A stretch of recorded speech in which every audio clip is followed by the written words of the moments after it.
conference building. From there, we will guide you to the last assembly point, which is at the Grand Mosque of Bandung. Thank you for your attention to listening this safety induction. We hope you will enjoy our event.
orang sasaran pajengkeun seni kagungan seni Sunda tutun Sunda sawawa kahapan mangga urang sami-sami junjungkeun darajat seni budi anutan di sarangan mana suci.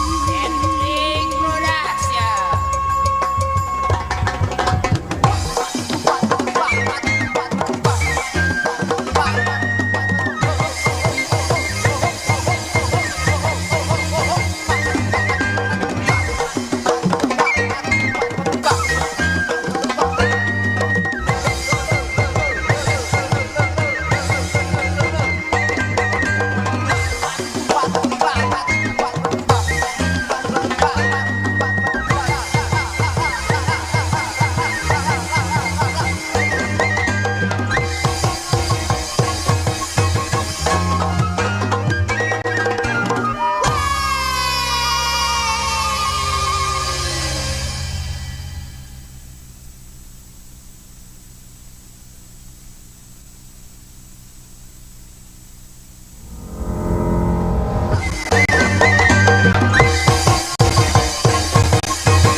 Distinguished guests, ladies and gentlemen, Assalamualaikum warahmatullahi wabarakatuh.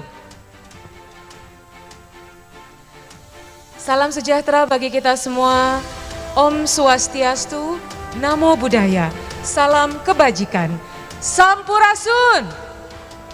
Alhamdulillahirrabbilalamin. Good afternoon. Welcome to Gedung Merdeka, where the historical Asian African Conference was held at 1955 for CONNECTI 2022. And this event presented to you by the government of West Java, supported by West Java Kreatif Ekonomi and Innovation Committee, Bank BJB, British Council, Indonesia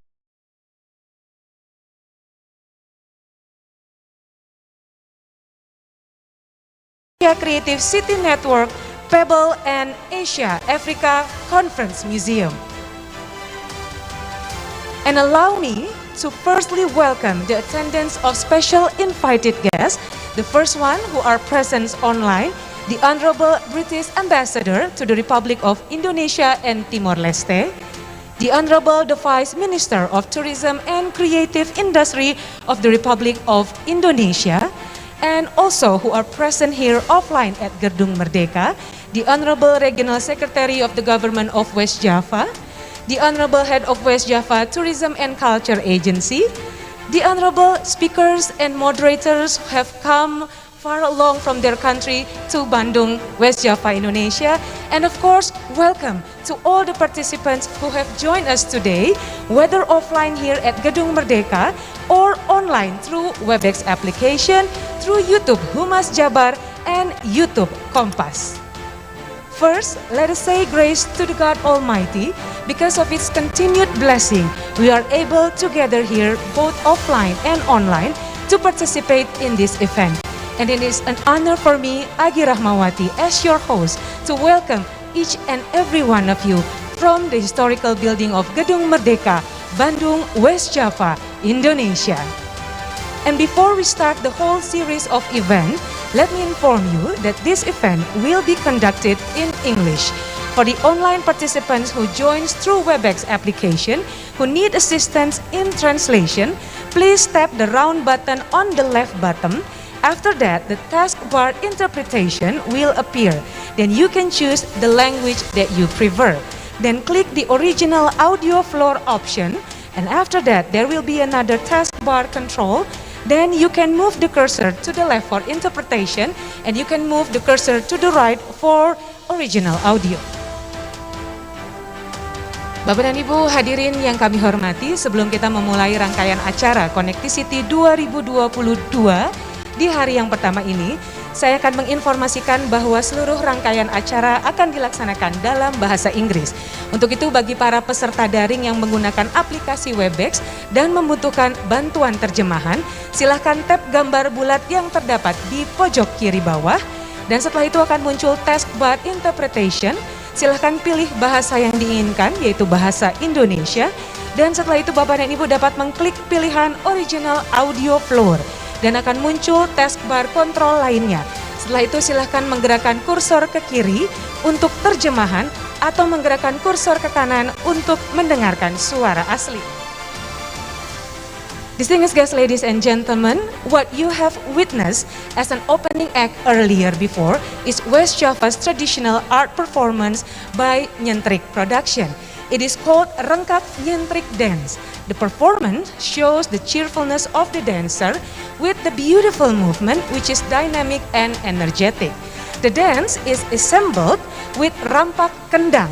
Rampak comes from Sundanese language which means simultaneously or together, while kendang is a traditional musical instrument. So rampak kendang is a performance that is done together which symbolizes the harmonious way of living in Sundanese people with a spirit of mutual cooperation. And that performance, distinguished guests, ladies and gentlemen, is aligned with the spirit and tagline of G20 2022, Recover Together, Recover Stronger. Today, we are going to participate in Connectivity 2022, which is a side event of Urban 20 of G20 Indonesia that focuses on the issue of creative economy, creative city, creative hubs, cultural and creative industry, and it will be exploring the current situations. This year's theme is strengthening the role of cities in handling our climate and pandemic crisis. This event aims to identify the potential and challenges for the creative economy as a strategic sector which later can give recommendations of models and scenarios of how creative economy will thrive as an emerging global economy in the near future. In Connectivity 2022, distinguished guests, ladies and gentlemen, we invite distinguished speakers for exchanges of knowledge and sharing of experiences on the roles of creative economy sectors as a strategy for post-pandemic recovery, creating resilient and adaptive society through creative and culture-based industry at local and regional levels. So please give a warm appreciation applause for Connectivity 2022. Day 1.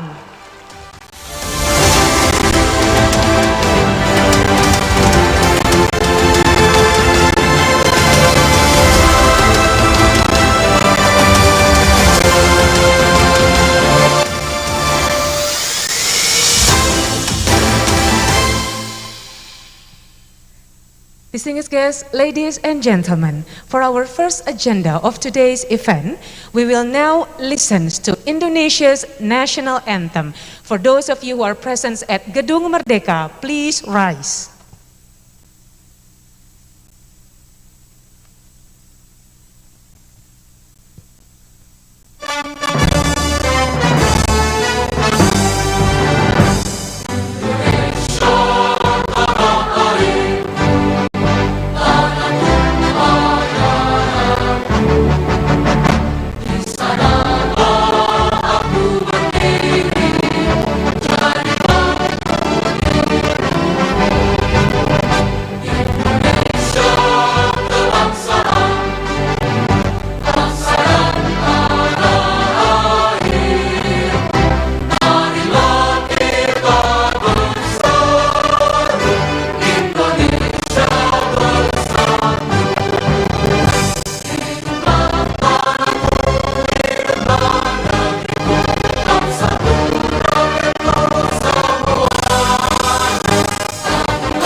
You may be seated again.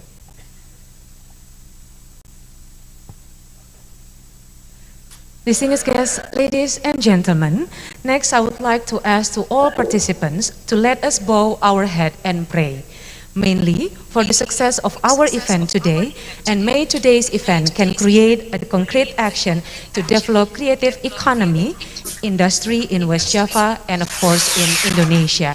And may we all be given safety and health. Prayer begins.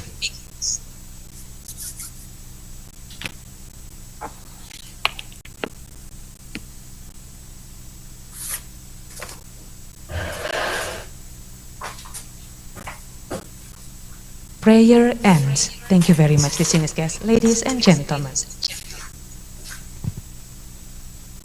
The honorable guests, distinguished guests, ladies and gentlemen, we will now listen to the opening remarks which will be presented by the Vice Minister of Tourism and Creative Industry of the Republic of Indonesia. Join us online from Jakarta. I would like to invite Mrs. Angela Tanosudipyo. Would you please?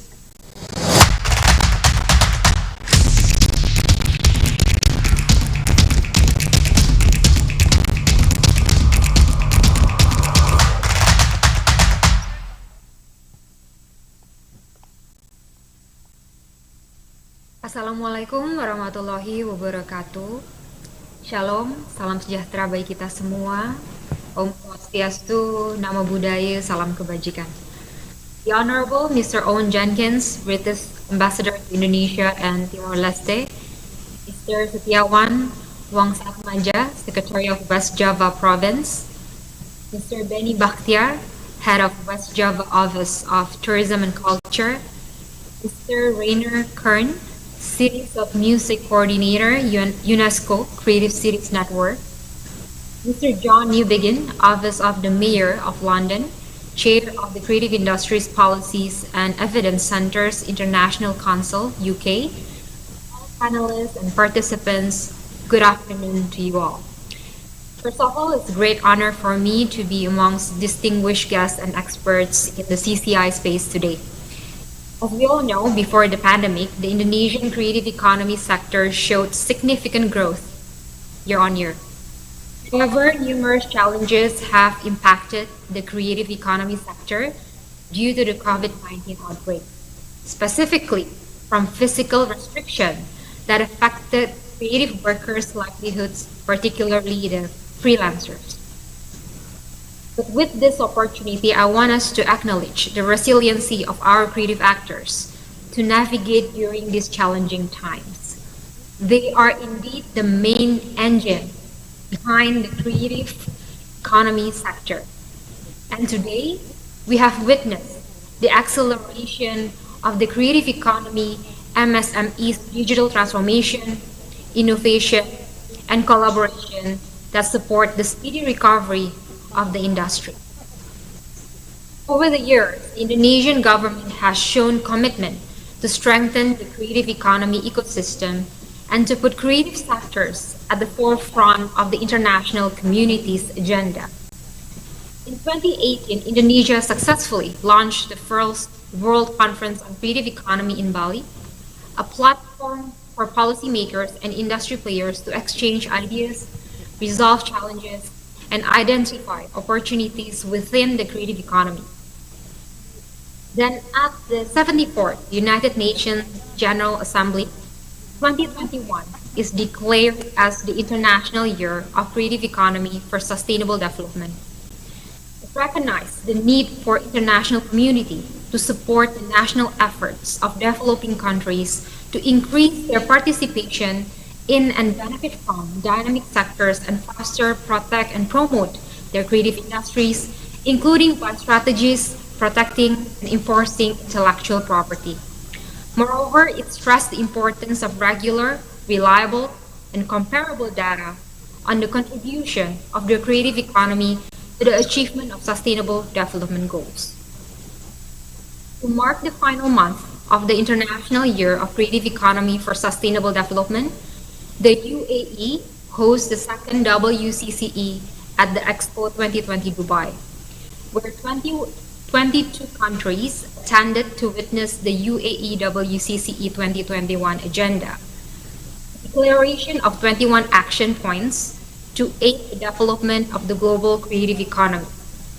The UAE WCCE 2021 outcome focuses on supporting the CCI as a whole, including financial support for artists, sustainable creative economy supply chains, technology adaptation, and inclusivity to women and youth. Today, Indonesia hosts the G20 Presidency with the theme of Recover Together, Recover Stronger, and three pillars of global health architecture, sustainable energy transition, and digital transformation. And we feel it is the right moment and time for Indonesia to bring back home WCCE. As a side event of G20, Indonesia will host the third WCCE in Bali in October 2022 with the theme of Inclusively Creative, a Global Recovery, with four sub-themes of the future economy, intellectual property rights, creative economy for global revival, and inclusivity and SDGs agenda. And from this agenda, we expect to obtain resolutions in supporting the development of the creative economy industry as a pillar of the post-pandemic economy. To elaborate further, we will take a look at the world in 10, 20, 50 years from now to get a map of how creativity can change the direction of the world. And we will emphasize how the creative economy fits like a glove into the world future economic ecosystem, especially in the digital space.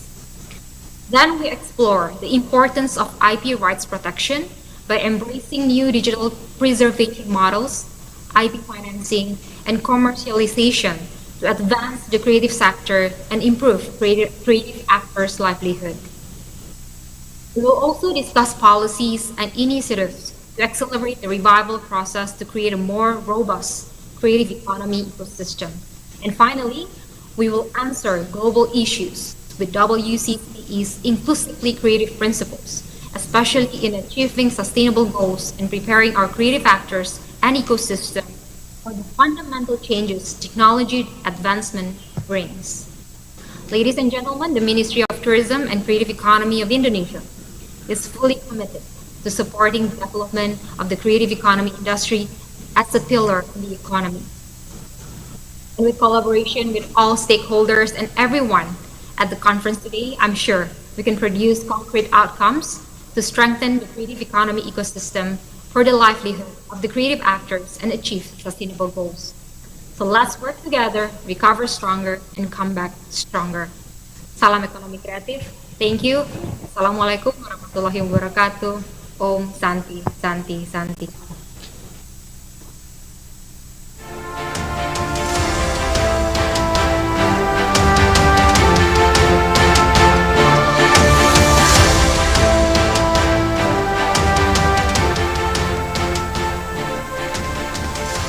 Thank you very much, Mrs. Angela Tano Sudibyo, as the Vice Minister of Tourism and Creative Economy to the Republic of Indonesia. You may leave the forum and continue your next working agendas.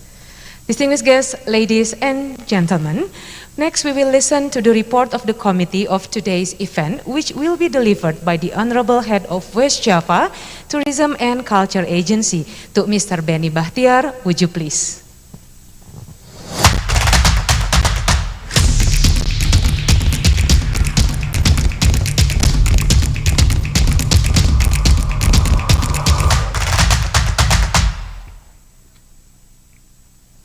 Permission for open my mess.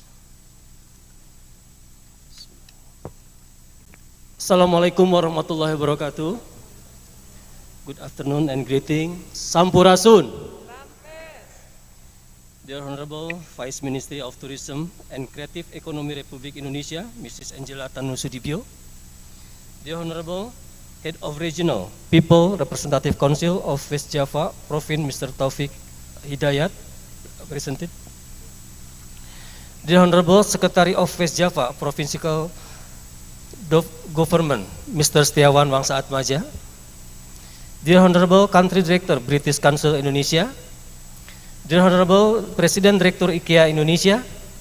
Dear Honorable Head Commissioner Telkomsel, Mr. Wisutama Kusubandio.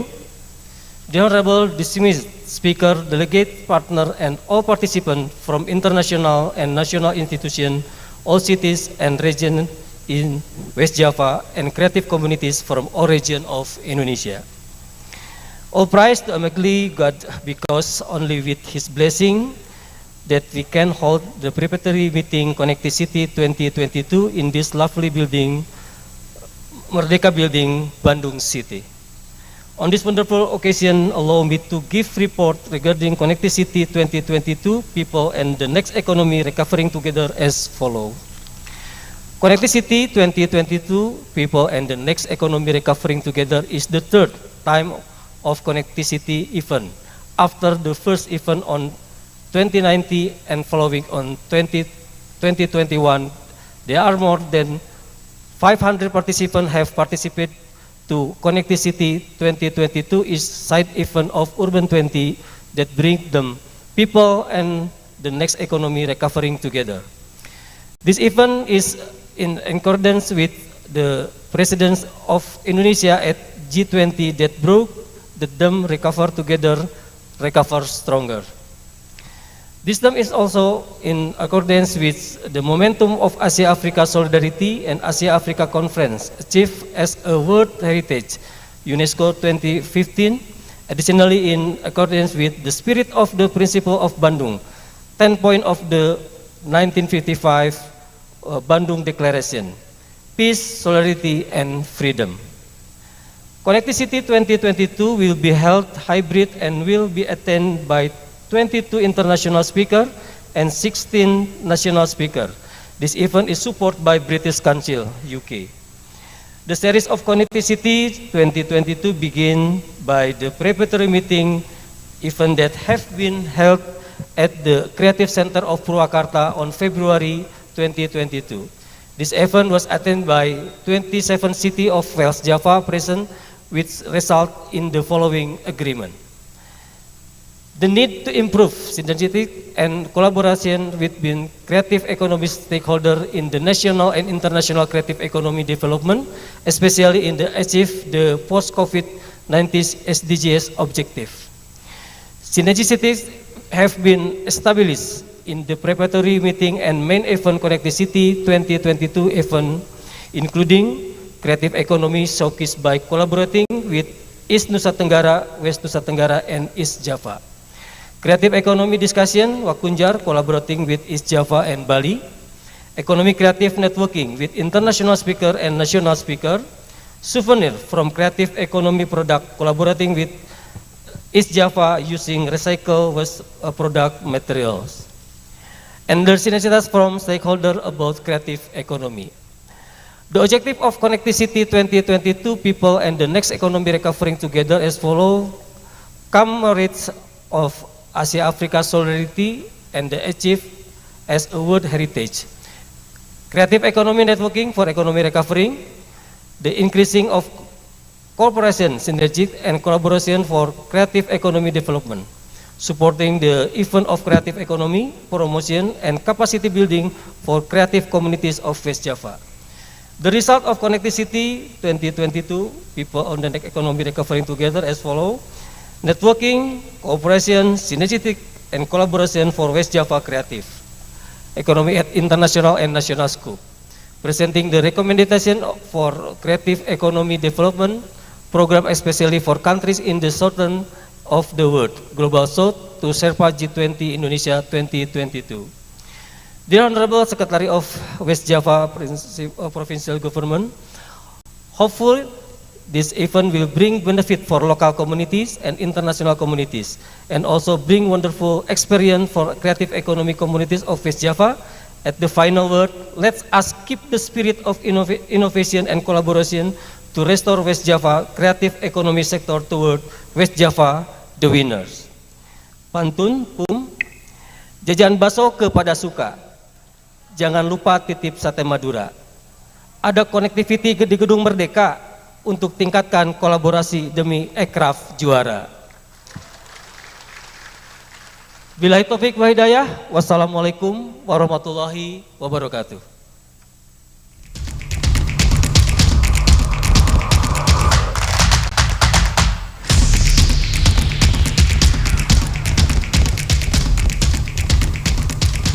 Thank you very much, Mr. Benny Bahtiar. Distinguished guests, ladies and gentlemen, now we are going to move forward to the third speech. We will now witness the opening speech, which will be delivered by His Excellency British Ambassador for the Republic of Indonesia and Timor-Leste. Join us online to Mr. Owen Jenkins, would you please?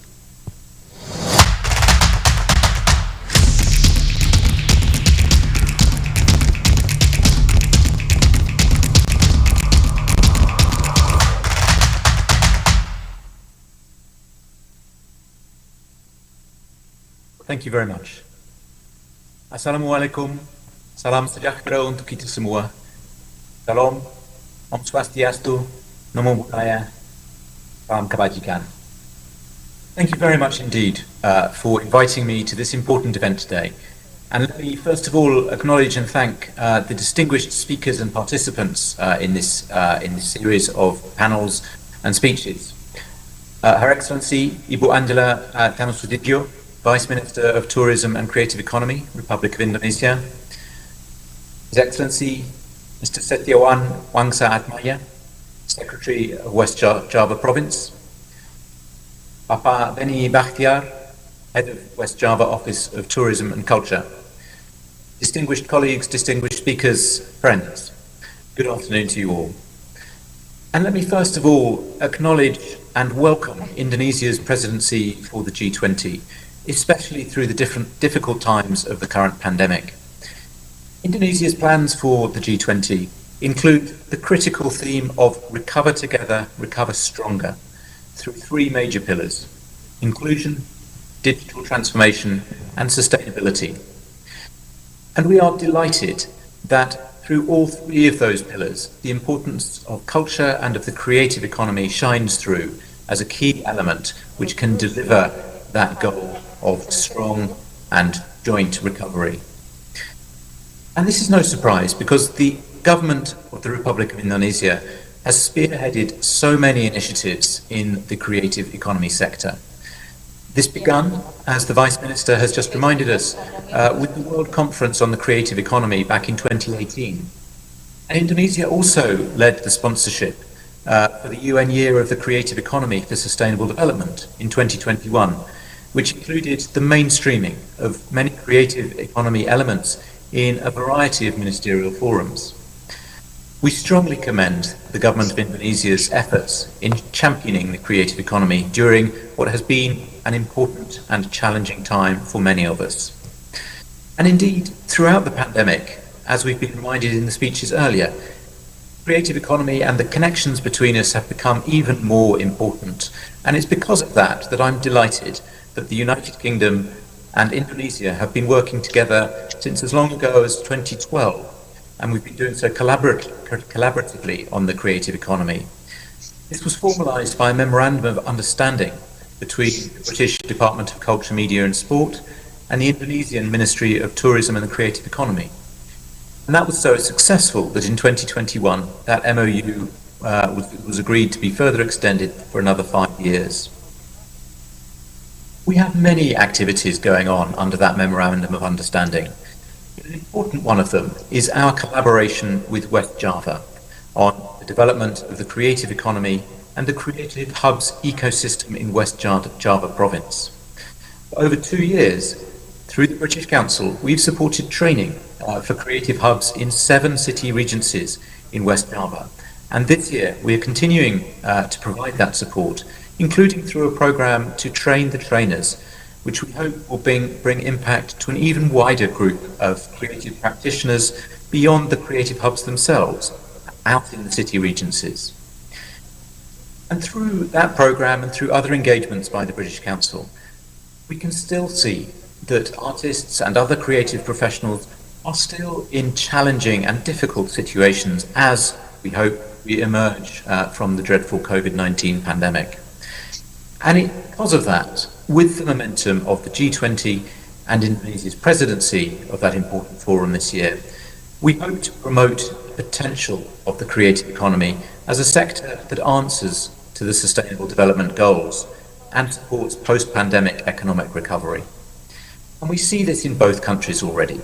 So in the UK, the creative industries already employ over 2.1 million people, or around 6.3% of our total employment.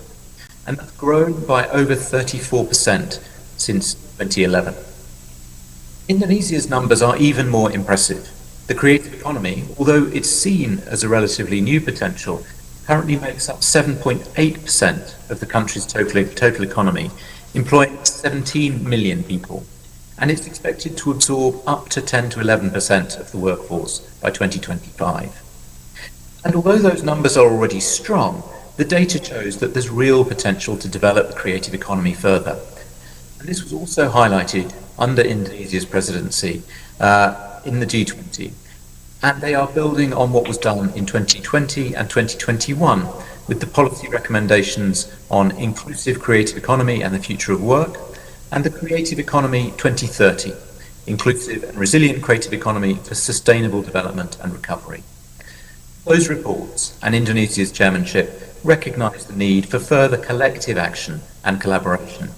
And through this event and subsequent activities that the British Council have under our wider Arts and Creative Industries programme, our hope is that the UK and Indonesia can work together, along with other organisations and countries, to strengthen the creative economy sector and use the G20 momentum to develop an inclusive and sustainable foundation for growth.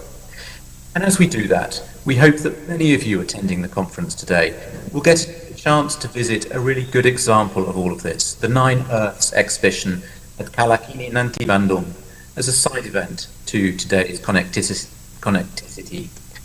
9 Earths is a project developed by the UK arts organisation Defuse, along with Sembilan Matahari from Indonesia, as well as other collaborators from around the world. It's an immersive digital experience developed specifically for the Bandung site, and I think it highlights the relationship between our carbon footprint, overconsumption, and how our daily lives impact the climate. That's an important topic, and it shows how the creative economy and creative industries can address some of the most important issues facing us as a community today. I wish you all the very best for the conference. Thank you again for the invitation to participate. Thank you.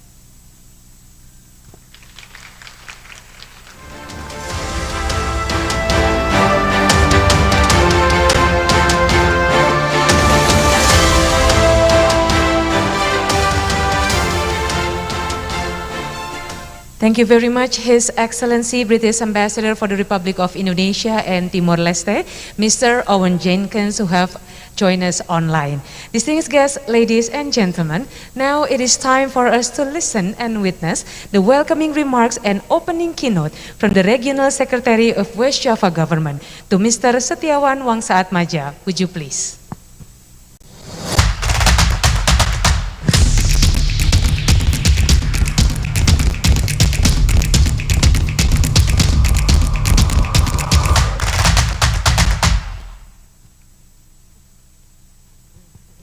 Bismillahirrahmanirrahim. Assalamualaikum warahmatullahi wabarakatuh. Please allow me to wearing my mask.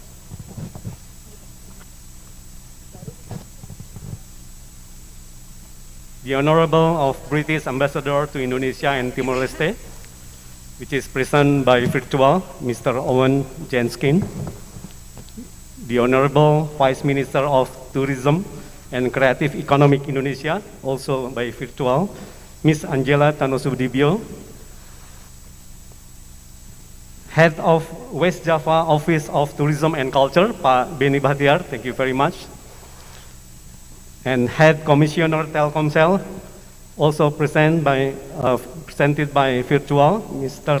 Wisnu Tama Kusubandrio, speakers, delegates, partners, and also all participants from international and also national institutions, all cities and regencies in West Java, and Kreatif Economic from all region of Indonesia. First of all, I would like to introduce myself. My name is Setiawan Wangsaatmadja on behalf of Co-Serva U20, and also Regional Secretary of West Java, and also host of CONNECTI event 2022. Good afternoon to all distinguished ladies and gentlemen, and welcome to CONNECTI 2022 International Conference on Creative Economy. This connectivity event takes place in Asia Africa Conference Museum or Merdeka Building in West Java to commemorate the Asia-Africa solidarity to revive the spirit of Dasa Sila Bandung, which is peace, solidarity, freedom, and Asia-Africa Conference archived as a World Heritage in the world. Distinguished guests, ladies and gentlemen, actually, this building is built around 1895 and then rebuilt in 1929. And now this building also still, you can see, really beautiful and also strong and stronger. Talking about West Java province consists of 49.2 million people, almost reach 20% population in Indonesia. That is according to 2021 data. And West Java has the highest domestic and foreign investment, and also the highest export creative economic contributor in Indonesia.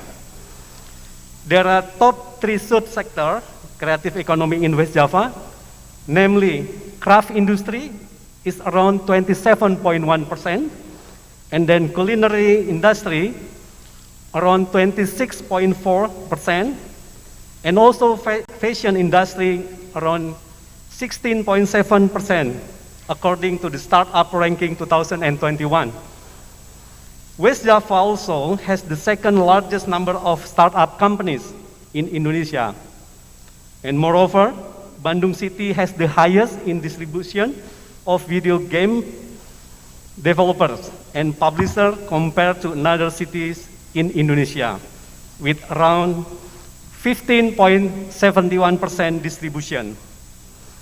Bandung is also selected as a UNESCO Creative City of Design, together with Singapore, Budapest, Kaunas in Lithuania, Detroit in USA, and Puebla in Mexico as a creative city of design, Bandung.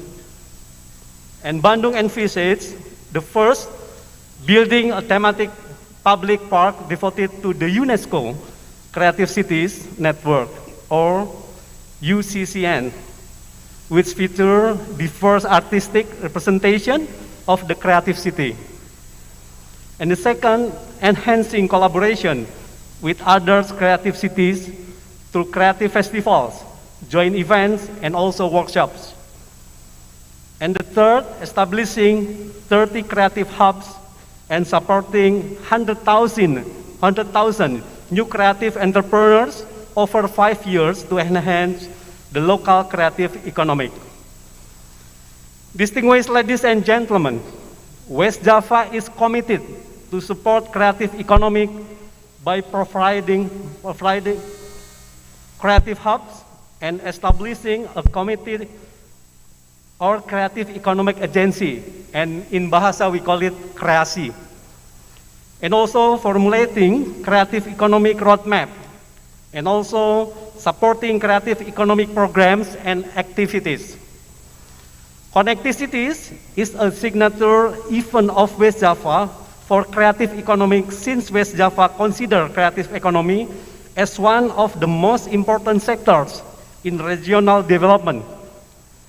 CONNECTI also serves as a platform to disseminate, update, exchange, and exhibit creative economic development in West Java and up to regional and international level.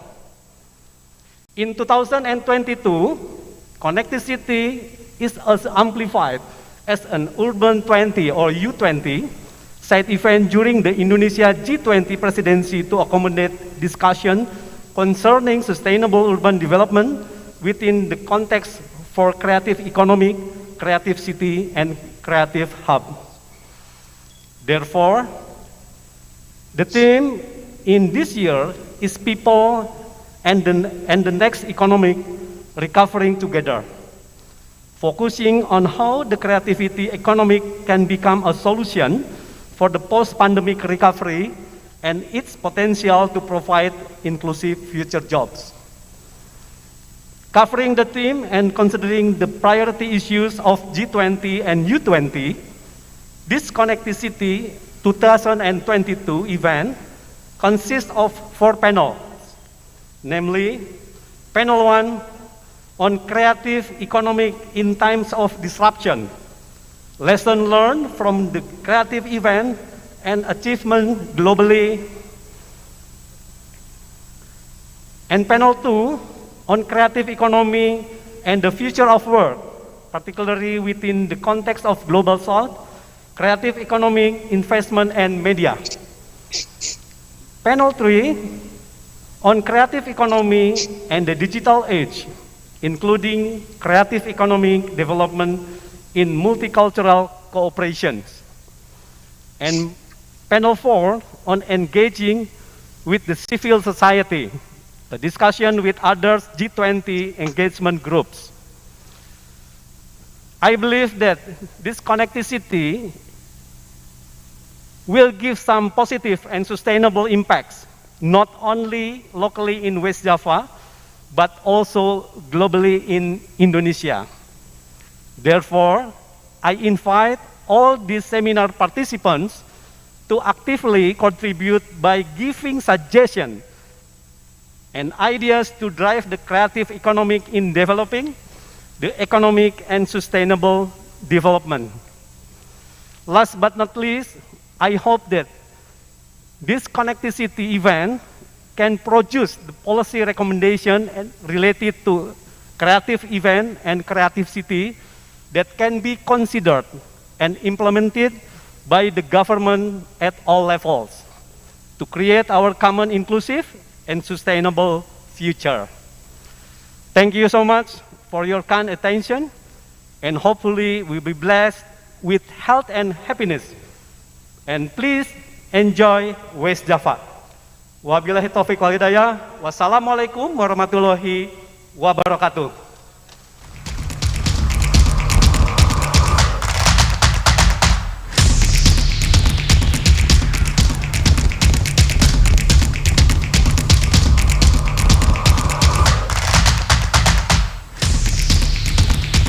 Thank you very much, Mr. Setiawan Wangsaatmaja. Distinguished guests, ladies and gentlemen. Next, we are going to take pictures together. I would like to invite you to stand at your place. All the special invited guests on the front row, please stand at your place as well. And the photographer will take the pictures from the stage. Bapak dan Ibu, saya persilakan untuk dapat berdiri di tempat. Kita akan bersama-sama berfoto. Dan nanti rekan-rekan dari tim dokumentasi akan mengambil foto dari atas panggung.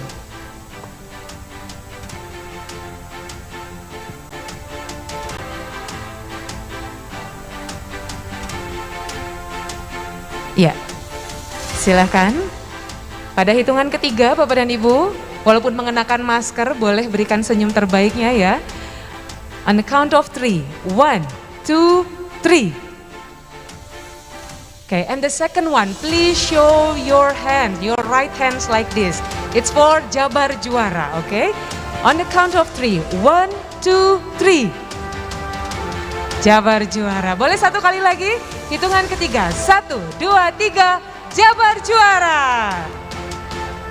Baik, terima kasih Bapak dan Ibu. Thank you very much, distinguished guests, ladies and gentlemen. Please, you may sit again. Distinguished guests, ladies and gentlemen, that was the opening ceremony of CONNECTI 2022. And now we are going to moving on to the next agenda. But before that, I would like to invite Mr. Setiawan Wangsaatmaja and Mr. Benny Bahtiar.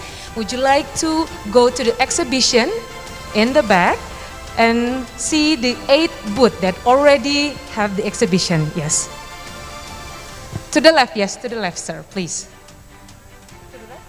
Oh, sorry, sir, to the right. Okay, Mr. Setiawan Wangsaatmaja and Mr. Benny Bahtiar. Okay, and all the special invited guests in the front row, please join both of them.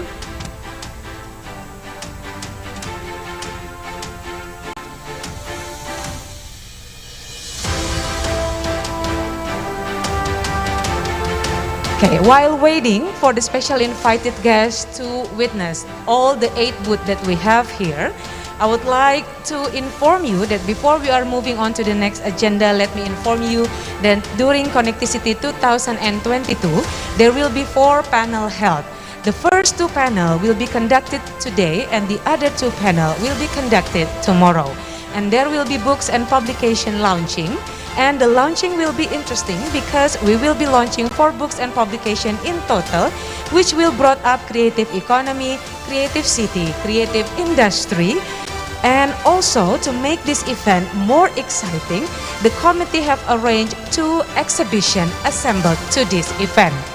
The first exhibition is the mini exhibition held here at Gedung Merdeka, and the participants are Flora Tama Market by Labuan Bajo Flores Tourism Authority, Pebble We Are Circular, Hubs for Good by British Council, typical culinary products of West Nusa Tenggara, and then we have Regional National Crafts Council of East Java Province, references for future books and publications, creative economy booth, and we have 2 booths from Jabarkan Aircraft Hub from West Java Tourism and Culture Agency together with West Java Creative Economy and Innovation Committee.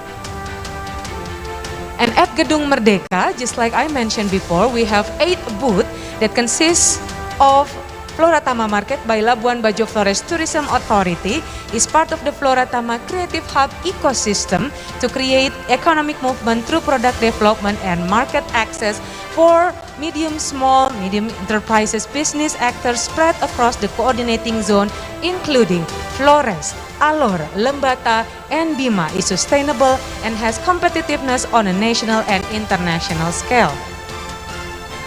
And the second booth we have Pebble from East Java. Pebble is a company that focuses on textile waste and uses closed loop system with a heart to inspire, lead, and create sustainable impacts to create a better world. Pebble sustainable fabrics are made from 100% textile waste recycled yarn that we weave with hand-woven techniques. Interesting, right?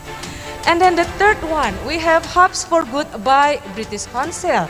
The British Council has worked with over 800 creative hubs globally since 2014. We see hubs as playing an integral role in the growth of the creative economy, gathering, supporting, and representing creative communities. British Council aims to be the connector between hubs and cities globally and the UK by developing creative connections and exchanges between the dynamics hub sector. The fourth booth is from typical culinary products of West Nusa Tenggara Province. West Nusa Tenggara has a variety of unique cuisines with delicious flavors. With a touch of industrializations, these culinary delights can be enjoyed overseas because they have a long shelf life. And the fifth booth, we have Dekra Nasda Jatim. It is the Council of Art and Craft from East Java. It is a place to develop and build a craft industry that has a local cultural image in East Java province. Dekra Nasda East Java is partnership with Substitute Marker Space and Product Design Institute of Technology 10 November Surabaya held a 3D print design and craft competition to add value to local products and increase collaboration between stakeholders. And then the sixth booth, we have references for future creative economy. Like I mentioned before, we will have a book and publication launching, and you can see the preview of the book or the publication that become references to the formulation of roadmaps and the development of the creative economy as a solution for a resilient, inclusive, and sustainable future. We have 4 books and publication. The first one is Prospect 2021, Provincial Government and Kreasi West Java. The second one is Indonesia Creative Cities White Paper Volume 2, 10 Principles, 11 Ways Indonesia Creative Cities Network. The third one is Creative Economy 2030 by Asian Development Bank Institute. And the last one is Intersecting Volume 1 and 2 by Global Solutions Initiative. And the 7th and 8th booth, it is the booth for Jabarkan Aircraft, collaboration between West Java Tourism and Culture Agency, along with West Java Creative Economy and Innovation Committee. Creative economy products are one of the featured products of the province of West Java, and on this occasion, West Java province presented some of its leading creative economy products. West Java also has several marketplace platforms to help market their creative economy products. We have local marketplace such as borondong.id, kreasijabar.id, which provides a list of creative economy entrepreneurs and also bring them to national and international exhibition.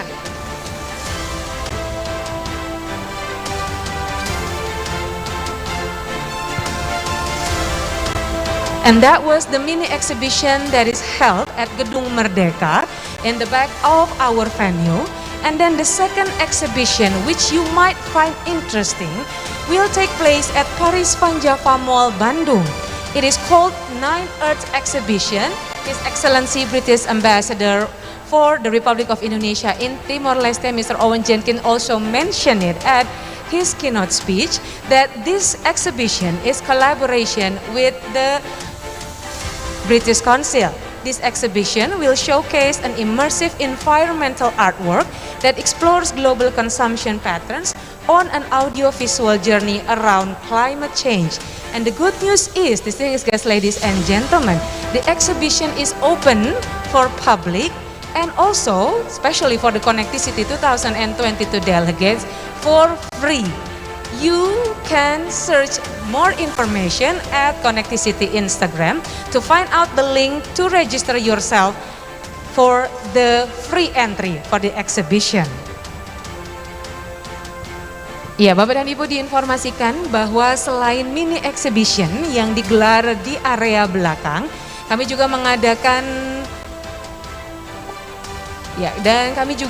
mengadakan satu eksibisi lagi yang cukup unik yang digelar di Paris Van Java Mall Bandung. Dan eksibisi ini disebut Nine Earths Exhibition dan ini merupakan kolaborasi dengan British Council. Dan eksibisi ini juga akan menampilkan hasil-hasil karya dari artwork environmental ya, jadi tentang lingkungan dan sebagainya. Dan kabar baiknya adalah Bapak dan Ibu bisa mengunjunginya secara gratis dari mulai tanggal 14 sampai dengan 16 Maret 2022. Jadi silakan langsung berkunjung saja ke Paris Van Java Mall. Yeah, and distinguished guests, ladies and gentlemen, we will now continue to our main event of today.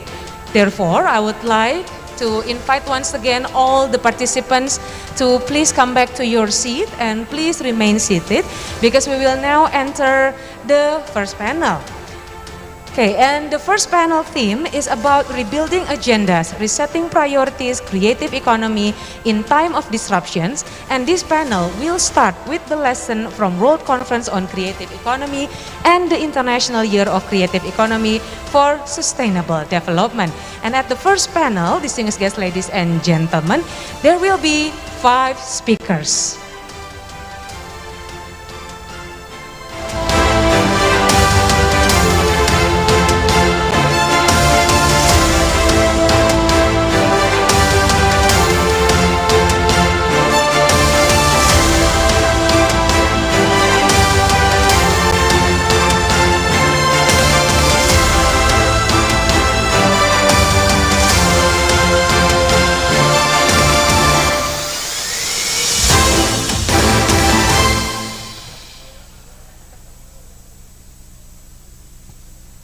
Yes, distinguished guests, ladies and gentlemen, we will now enter the first panel or panel interactive, and there will be 5 speakers. There will be Erika Paula Sioson, Pratik Kreja, Angelica Frey Oldenburg, Dwinita Larasati, and Rainer Kern.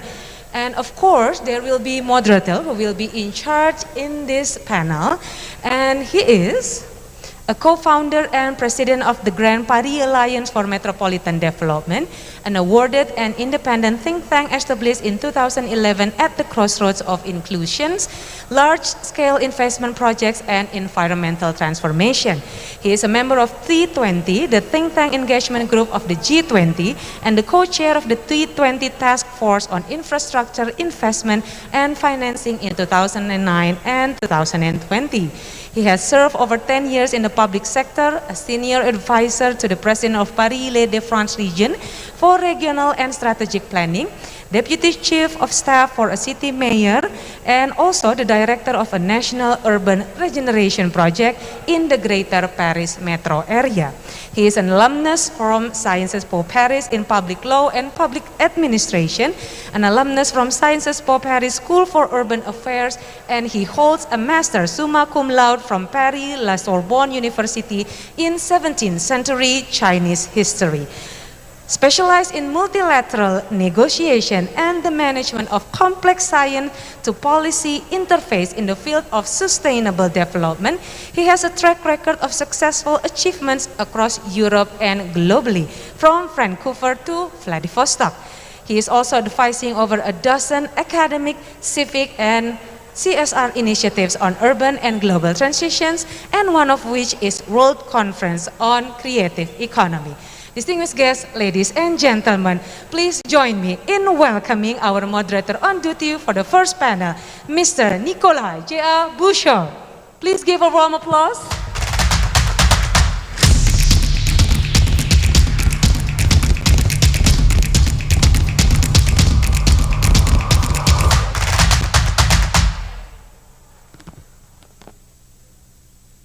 Okay, so welcome, Mr. Bouchard. Thank you very much for taking your time with us today. It is an honor for us to have you here. So now I will handle the panel to you. Would you please? Thank you very much. Good afternoon and good morning, everyone. Delighted to be here on stage and online for the delicate task of the launching panel of CONNECTI 2022. Nicolas Bouchard. I will call the speakers who are here in Bandung. Tita Larasati from Indonesia Creative Cities Network. Please join me, Tita. And Rainer Kern. You know Tita Larasati from Bandung, right? And Rainer Kern from Mannheim, Germany. Rainer, please join us on stage. Thank you very much. We also have together with us colleagues from India, Pratik Kukreja from ICHIER, a major think tank in India. Pratik, welcome. We have together with us Angelica Frey Oldenburg also from Germany, from the German Cooperation Agency and heading the Creative Economy sector. And last but not least, Erika Paula Sioson from the Secretariat of ASEAN, and together with me, an editor of a book that we will present tomorrow, Creative Economy 2030. So with no further ado, together with our colleagues on site and online, and I hope everybody has managed to connect, we have about an hour to start circulating in the theme of this year, Connected City, People and the Next Economy, Recovering Together. Just a technical check. The colleagues online, can they be shown on screen? Is it possible that they are being shown on screen? Oh yes, I can see you. Okay. Hello. So let's start our discussion. The rules are a bit different than as usual. There will not be presentations, right? I have resisted. There will not be presentations. I know material has been prepared, but all the material will be shared. The reason why is because under the spirit of the Bandung Conference, we want dialogue. It's very important that we don't just share expertise, but we want a frank and open dialogue about creative economy in the very consequence, in the very context of 2022 here in Bandung. I've made an exception for a couple of just opening remarks from our colleague Tita Larrazati, because Indonesia is really leading the way with initiatives such as the Indonesia Creative Cities Network, but Tita has agreed to be brief and to share that in the spirit of launching our discussion. So with no further ado, Tita, the floor is yours for 3-4 minutes. Sure, thank you. Good afternoon, everyone, and also speakers who join us online. Good afternoon, nice to see you. Too bad we cannot meet in person. But yeah, I would like to ask for help to present the only presentation that's allowed by Nicola. I will be very brief because there will be just 5 or 4 points that I want to get over. Because I'm here on behalf of Indonesia Creative Cities Network, which is a community forum. Now we have a member of more than 220 cities and regencies from all over Indonesia. We can go to the next one. And well, the point is that these community forums are formed by young people usually who realize that they cannot just depend on extractive economy. So we no longer can depend solely on digging minerals, cutting trees, and so on. But we will start using our intersecting economy, which is the creativity, intellectuals, and so on. We can move on to the next slide while I speak. So first is the community forums organize themselves to create impacts. And then, please just go on. In order to do that, we have to set a framework because Indonesia, well, 17,000 islands and so on, and we are with 200 and something cities. So we have to set a kind of rule of the game. If you want to make programs or make progress, then what kind of tools do we use? So this is what we are appearing. So go to the next one as well, up to the frameworks. And we also contribute to the national creative economy, of course, because we are in different areas in Indonesia. But we also contribute to global creative economy issues by joining think tanks, groups, thinking, producing recommendation and so on, together with U20 in 2020, Think Tank 20 in 21, and so on. And there's also a slide that is a proof that creative economy is a solution during the pandemic, because when the government was waiting for more substantial data in order to be able to distribute grants and so on, we at the grassroots level has moved, and we did a quick response to the pandemic in our way. And the last point is that we strengthen our aims. Next slide, please. Just Tita, please show the next. Make the slides go to the frameworks. It's actually the third or the fourth. Go on, again. This one. So no, another one after this. So see, as you can see, we have our members commit to the 10 principles of Creative City as a consensus that everyone who join Indonesia Creative Cities Network should have the commitment to implement the 10 principles who also comply with the Sustainable Development Goal. And in order to do that, some cities ask, so if we want to be a creative city, what do we do? So we give them these 11 ways. We call it in Indonesian jurus, or 11 ways to implement the 10 principles. And it can be adjusted to your needs. So if you, for example, your city is really urban like Bandung, then you can implement numbers so and so. And then if you're in a coastal area or mountains or coastal, that can be adjusted. So we also comply to the Kreatif economy ecosystem, and then we involve the hexahelic stakeholders. And the last point is, we strengthen our aims by getting involved in the enactments. So we persuade our local government to create a bill for creative economy, for example. That's the last slide, by the way. And then we also work with university. So these are the publications that we did to tell to the world that we run our creative economy this way, or we use our potentials that way, according to our needs and characteristics. Please go to the last slide. And this is where we did enactments there after this. Here. So we push the creative economy bill, but we also work with universities who has events, conference, and so on concerning creative economy. So this is where we have our opportunity to disseminate again our concept on creative economy to many levels. So I think that's the point for now. Nicola, thank you. Thank you very much, Tita, for these insights. And thank you very much also, I can say, for the work that ICCN is carrying out in across Indonesia, especially with communities. We are in a rather special context, right? It is not just about branding creative economy, or it is not just about marketing and design, etc. It's really about understanding together how creative economy can help move together out of the social and economic crisis that has been created by the pandemic, by addressing, of course, the different creative economic sectors, but also by addressing the wider economic perspectives. Erika Paula Siosion from the Secretary of ASEAN, your division has been involved into a number of discussions, including the ASEAN Recovery Framework, and you've got a long-standing experience about the issue of creative economy.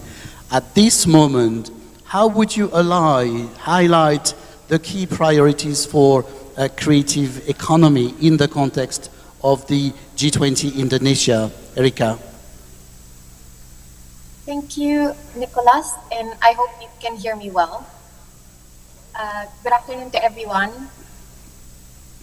And first, I'd like to thank the organizers and the supporting partners for inviting us and giving us the chance to contribute to the growing discussion on creative economy. So, as Nicholas mentioned, at ASEAN, the discussion on creative economy has really been gaining ground. It, in a way, really reached its, in a way, like bringing all the pillars of the ASEAN community together by having the creative economy agenda on the ASEAN Comprehensive Recovery Framework. The ASEAN Comprehensive Recovery Framework is the region's consolidated exit strategy from the COVID-19 crisis. And by identifying creative economy there in that ACRF, we are identifying it as a sector that needs support, as well as a sector that can help drive the post-pandemic recovery. To also share, probably to take this chance to share what we have been doing also at the region, acknowledging that creative economy is a really big ecosystem of coordinated industries. We are also looking at other sectors. For instance, we have the impact, which is the connectivity framework, which outlines strategies to achieve a seamless and comprehensive, connected and integrated ASEAN. We also are doing creating platforms where small, medium enterprises can connect with each other, and that's why recently we launched the ASEAN Access. And overarching all of our initiatives on the culture and art sector, we have the strategic plan of culture and art, which guides the work of our sector towards stronger regional integration. The cultural and creative industries are really focused in on this strategic plan. Thank you very much. I think your sound was not so good. I don't know if you have a headset or a mic. It would be very useful for the next step of the conversation. But you are indeed right to stress at least those two arguments. On the one hand, it's also about developing cross-sectoral approaches. Creative economy is never a standalone in the economy, and while ASEAN was developing this comprehensive recovery framework, there were several opportunities. I remember especially a big conference in Bali last November where these things were put on the table. So there is this cross-sectoral dimension. There is a regional dimension. We are here talking about global perspectives, but there is definitely also regional logic with cross-border cooperation and so on. And thank you very much also, Erika, for bringing in the issue of culture, right? Because sometimes with creative economy, we focus on goods only and marketing and so on, but culture is definitely also a key element in the background. Angelica, you have also the experience of creative economy in another region, in the Middle East, in Africa. You have been conducted with GIZ, the German Cooperation Agency, a number of projects, but also assessment reports about creative economy since the beginning of the pandemic. What would be your key lessons from 24 months of the pandemic? What would be key issues to take away from that, key lessons and key recommendations that we would need to take away from CONNECTI City? And then we will pass it on to Pratik and to Rainer to finalize this first round of questions. Angelica. Thank you so much, Nicolo. I hope you can hear me very well. I have my micro on, so can you hear me? Just yes, give me a sign. It's just perfect. Wonderful. Thank you. It's just fine. Wonderful. Thank you so much, dear panelists, dear ladies and gentlemen. Again, it's also for me a very great pleasure, honor to be part of the today's U20 side event during the International Conference on Creative Economy under the umbrella of Connectivity City. Well, again, Nicola, thank you so much. My name is Angelica Frey-Oldenburg. I am working for the German Development Corporation, GIZ, as head of the project for the culture and creative industries. And the GIZ is working with regards of this program on behalf of the German Ministry for Economic Cooperation and Development. And indeed, also for the German corporation, creative industries have a high income in economic and growth potential and are predestined for generating employment for the youth. In combination with digitalization, and particularly culture and creative professionals are the ones who can be a trailblazer of tomorrow's work environment and combine these with SDG principles. This is why it is also very interesting for the German Development Corporation as well, targeting on creative industries. And this I would like to give you before this information is quite new for us. We started, in fact, already in 2018 with our program focusing on capacity development for creatives and strengthening their ecosystem. And we are operating, what you mentioned, in 2 regions, but within 6 different countries, in South Africa, in Senegal, and in Kenya, as well as in Lebanon, Iraq, and Jordan. And we are also collaborating within all our countries with the Goethe Institute. So during our program, we gathered indeed quite a lot of findings and examples how to support creatives. And as the culture and creative subsectors, we also were concentrating on 4 main sectors. So just that you know a little bit the framework, we are concentrating on animation, design, music, and fashion. So the first findings of the project and what needs to be done is that these subsectors often lack, or the creatives often lack entrepreneurial knowledge and digital skills. They're often not familiar with international markets and can hardly find financial means to put their business ideas into practice. Even though there is a lack of data, standards and norms, where usually we need to quantify the impact of the sector, and not only globally but also within countries or regions. And this will open more financial support, being it public or private, if we more concentrate on the quantifying. So the weak access to markets also goes ahead with almost no existence of intellectual property rights and copyright protection, or even insufficient social security, as a huge part of creatives are freelancers, small enterprises operating often in the informal sector. So the pandemic situation, in addition, struggled with enormous challenges that accelerated some of the mentioned points. The pandemic affected creatives in particular and caused a tremendous loss of income for creative enterprises. This was underpinned by our recently conducted research, you mentioned, Nicola, about the impact of COVID on the music, fashion, design sector in our 6 countries. Across sectors and cities, financial losses were extreme. More than 90% of business owners in every city reported a year-over-year loss of income, with over 70% in each city reporting income reduced greater than a half. And these impacts were even worse for those self-employed. Music across all countries investigated was the sector most severely impacted by the pandemic. Only a small minority reported maintaining steady income or being able to maintain their pre-COVID-19 standard of living. These were the most reported in the digital area, like gaming, or the ones who are in the digital design business. Just give me just 3 points. I would like to add what kind of findings we also had out of the study. This is access to affordable internet and affordable digital technologies, the greatest need across the cities and industries. Then the loss of physical spaces and markets can be connected to the deep financial and social problems faced by the creative sectors. And there is also a need for dialogue structures, what you mentioned, collaboration, dialogue structures, and mutual understanding for each other. But what really impressed me, and this I would like to close, maybe we can bring this also in the discussion, is that it showed that target group creatives were really creative within these pandemic situations. I would say they survived even without public support in our 6 countries.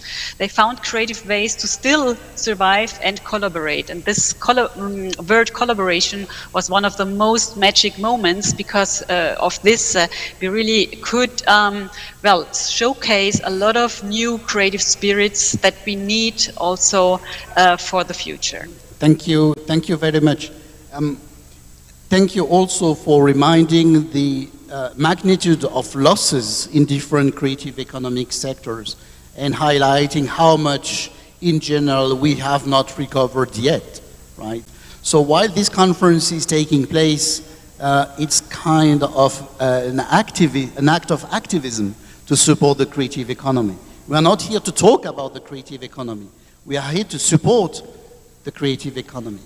And one question I will address to you all afterwards is how the spirit of dialogue and cooperation that sometimes exists in the crisis can be maintained and developed while we are talking about Urban 20, G20, G7, United Nations, etc.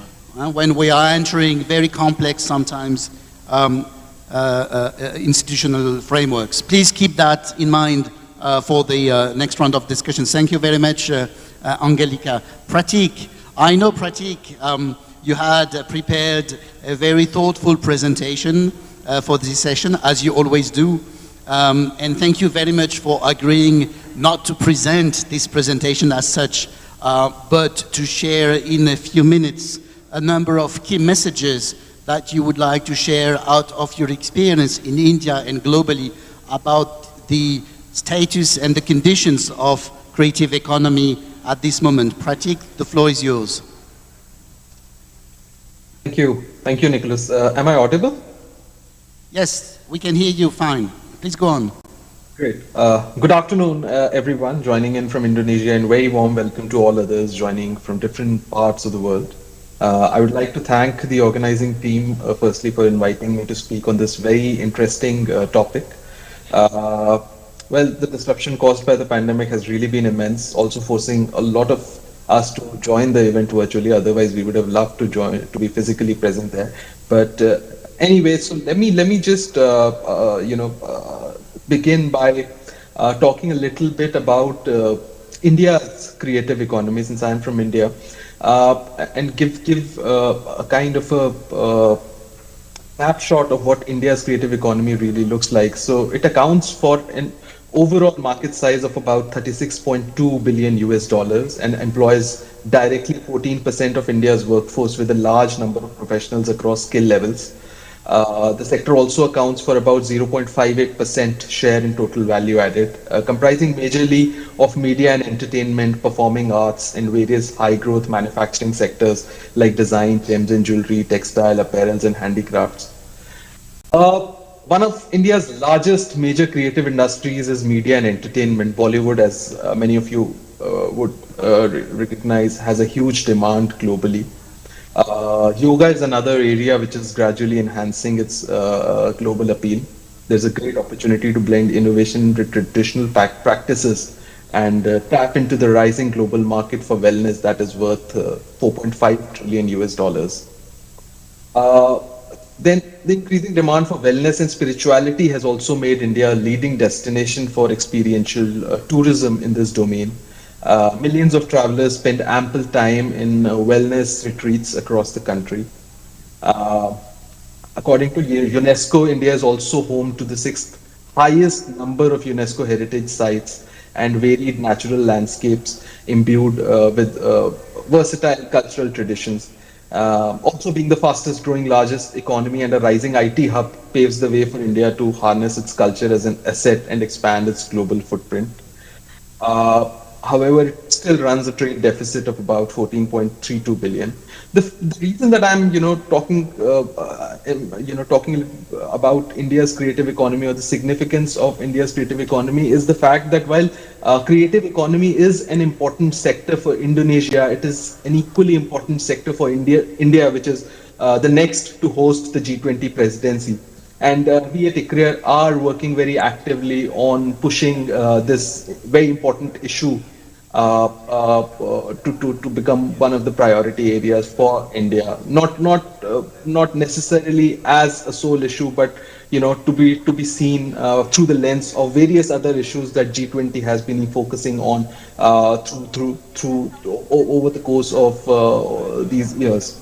Which I think I'll be coming to in the following rounds, what can be India's priorities, or what can be the priorities of the successive presidency. I think this is a very it's a great time for the G20. It's kind of a second inflection point. First was when Korea hosted the presidency, and we all know the development consensus was really brought in. I think now is the time when it's the historical time when there are three developing countries which will be hosting G20 presidency back to back, and I think this is a great time for us to think about something like a creative economy and pushing it to become one of the priority areas for the G20 presidency. But I think I'll allow others to speak before I talk about the priorities which I feel should the following presidency should really focus on. Thank you very much for also pointing out to something which is absolutely critical for our discussion here, for the whole Connectivity meeting, but also for the recommendations that we will share with the Urban 20 and with the G20. That is, first, an understanding that the responses cannot be just coming from one direction. I think this is absolutely important. Tita was presenting also that in the context of Indonesia. Second, that we are at a tipping point moment. Sometimes this expression is overly used, but we are. There is a war in Europe. There is a complicated economic situation all over the globe and a lot of factors of instability. So we cannot say this will be the agenda for the next 24 months and we will move forward. We need to adapt constantly. We need to be creative.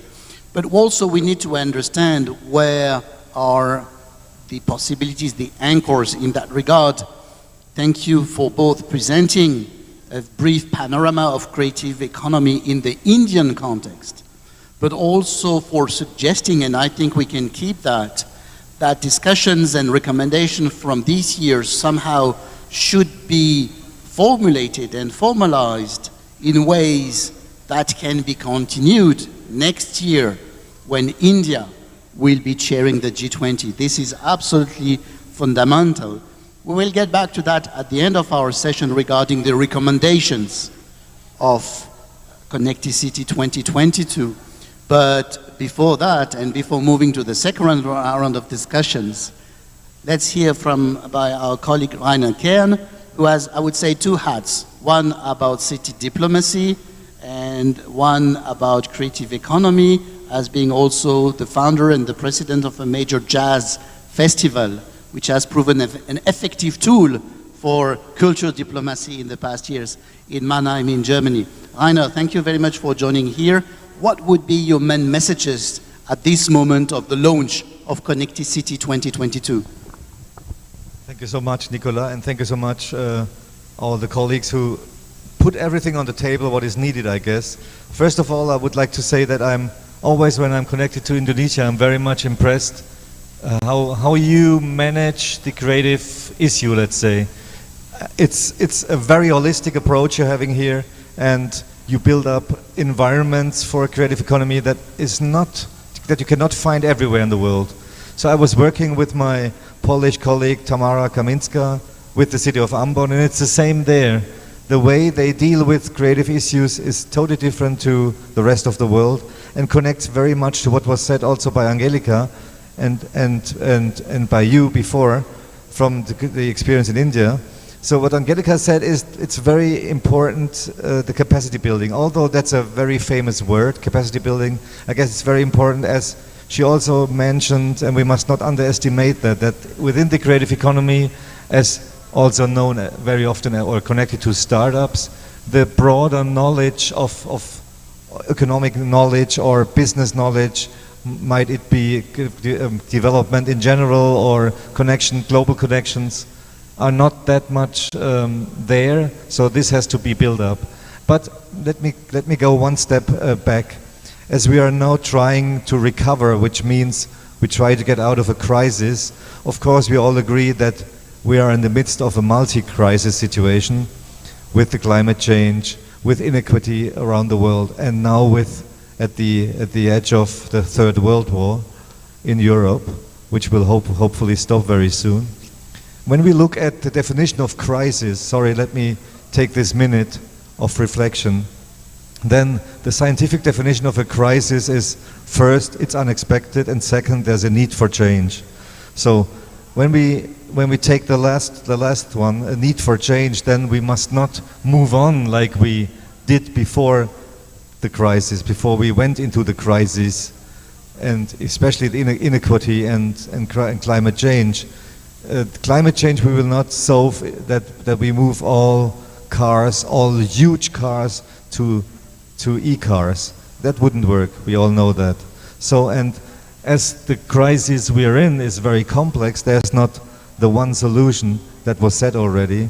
So I think we have to think more holistically and think more in a broader sense of connecting different pillars we're having. And it was already said that the creative economy is one of the pillars. And as there's always a call for this economy, for this field in crisis, that was the field that was maybe mostly hit by the crisis also. So, and you were asking, what can we do to ensure that this is more acting in full effect to recover from the crisis? I think what was said by Tita and also by Angelika, we have to install mechanisms that are connecting different sides of the game, like what you do in Indonesia, what I can see very much, and what also in Gelka and our Indian colleague reported, that we have to connect the private sector with the administration and also the creators itself, the creatives, the very famous creatives, and the academic world. So it's not a triangle, it's a square that has to be connected. And when I also have a look, as we are representing UNESCO creative cities, Bandung and Mannheim, and I'm the spokesperson of all music cities globally.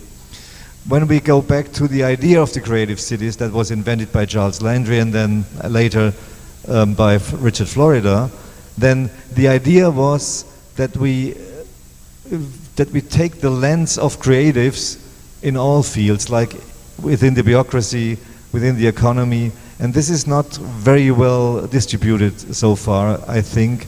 We did not really understand the idea of creative cities so far, how I can see globally, and this has to be reflected when we try to recover from this crisis.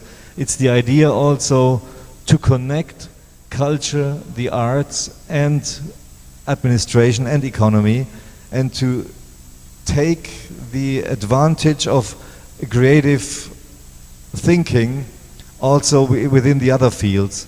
The same as you do in the academics, you cannot do research without creative thinking, but these are totally different mechanisms. We have to acknowledge that the mechanisms are different, and this has to be reflected in policy and also in the mechanisms we install. Thank you. Thank you. Thank you very much, Rainer. This is also something very important, this culture, arts, economy, administration on the one hand, and second, I think this should be a very clear message. It looks like before the pandemic there is a podium, there is a room, there are people online, but it's not, right? We know it, we have experienced it, we experience it. If we had gathered today, and I remember a meeting of the CONNECTI, I think last week, Tita, right, in Cirebon, when John Newbegin here, our colleague from the UK, said, but why don't we organize something in Bandung and why don't we do it here, right? In the context of the Asia-Africa Conference Center, which is part real, part mythical, right? And then, yes, so this is happening, but we need good energy because what is ahead of us is making sure that in the G20 Indonesia, in the G20 context of Indonesia, the result is not just one line about creative economy in paragraph 52 of the leaders' declaration, right? But that there is substantial initiative that is being taken. About that, and about how to keep on this spirit of cooperation, dialogue, peaceful coexistence, the Dasasila Bandung principles. Erika, from the ASEAN perspective, as also Indonesia will be sharing the ASEAN Secretariat next year, what would be key one or two drivers to strengthen the conversation about creative economy in the next weeks and months? Erika, maybe then Tita, and after Angelica. Erika. Yes, thanks, Nicholas. I hope my audio is better now. Are you able to hear me? Yes, yes, it's good. Okay, perfect. Yes, so with Indonesia going to become the chair of ASEAN next year, and also with Cambodia as our chair for this year, this conversation on creative economy is really gaining momentum. Especially since last year when Indonesia really started the push towards creating more platforms for where creative economy should be discussed. To share, because we have already been discussing a bit about culture, and as Nicholas mentioned, culture and then industries. What we are seeing, what we are, from our perspective in the culture sector, what our discussions revolve on is, first we should recognize the ways by which technology can support this development of creative economy, as well as to not forget that we should put culture at the center of creative economy. And so as I mentioned earlier, the ASEAN Comprehensive Recovery Framework already sets out this path for how then can we support and look at creative economy as one of the drivers for pandemic recovery. And may I just share a couple of other things that have been happening at the regional level, because my audio earlier has been quite problematic. To respond more on Nicholas's question on the discussions at the regional level, we are very happy to share that last year, because of Indonesia's push towards this discussion, we have come to an agreement on an umbrella definition of creative economy. And why this definition is very important is because having no definition on creative economy can lead to some sort of fragmented discussions. We have many players that are very willing to contribute to this discussion, but without one kind of, in a way, consolidated and united framework, very harmonized framework where we are all operating in. This can really present challenges to the development of the sector. What this expansive conversation can allow for safe spaces for a broad swath of creatives to gather, reimagine, and shape visions without preconceived notions of what it is and what comprise a creative economy, and allowing us to understand it within our own also localized context. And by doing so, it can also create ownerships and ensure that efforts to support the developments of the sector are also self-sustaining. So as I mentioned, we have come to an umbrella definition last year, which we will also be able to share very soon on what is creative economy. While this umbrella definition is still in a way very broad, we think that at the regional level, this is a good first step for us to really start thinking of how then do we operationalize all these roadmaps, all these frameworks, all of these discussions, how do we put that in the ground? Thank you very much. Very good point about the definition. This will be further discussed in the next roundtable sessions. Tita, about this spirit of development, definitions, local development, ownership, but also how really to now make sure that everything that is being seriously discussed about creative economy moves forward in this very wide, sometimes impenetrable G20 context. Maybe one word to sum it up is relevance. So as long as creative economy is relevant for development in any sector, then it can or should be able to implement that. And well, if I refer to our bill on creative economy, as long as it has IP potential, as long as it can increase the value of the product or service itself, and also as long as it involves R&D in technology and science. And then considering the characteristic of Indonesia and maybe countries that are similar to us, like the ones in Southeast Asia, we still have these points to consider, like 3 to 4 points that I took note of. One is that we have still labor-intensive potential. So any job should provide opportunities for equal opportunity for work. And we still have a young population who should be taught the upskilling or reskilling of skills that are relevant to future jobs. And we also have this challenge of disparity. So we should create equal access with whatever we have with creative economy.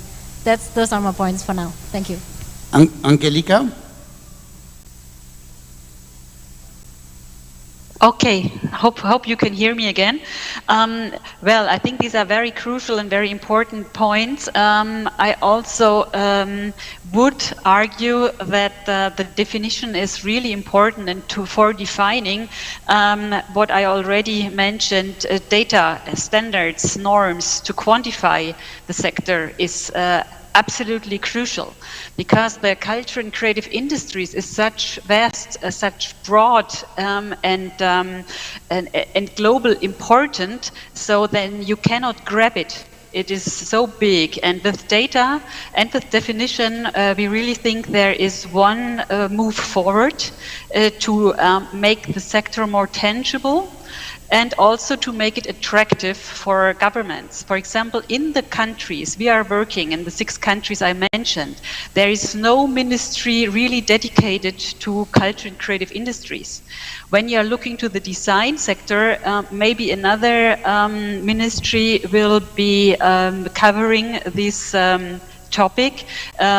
When you're looking into the tourism sector and the craft sector, then again another ministry is covering this. So the question is, who within the government or even regional area is responsible or would like to inform and support this very important growing sector.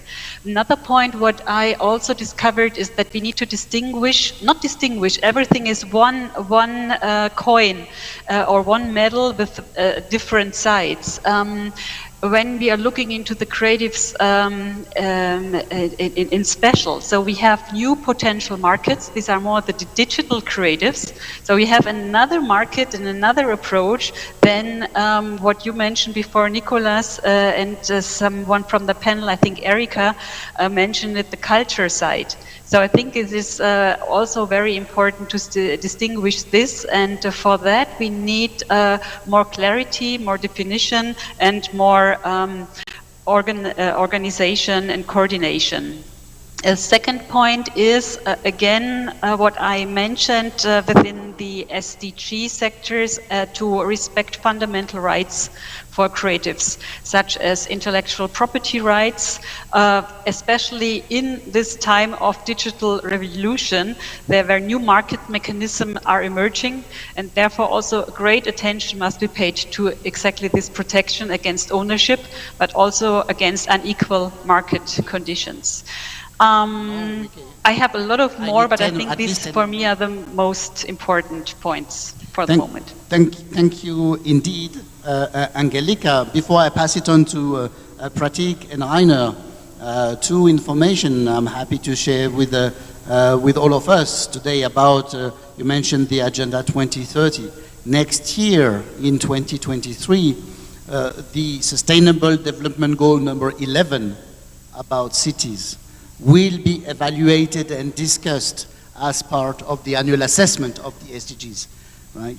So we do also have to say something in this conference about creative economies, city, and the SDGs, and the assessment of the SDGs in the crisis. That's point number 1. Point number 2, at this moment, and it should be confirmed hopefully soon, the Secretary General of the United Nations is about to announce the installation of a special advisory committee, including local and regional government representatives. This would be the first time in the history of the United Nations that there would be such an advisory role of local governments and regional governments to the United Nations law. Just to think about that. Pratik and Rainer, about how to support dialogue and cooperation, including these bureaucratic factors, and sometimes it is this minister, sometimes it is this minister, sometimes it changes, etc. How to move on and make sure that this G20 Indonesia gets straight to the point regarding creative economy. Pratik and Rainer. Thanks, Nicholas. I think Erika raised a valid point about the definition, and then Angelica followed it up with data issues. I think both are valid points, and both are quite closely interlinked. I think the reason that we have not been able to arrive at one single definition of this concept called creative economy is the fact that it is a concept that is dynamic in nature. It will keep evolving. It has evolved over time, and it will keep evolving as the country develops, as the sectors develop, and and that's the reason we'll not be able to have. Of course, I'm glad that ASEAN is working on an umbrella definition. That's great. But so what is needed is to, I mean, you can have the G20 can really help in having collective agreements, but the implementation has to be country-led. So whatever implementation or whatever policy recommendations that will really go would have to be country-led. So So I'll just point out a couple of or 3 or 4 policy recommendations that countries can really try and implement, and then that can of course benefit G20 as a whole. Firstly is the rising digital divide. I think the sector currently faces important bottlenecks related to digital divide. We need policies to promote widespread internet access even to remote locations. Further, since most of the firms involved in the sector are micro level and most workers are freelance, with marginal financial support, governments must ensure the provision of digital creative production tools more accessible and affordable. And where public-private partnerships, I think, could really help facilitate it. Also, I think the scale of public investment in the sector is unreasonably low currently. Thank you. So these are some of the points that I think countries themselves can try and implement, and then that can benefit G20 as a whole. Thank you very much, Pratik. Rainer, we have 5 minutes left. But don't take the 5 minutes. Just about these questions. Okay, I can just say yes, yes, yes, and yes to what was said before.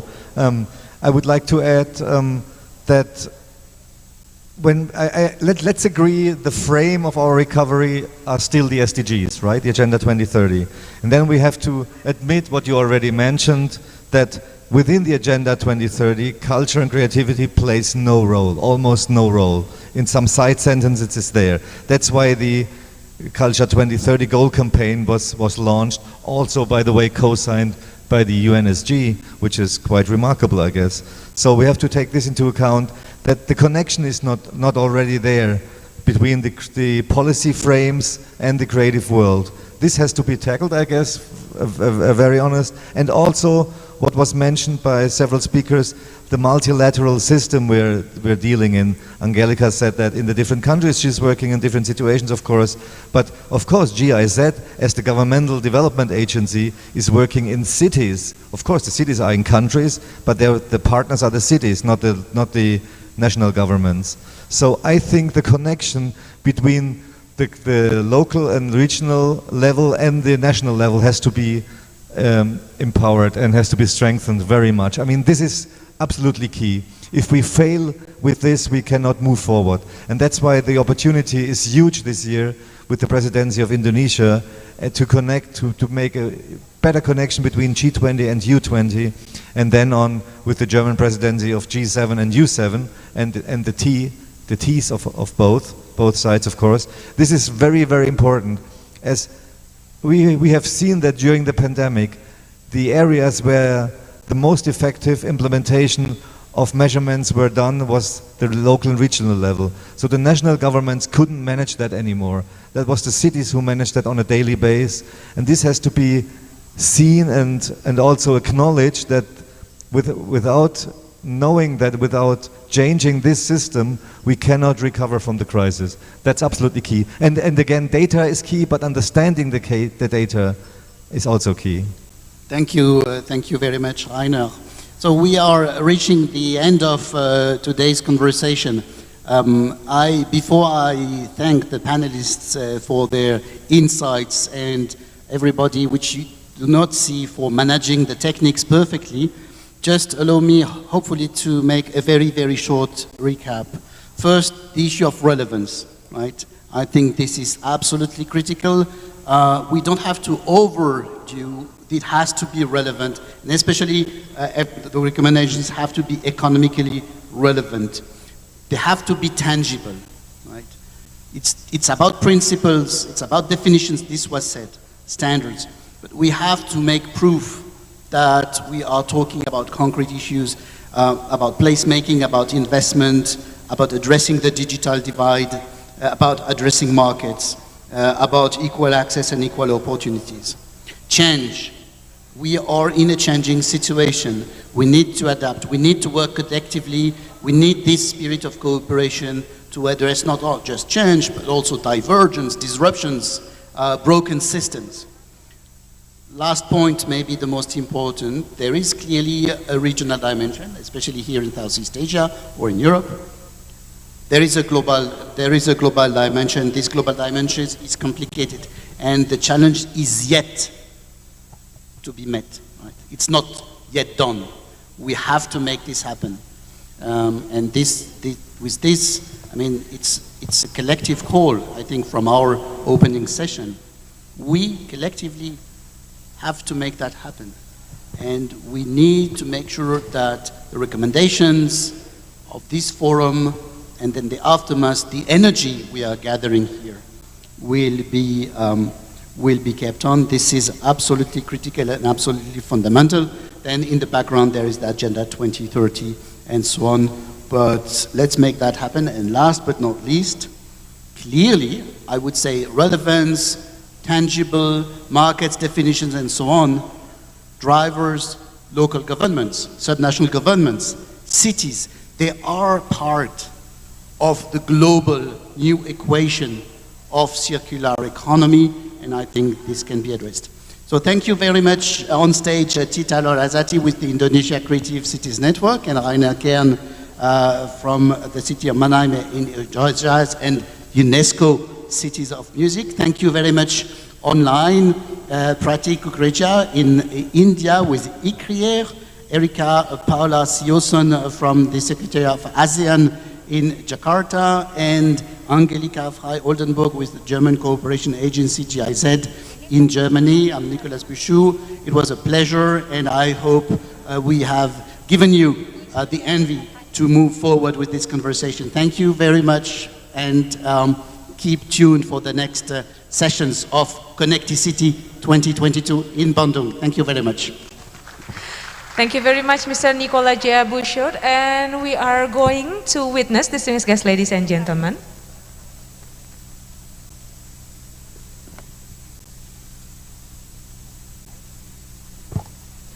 Okay, please remain at stage because we are now going to witness the giving of the token of appreciation from CONNECTI City 2022 to the moderator and also the two speakers who are here offline with us today, which will be presented by the tourism industry section, head of tourism industry section from Tourism West Java Tourism and Culture Agency, to Bapak Rizpiaga STMT. Kami silahkan dengan hormat. Kita berikan tepuk tangan Bapak dan Ibu, and Mr. Busho, Ibu Dunita Larasati, and also Mr. Rainer Ken. Would you please stand up? Bapak silahkan untuk dapat naik ke atas panggung, dan rekan-rekan dari Mojang Jajaka silahkan untuk dapat menyerahkan souvenirnya.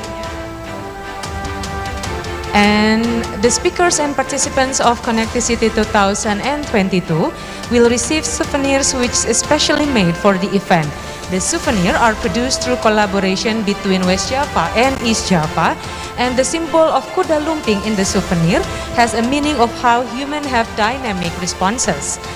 It takes sharpness and critical thinking represented by the cleaver symbol without forgetting the role of humans themselves in maintaining the continuity of nature represented by pebble, sustainable fabric. Ya, kita saksikan bersama penyerahan cindera mata. We are now witnessing the giving of the token of appreciation from CONNECTI City 2022 to the moderator and speakers who are here offline at Gedung Merdeka, Bandung, West Java, Indonesia. And from CONNECTI City 2022 is represented by the head of tourism industry section from West Java Tourism and Culture Agency, Mr. Rizpiaga. And we also given the opportunity to Mr. Rizpiaga to take pictures with the moderator and the speakers as well.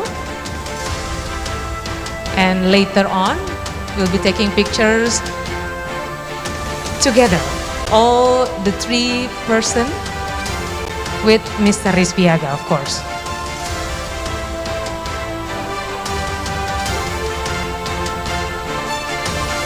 Ya, Bapak Aga silakan berfoto bersama dengan para pembicara dan juga moderator. Silakan mungkin untuk dapat diabadikan oleh rekan-rekan dokumentasi, dan terima kasih juga untuk rekan-rekan Mojang Jajaka yang sudah membantu penyerahan dari cindera mata ini.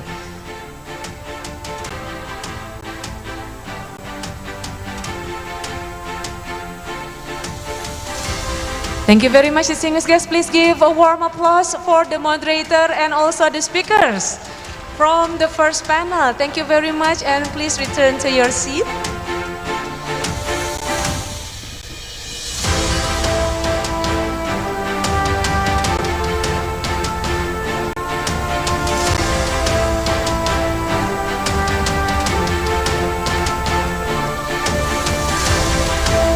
Okay, that was the first panel from Connectivity 2022. And the first panel, distinguished guests, ladies and gentlemen, is inviting 5 speakers. We have Erika Paula Sjöson, Pratektu Kreja, Angelica Frey Oldenburg, Ibu Dwini Talarasati, and also Mr. Rainer Kern. And it is moderated by Mr. Nicola J.A. Bouchot.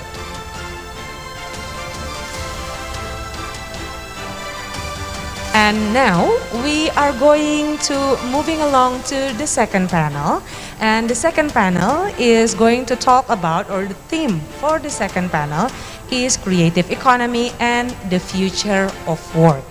And just like the first panel, we are going to start the second panel with the keynote speech, but before that, let me inform you once again that assembled with this event, the Connectivity 2022, we have 2 exhibitions held. The first is the mini exhibition that is held at Gedung Merdeka, Bandung. We have 8 booths, and also the second, which is interesting, is the exhibition held at Paris Van Java Mall, and it is held from 14 March. And for those of you who would like to see the exhibition collaboration between Connectivity 2022 with British Council, you can feel free to come to Paris Van Java, and then it is open for public and also free, especially for all the delegations from Connectivity 2022.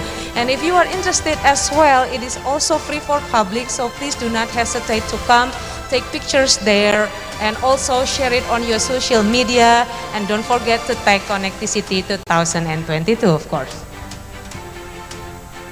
Okay, now we are going to move forward to the second panel, and we will start the second panel with the keynote speech. And today, before the keynote speech, let me inform you that the second panel will invite 6 speakers.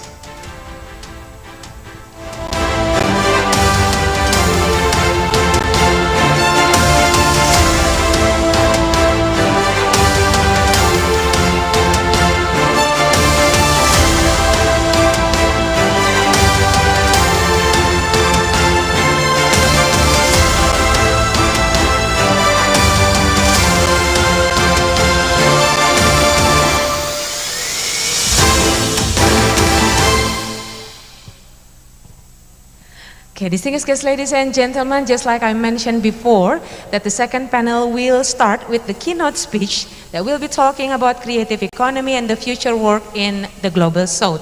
So please give a warm welcome to our speakers. Join us online, Program Director from CHEPEC, Mr. Ramiro Albrum.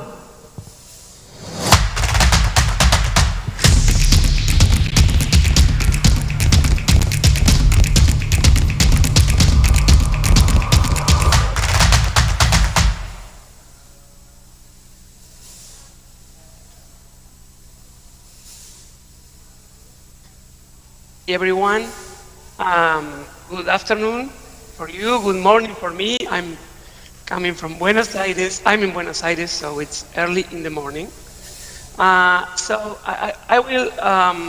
am coordinating a global project, a global initiative called The Future of Work in the Global South, where, for example, last year we gathered some 100 researchers from the Middle East, Asia, Africa, Latin America, trying to think together about the future of work, trying to bring Global South voices in the global discussion on the future of work.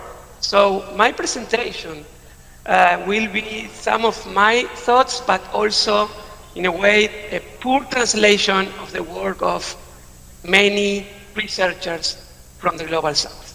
So I will organize my presentation in 3 main parts.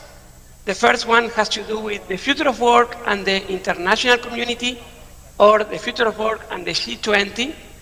The second one has to do with the future of work and the creative economy, the connection between both topics. And the third one has to do with the future of work and geography, or the future of work and place, or the future of work and urban 20. So again, the future of work and the G20, the future of work and creativity, and the future of work and place. But before that, let me start with the quote from George Orwell. You know, that I think that it must be the main idea behind my talk. You know, George Orwell was writing in the early 40s of the last century, and he said something along these lines. He said, every now and then something happens. Know that it's ultimately traceable to changes in industrial technique, though the connections isn't always obvious, and the whole spirit and tempo of life changes, and people acquire a new outlook which reflects itself in their political behavior, their manners, their architecture, and their literature, and everything else. I believe that we are going through this type of, disruptions, this type of periods of history, with everything is changing, and we have a lot of new drivers to take into account, particularly, I believe, digital transformation. So my reflections will be about the future of work, but I think that it's important the timing. I mean, why now? Talking about the future of work, because now we need to manufacture the future. It's a moment for doing that. So regarding the first one, regarding future of work and international community, first, let me give you some figures about that.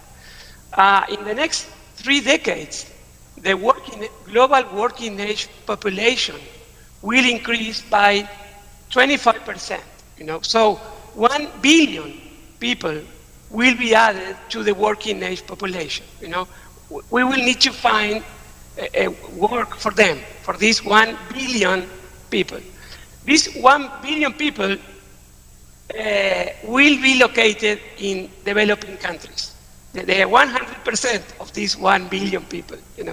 So we need to think about the working conditions, the technology, the skills, the regulations in the global south for addressing the issue of the incoming labor force, that will be located in the global south. Particularly in sub-Saharan Africa, we will have to create some, maybe 500 million jobs over the next 3 decades. So that's a lot, a lot. So what I'm saying, as my first comment, is that the global labor markets are converging to global south labor markets. So that's one main issue of why we need to think globally about the labor market. The second comment is that these global south countries lack proper responses, mechanisms to address this challenge. Why? Well, because we failed in the past to take advantage of technological revolutions. So now we need to check if we have the right skills development institutions, the institutions for encouraging technological change, and so on. But this imbalance between the challenge and the institutional arrangements is particularly huge regarding skills. And we have underinvestment in key skills, for example, soft skills during early childhood. We have a lot of misinvestment. We are forming children with routine skills, and the future has to do with non-routine skills. I will go to that later. And we have a lot of regressive investment. In a way, we are, for example, in the labor market, we are forming we're only formal workers, high-wage workers, men, workers with long-term contracts, and so on. So again, regarding we have like a big opportunity that arises from digital transformation, but we have a lot of failures in our institutions in a way of how to confront this challenge, how to take advantage of this opportunity. So that's why I believe that the international community has a key role to play, because we need to fund new skills development systems for the Global South. I'm saying we need more money, we need more ideas, we need proper technology transfer policies for bringing new technologies to the Global South and so on. And it is really hard to make all these things a country by itself, It needs the international community. So that's why I believe that the Future of Work agenda and the international, or the G20 agenda is deeply connected. Let me go to topic 2 that has to do with Future of Work and the creative economy. Of course, creativity and the creative economy is an elusive concept, and it has many definitions. So I will focus on 2 main definitions. One, creativity as a skill, not a sector, as a skill. And the second one, creativity as a sector. So I will try to bring these 2 perspectives. The first one, creativity as a skill, and the second one, creativity as a sector. Regarding the creativity as a skill, we have a huge global challenge. Why? Because if you look at the labor market, 30% of workers are performing non-routine tasks, like in a way creative tasks, trying to do different things with the same inputs. So just 30% of the global market is engaged in some creativity in their workplace. Then we have 70% that is not, that is just performing routine tasks that we believe machines will do better and are doing better right now. So there we have a big global challenges of reskilling. But this challenge is bigger or more important in the developing world. If you look at the Global South as a group, we have just 25% or less than 25% of workers are performing creative tasks. And in the Global North, 50%. So you can see the contrast there. 50% of workers in the Global North are performing tasks that have to do with doing something new, to create new things, to move away from routine. But in the Global South, it is about less than 25%. And in low-income countries, it's just less than 10% of workers are engaged in some non-routine creative tasks in their workplace. So regarding creativity as a skill, creativity, we can think of creativity as a general purpose skill that can be part of every process in every sector of the economy, because it's about doing something new, it's about changing processes, creating new products, and so on. So there we have a huge global challenge, particularly the challenge is really, really huge in low-income countries. But then if you think about creativity as a sector, not as a skill, if you think about advertising, marketing, design, IT services, publishing, and so on, there I believe that the creative sector has a key role to play in encouraging, we can say, 21st century structural transformation. This sector is critical for the developing world, because in the past, we used to try to go for manufacturing because manufacturing was a special sector in terms of job creation, in terms of productivity, in terms of integration to the global economy. Okay, now manufacturing is no longer this special sector.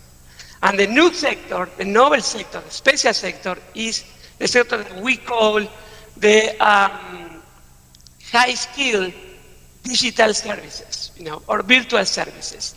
And all these sectors, as I mentioned, advertising, marketing, design, IT services, particularly IT services, publishing, they all belong to this high-skill virtual services sector. So in a way, if we, the developing world, are starting to think about new growth models, new development models, we need to think about this sector. We need to encourage the growth of this sector. We need to find more connections between these sectors and the rest of our national economies. You know, I believe that that's the only route path to development.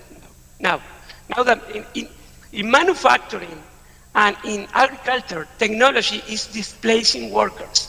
You know, it's automating tasks. But this is not the case in the services sector. Services sector, you can find complementarities between new technologies and people, humans. You need humans in the loop in every sector, subsector of the services sector. So that's why I'm saying that creative economy as a sector needs to be part of our development agenda in the global south. As manufacturing was in the 50s, 60s of the last century. So in a way, the creative economy is part of the solution of our development challenges. So again, when I was thinking about creativity or the creative economy in the future of work, I found these two connections: creativity as a skill, creativity as a sector, and in both, I believe that your community has a key role to play when we think about the global south. You know. And finally, let me go to the future of work and Urban 20, the future of work and place, or the future of work and geography. You know that there's this idea, this wrong idea in our experts, many of our experts in the digital economy, that there's no connection between the digital, the world made of bits and the world made of atoms. You know, it's kind of, they are disconnected, you know. They say the world is flat. We are all part of a digital community. And I think that this is not the right way to think about how to be part, how to encourage participation, and a dynamic participation in the digital economy. Why? Well, first, because we need, because we are creating new geographies. We are creating digital geographies, you know. We are creating mountains, obstacles, you know, in the digital world. So entry, being part of the digital economy is policy intensive, is no automatic, you know, it's policy intensive. And adding value to the digital economy is also policy intensive. So why I believe that local policies matter and regional policy matters and national policy matters? Because first, of course, we need a lot of new infrastructure that maybe in the global north, again, they are pushing for creating new infrastructure, but in the global south, we are still trying to manage, we are still trying to solve the third industrial revolution infrastructure that we need, you know. Imagine that in Sub-Saharan Africa, 70% of individuals are offline. 70% of individuals are offline in Sub-Saharan Africa. So what I'm saying is that we need a big push in digital infrastructure. Otherwise, in the global south, we will be unable to enter the digital economy, you know. So this is really very tangible, very real infrastructure. The second issue of why geography matters or place matters is about what we call agglomeration economies, you know. Of course, we are working in a global environment, in a digital environment, in the world of bits, but we still need to we need to engage in face-to-face interaction, particularly for innovation. You know, in innovation, we need to think collectively, as a collective, and in order to do that, we need to gather together. So that's why I believe that there are a lot of agglomeration economies in these most dynamic sectors, and that's why we need to cluster. Even if we are working digital and global, we still need to cluster together. And finally, and I believe that this is the most important reason why we need to think about very concrete real world policies and you know, place policies, you can say, is about the skills challenge. You know, I mean, the way we form humans, I believe, okay, we can engage in some hybrid with some virtual instances of learning, but I believe that we still need face-to-face learning systems. We need to encourage early childhood education in our cities, in our regions. We need to reform primary and secondary education, you know, and also, again, for trying to make it inclusive, we need to acknowledge the digital gaps, you know, in access to technology or to know how to use technologies. So, and of course, regarding working in the learning in the workplace, again, our formal training systems are highly unequal. Therefore, as I just mentioned, high-wage workers, men workers, workers with long-term contracts. So we need to change that. But in order to make the skills development system inclusive and dynamic by design, we need to think about the cities. We need to think about the national policies and make them work together. Okay, I will stop here. I just try to connect my research, and I will say the research of my community, of the future of work in the Global South community, with your expertise, your ideas, and your effort to encourage the creative economy. And I hope that I succeed in that. Thanks for everything.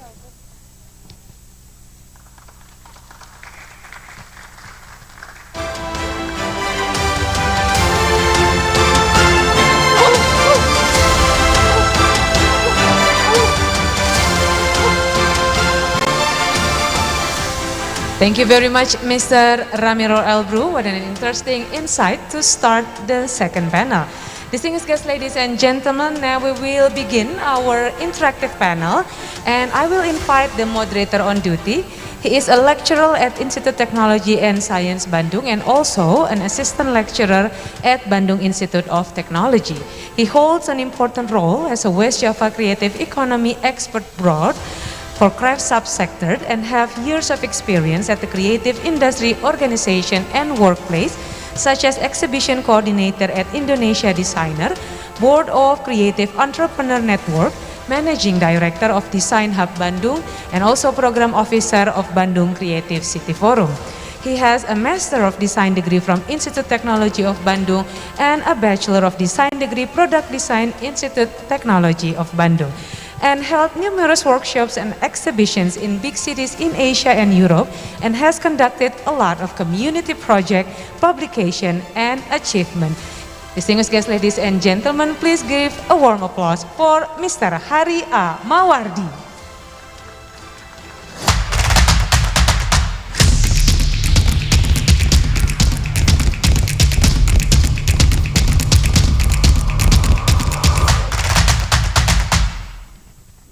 Good afternoon, Bapak Hari. Thank you very much for joining us today. Thank you very much, Ms. So now I will handle the panel to you. Would you please? Thank you very much, Teh Agi. Assalamualaikum warahmatullahi wabarakatuh. Good afternoon, everyone. Nice to have you all here in the Merdeka building of Asia Africa Street in Bandung. And at this lovely afternoon, we will have a very interactive session with, I believe we came from 4 continents, including Mr. Ramiro before from Argentina, and then we have Svetlana Bordunova, Patrick Linville, and John O'Begin from Europe, and then Andre Kwok from Asia, and then Ojoma from Africa. So this will be a very huge opportunity for us to see a different perspective about the creative economy and the future of work. Before we start, I'd like to invite Mr. Patrick Linville, the President Director of IKEA Indonesia, to join me in the stage, and also Mr. John O'Begin from Office of the Mayor of London, Chair of Creative Industry Policies and Evidence Centers International Council of UK. Please join me in the stage and give a round of applause for both of them. Thank you very much.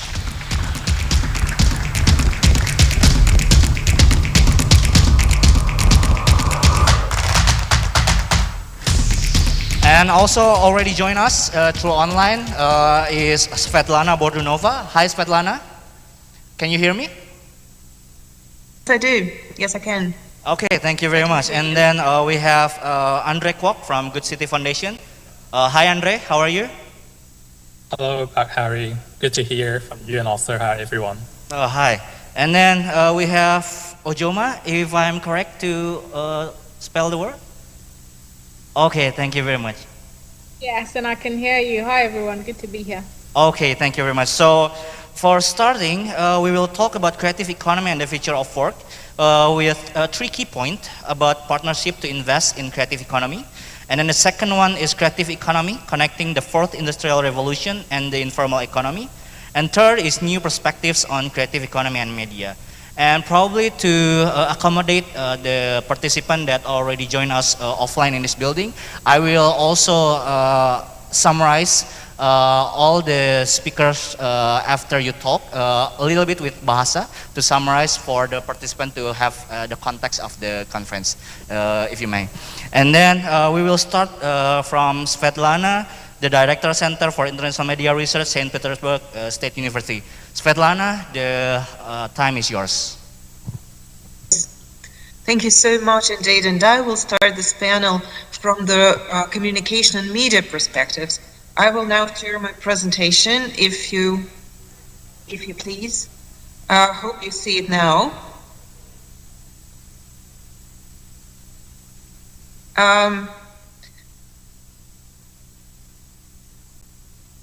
Hope you can hear me and see my presentation now. If you could respond to this. Okay, we can hear you, but probably we have some technical difficulties for the slides, but you can carry on. I can hear you very well.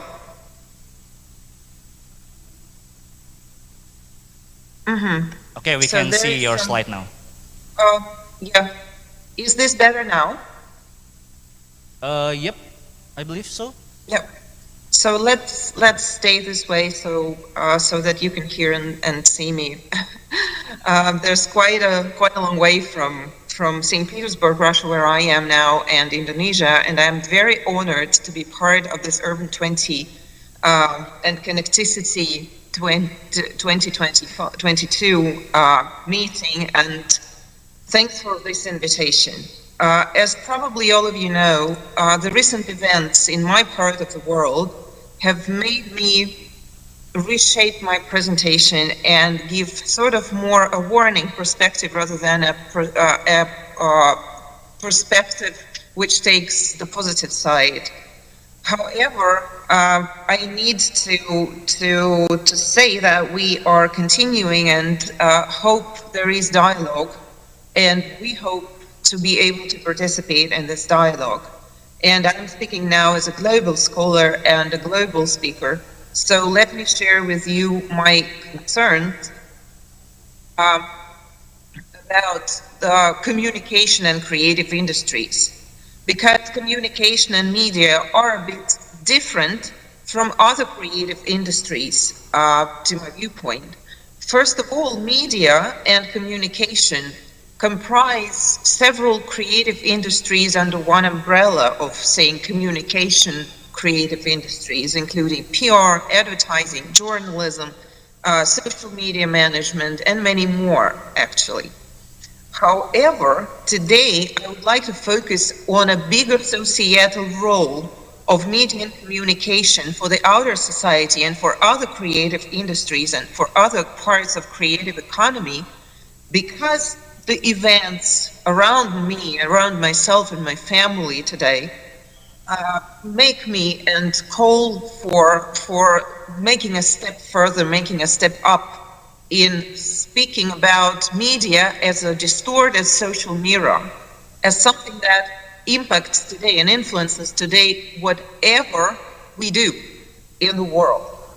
And I would like to talk about 3 things: mediatization, sustainability, and peace building, which has a connection to the wider structure of the society and also to the creative economy and the future of work and the nature of working today. First of all, about mediatization. What does it mean? And what have we been facing recently in the recent decades, and what we are facing today, which I think is a bit understudied and is not on the agendas of the world discussions to the extent that it deserves. First of all, mediatization is penetration of the media logic, the logic of media and communication, into the logic of existence of another industry, of other industries. It not only means orientation to the fact that media exists, it not only means orientation to media attention, to media coverage, to the deadlines provided by media, as, for example, the political sphere does, very much orienting itself today to how media will behave and how media will accept or not accept of what politicians suggest. Creative industries also experience this mediatization very highly. So one creative industry has a huge impact upon another creative industry, whatever you take, see it art, belly, creation of very highly intellectual goods and so on. It not only means orientation to this attention, it also means adjustment of the product itself to omnipresence of media. And also the response penetration of this industrial logic into media production, in how media change. So when we speak about the overall role of media and communication, especially social communication on social networking and global communication in this form, you will see that communication, as Luhmann and his fellow Richard Munch was saying, communication plays sort of a wind role, a convection role between different social systems and between different industries, because media allow us to talk across industries, across subsystems of the society, across something that Germans would name as Teilsysteme, system parts of societies, or Funktionssysteme, so functional systems, systems oriented to particular industries. For creative industries, for work in creative industries, it means growth of performativity in the very heart of their industries, and dependence of success upon something, upon media and communication, and upon how world is looking at them, which might really distort the assessment of their real value. And we need to see how this matters. We need to assess it more, and we need to pay more attention to it. Also, we need to look at how media and communication may work as a non-distorted mirror, as something that is much less distorted than it is today.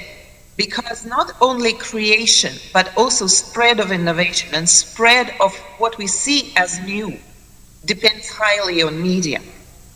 This is something that we need to put on the agendas, media and innovation. There is this area of studies, but it's not that big and not that crucial as it needs to be crucial today. This is my viewpoint. Now, several words about something that has been of primary concern to me and my colleagues within the last weeks.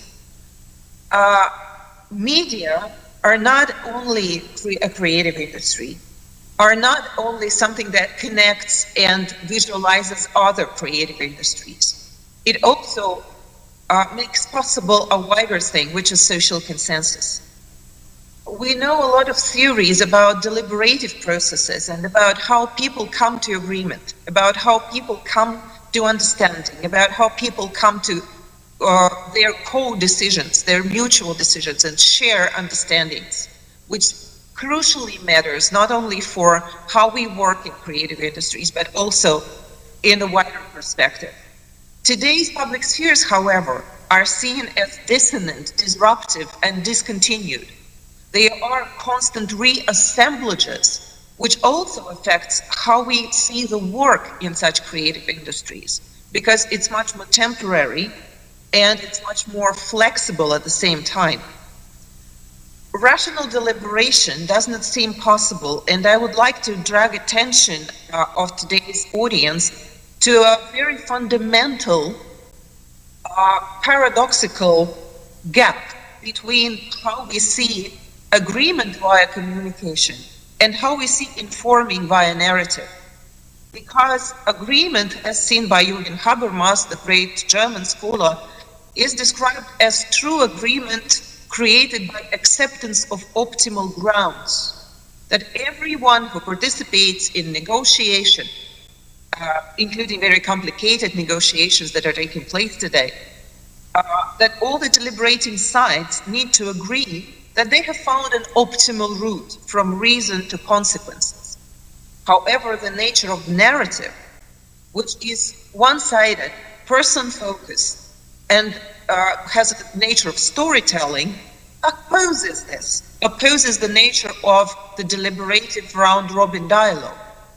This fundamental difference has to be addressed on the highest possible level of how we continue deliberating in the world of narratives. Because there are also other disruptions that depend on it. We have seen in the pandemic world how the infodemic developed, and the commercial nature of media, which earned money by informing people, unfortunately played sometimes against the interests of people, because the commercial nature of media made them earn money because of our anxiety. And without creating the constant common ground, the reference guide, referencing a common reference field and guidance for all of us, instead of this, there was a hype that people were earning money off rather than helping others. Also, there is political abuse of traditional and social media via computational propaganda and many more.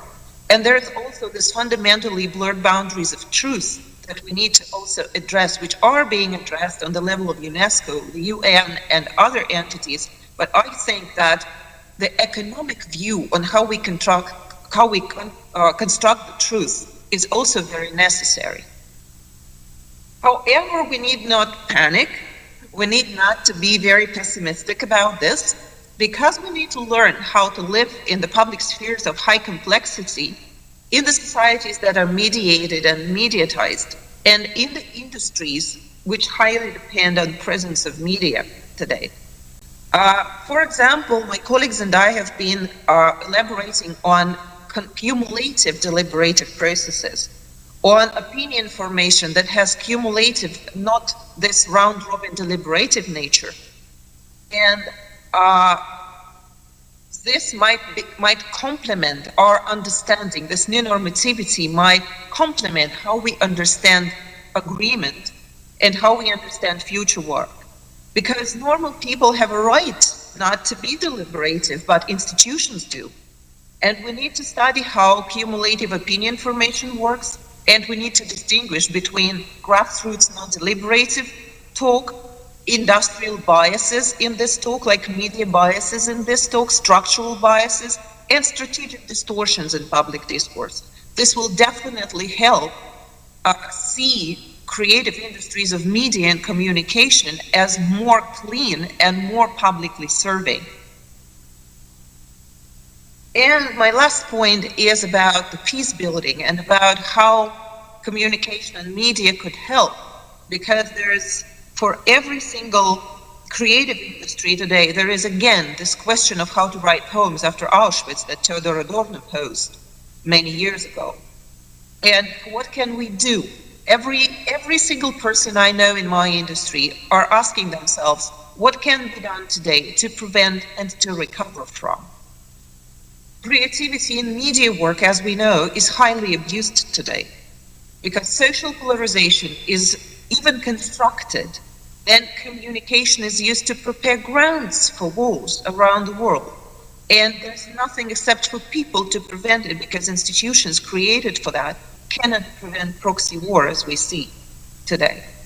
So what we can do is media literacy, media education, especially in the cities. And this creates a huge gap between cities and villages, for example, in terms of how people get media educated and how people can detect fake news, for example, and how people can find truth in the environments that surround them, in the overloaded, really overloaded environments, mediated environments.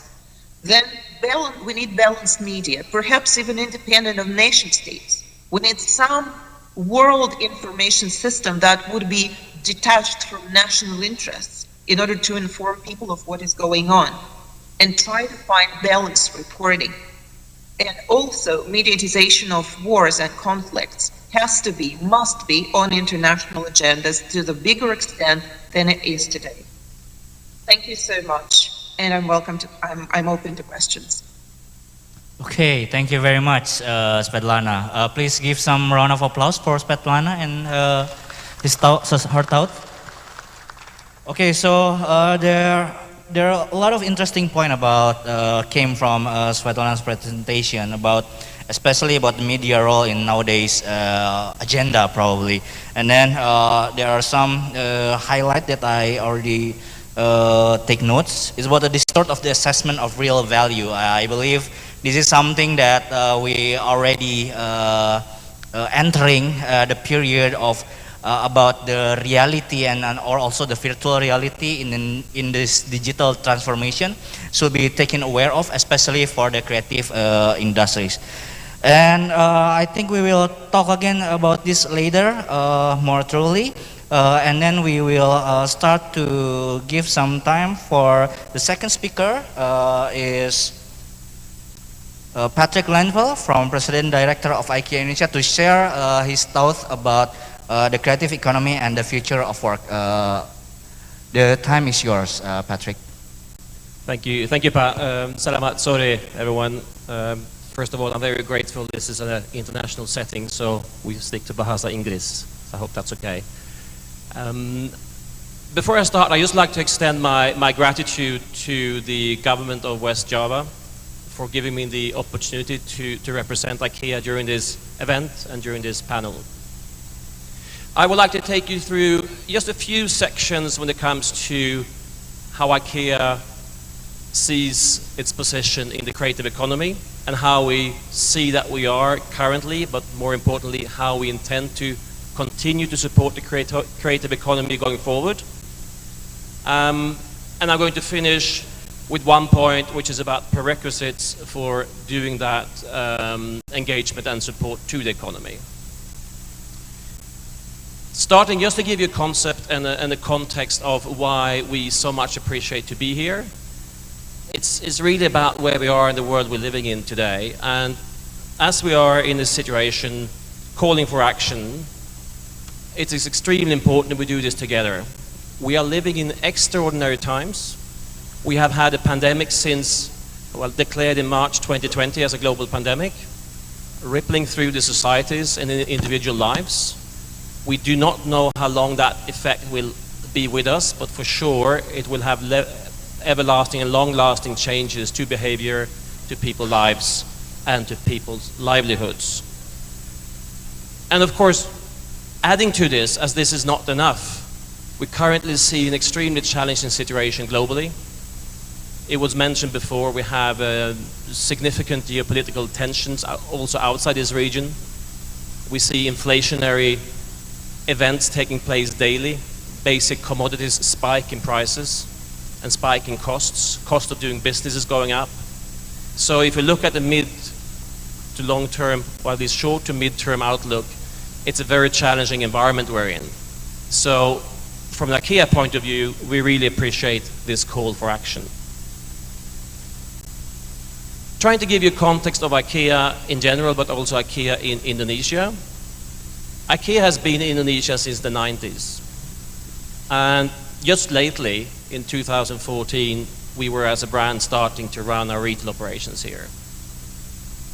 But what's important to mention is we are one brand, and since we entered the market in 1990, we have been committed to and remain committed to be a long-term partner to the Indonesian economy. We are here for long term, we're here to contribute and to support, and as the situation now calls for, also be part of the recovery of the economy. And why is then IKEA so excited to be here and try to be part of a solution? Well, it actually starts with the foundation, because ever since IKEA was founded, it has followed this vision, which is about to create a better everyday life for the many people. So it's a social mission. Underneath this, we are resting on a firm layer of 8 values, and 2 of them are togetherness and positive impact. So we would argue that seeing all these challenges we have in this world, all the volatility, all the uncertainty, we certainly think that it has never been more important to embrace the value of togetherness and value to make a positive impact. So to try to describe a little bit how we work practically around this, not just talking about values and mission and vision and things who we are, but we also would like to share what we have done that represents who we are. Since a couple of years, of course, we have worked and we are working very closely with the local and central governments in Indonesia around COVID efforts, fighting the COVID, relief efforts. We are also very engaged as ambassadors for vaccination. You know, something which not just, of course, touch the creative economy, but the economy as such and society as such. Among others, we have an almost 100% vaccination rate among our team members, and we are together with local and central governments and organizations continuously setting up vaccination centers. One example of relief efforts is something we did here in Bandung, actually, in, I think it was August 2020, when we, together with the Swedish Embassy and Business Sweden, donated a significant amount of face masks and mattresses in the West Java government's efforts to fight COVID and its impact to its community. We are sourcing locally made products. As a global company, we are doing our utmost to source in Indonesia, which is not just buying the products, but also bringing industry expertise when it comes to production and design to the local economy.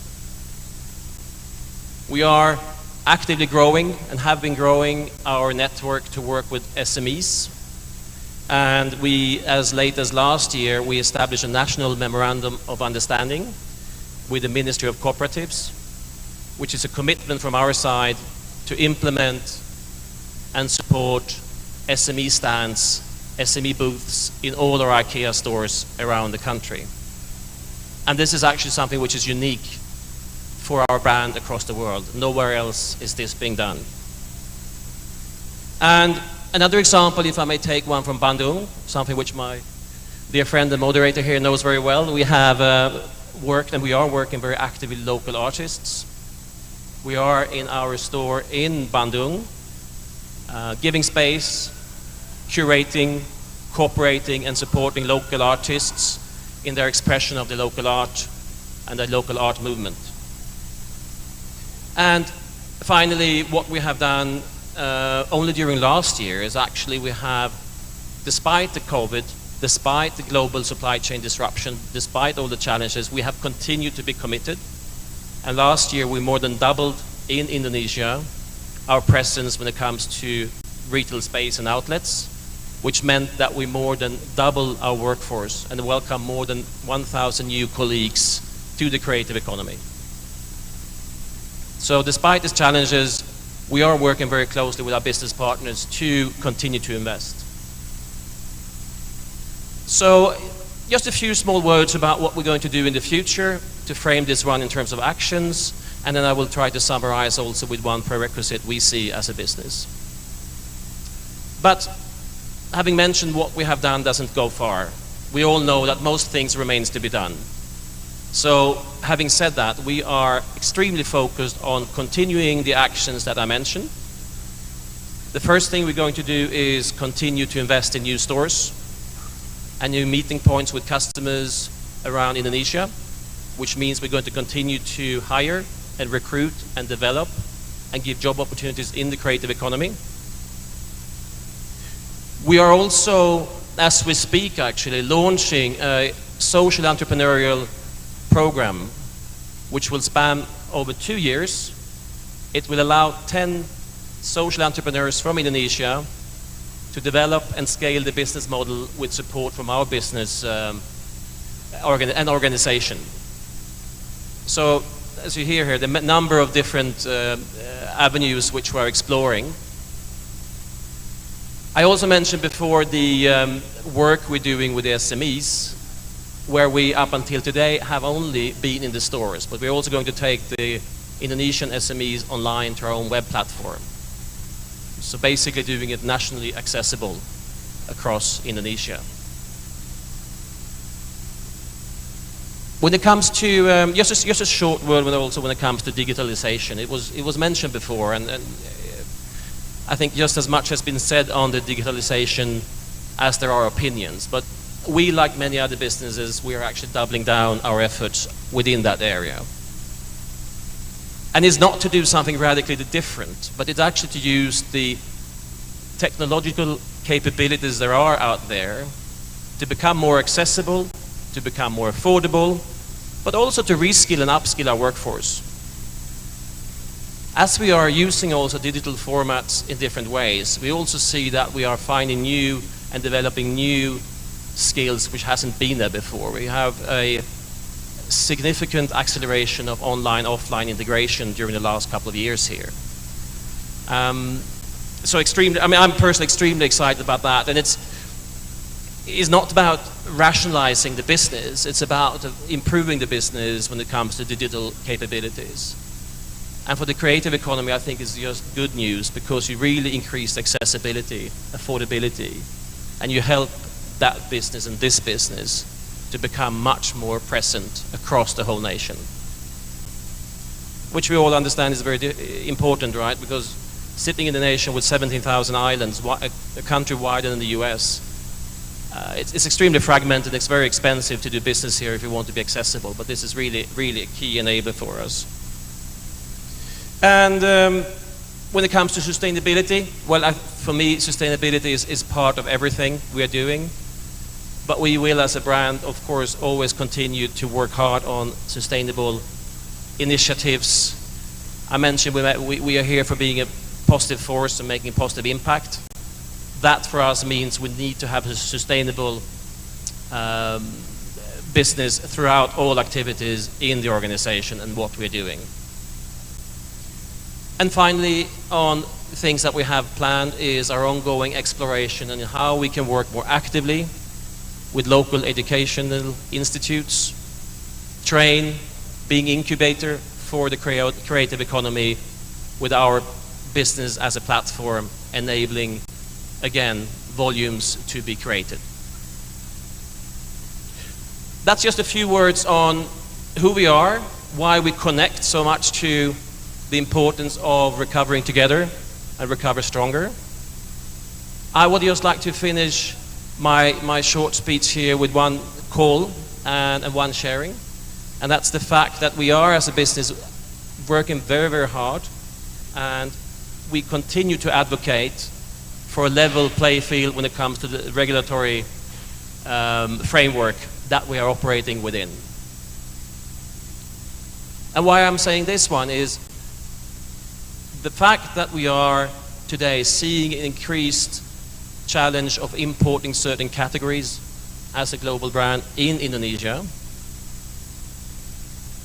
The fact that we do that actually is a challenge for us when it comes to being able to be committed to what I just said. How can we maximize and how can we go all in when it comes to being a positive force? Because being a positive force, investing in creative economy, we need resources. And to illustrate what I'm trying to say now, I can share with you that during 1 year, the limitation and challenges we have in certain categories of import means that we actually reduce our ability to invest in the creative economy to a level which is equivalent to 1 new IKEA store per year. And that's a significant amount of resources which could be invested into growing the workforce, growing the economy, growing the network, growing the infrastructure, tearing down barriers, and making sure there's a bigger degree of collaboration across the industries. Let me then finally just say a big, big thank you. It has been and it is a privilege to be here. And on behalf of IKEA Indonesia, I just want to repeat what I started to say. We have been here since the 90s. We are committed to create a better everyday life for the many people. We are committed to continue to invest in the creative economy, and we are committed to continue to provide and create economical and societal benefits for Indonesia for the long-term future. Thank you so much. Terima kasih. Hatur nuhun. Give a round of applause. Thank you very much, Patrick.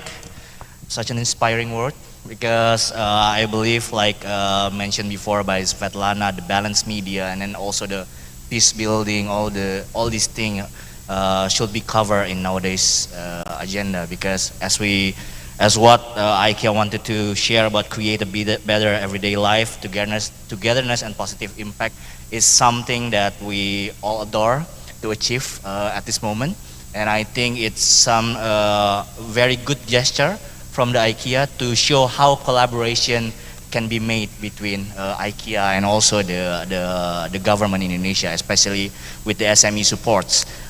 For your information, the project of Teras Indonesia with IKEA, especially with the West Java provincial government, has attracting 500 SME to participate, and 10% of them are already being given the chance to showcasing and also sells their product in IKEA stores in Bandung especially. And I believe just recently the IKEA in Sentul already started the projects also. So I believe the good impact that IKEA are dreaming of in Indonesia probably in the near future should be together for all the SME to achieve that also. And then without further ado, probably the next speakers, John will begin from London, UK, will also share his thoughts about the creative economy and the future of work. John, the time is yours. Harry, thank you very much. Could I have there's my first slide. Could I start by saying it's a great privilege to be here in this very historic building, because of course the 1955 conference here took place at a time when the world was divided into two camps, and there was a great deal of anxiety and fear about how most people and most nations were going to prosper. And we're similarly at a time now when the world is feeling that it's being divided into camps again, and we're not just resetting the creative economy after the COVID pandemic, but we're resetting the global economy. So the stakes are very high, and this is a very important moment, not just for Indonesia, but for all of us who work in the creative industries and all of us who are interested in the future of the global economy. But Harry said at the beginning, we have three questions that we've been asked to address on this panel. And I think if we paraphrase them, we could say one is about partnerships, one is about technology, and one is about information. So I just want to make a few points on those issues. Can we have the next slide, please?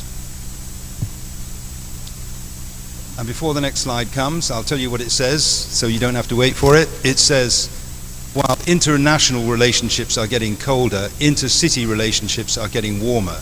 So one of the things that I think we need to think about is, in this year when Indonesia has the presidency of the G20, is what is going to happen at the G20 in terms of relationships between nations, but also what is going to happen between cities in terms of the relationships between cities, epitomized by the U20, epitomized by CONNECTI City, epitomized by Indonesia Creative Cities Network, and so on.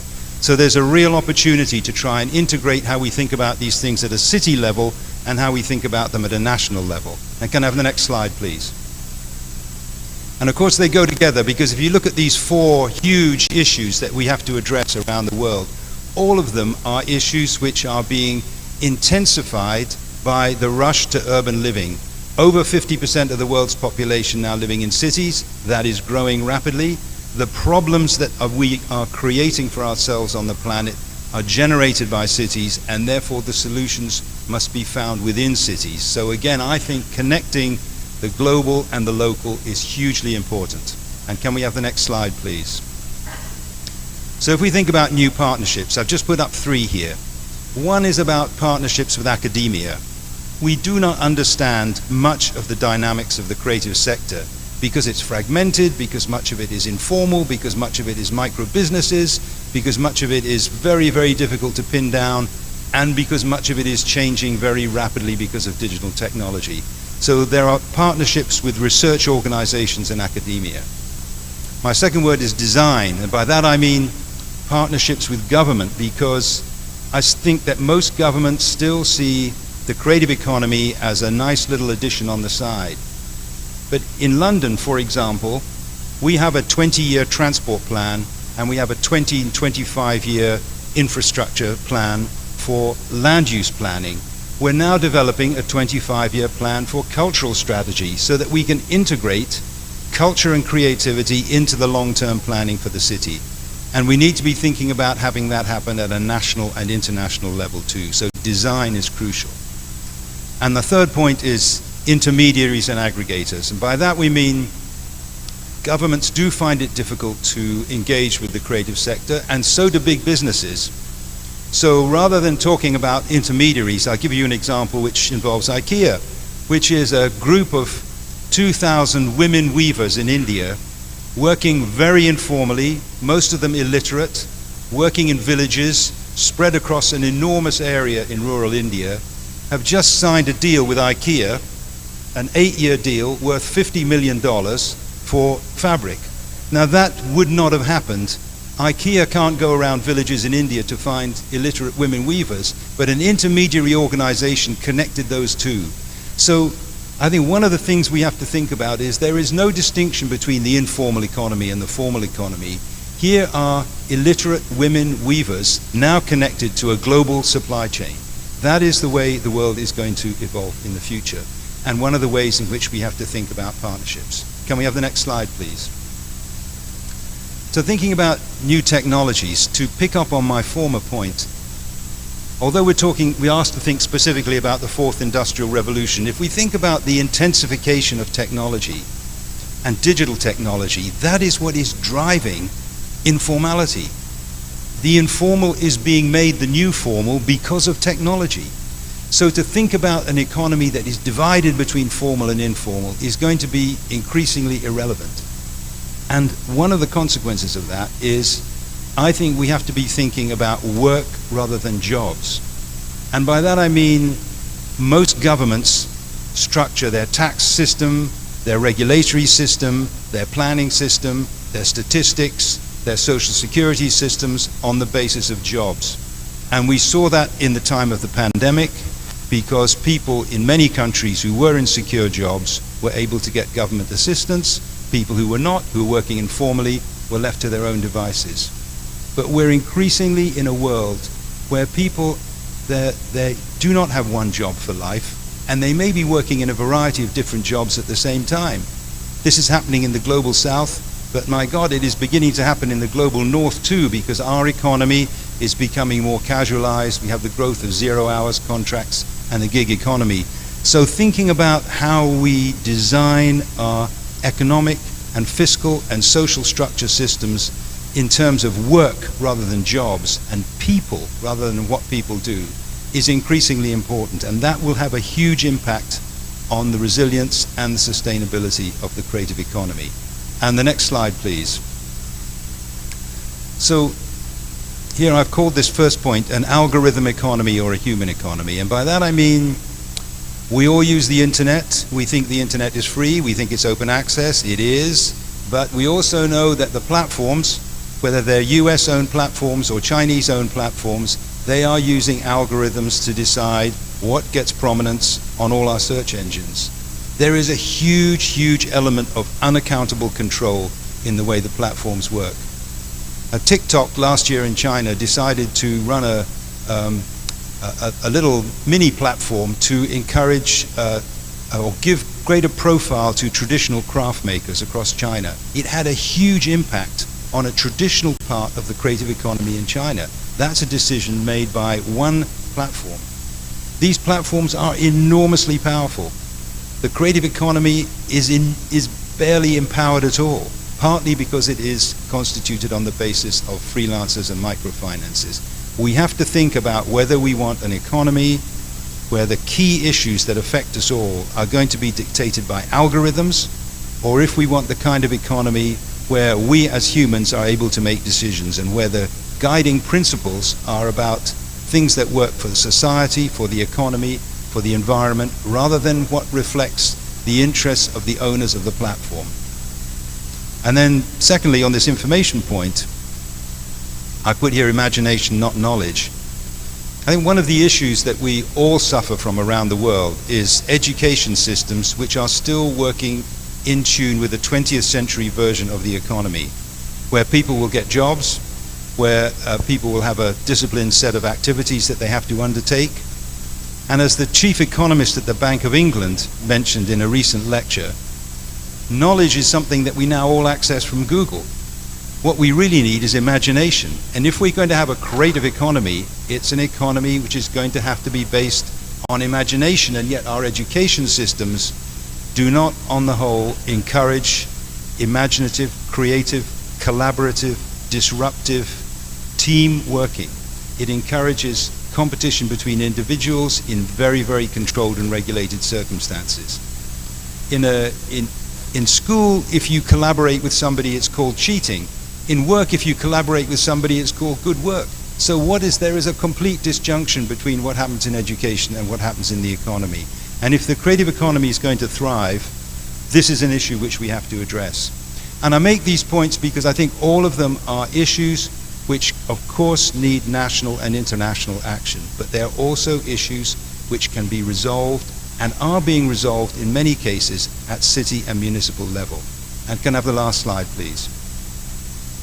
Very briefly, we're used to economic and social structures which are very much conditioned on the notion of value, because value in monetary terms and financial terms is a very easy metric to capture.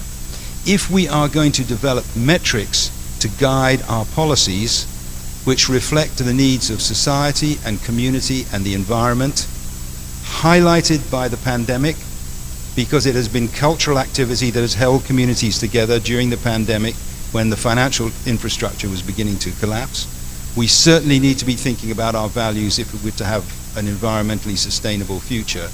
And in all these areas, again, the creative economy is at the heart of it, and the values that we think of to drive the creative economy are values that we must seek to replicate in the kind of metrics we use to gauge value.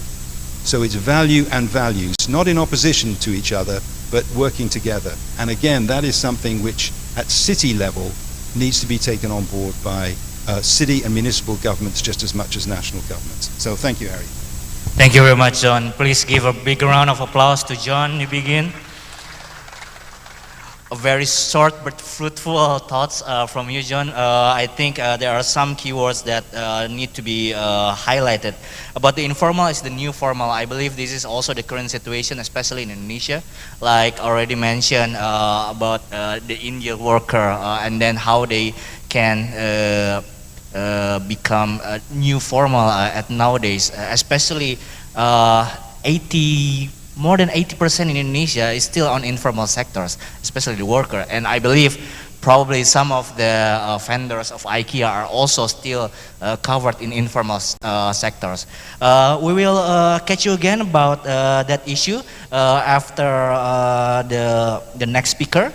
The next speaker is from the Good City Foundation, a good friend of mine, founder and chairman, and then also the initiator of the Smart City Alliance. Please give a warm of applause for Andre Kwok. Andre, are you there? Hi, Harry. Okay, please, the time is yours. Okay, so once again, thank you so much for having me, and let me share my screen here. Can you all see my screen? Still loading, I believe. See it?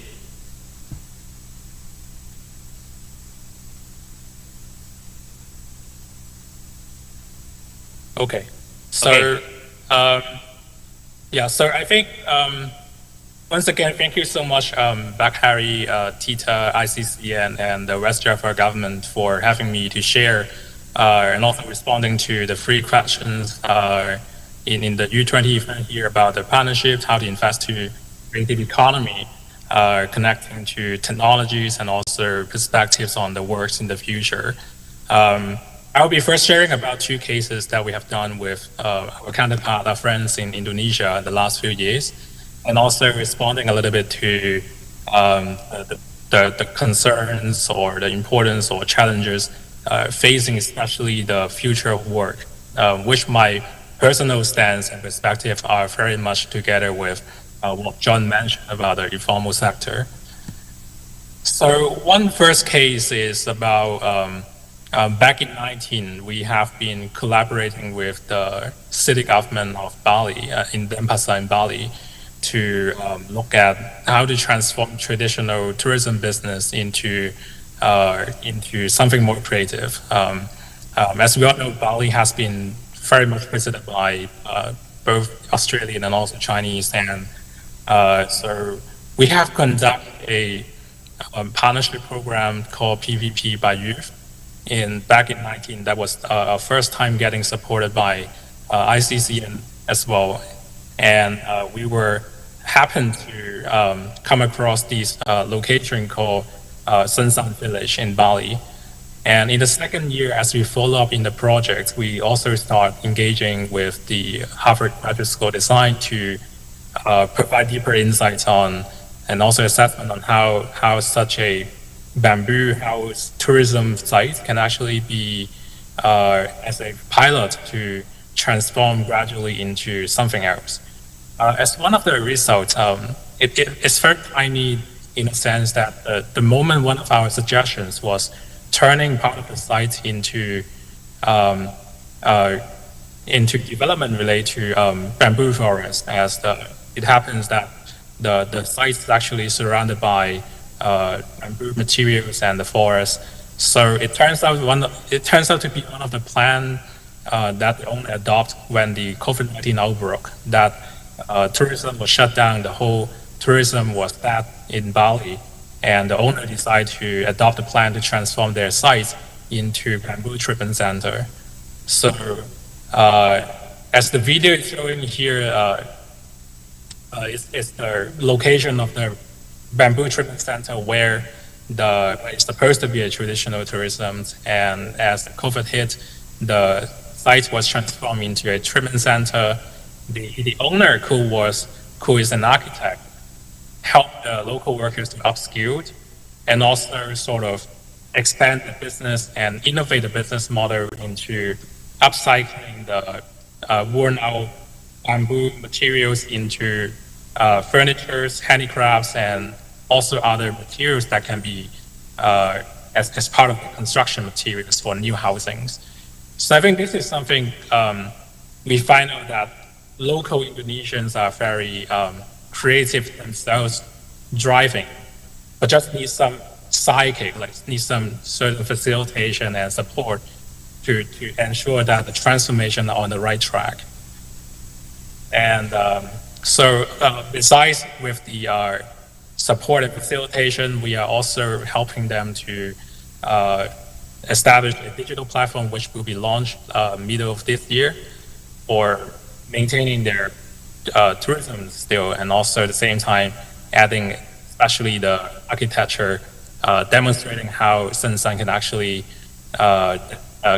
also establish their own circular economy with bamboo materials, and highlighting and displaying particularly bamboo architecture with Balinese style. I think that's kind of magnification of the local culture, and also with particular professional sector like architecture and design can exceptionally share to the world, and also given a new image of a city is definitely beyond traditional tourism. The other case that we have conducted is a project that Harry also supported and participated a lot with TITA, with a project called BAMO. It is originated actually with a question: if there are accelerator and incubator in startup sector, why not accelerator for city leaders in the public sector as well? As I'm personally from policy school graduate before, most of the time when we talk about innovation and transformations, the bottleneck is the policies and regulations. Usually regulations and policy are trying to catch up what's happening in the rapidly growing innovative and technology sectors.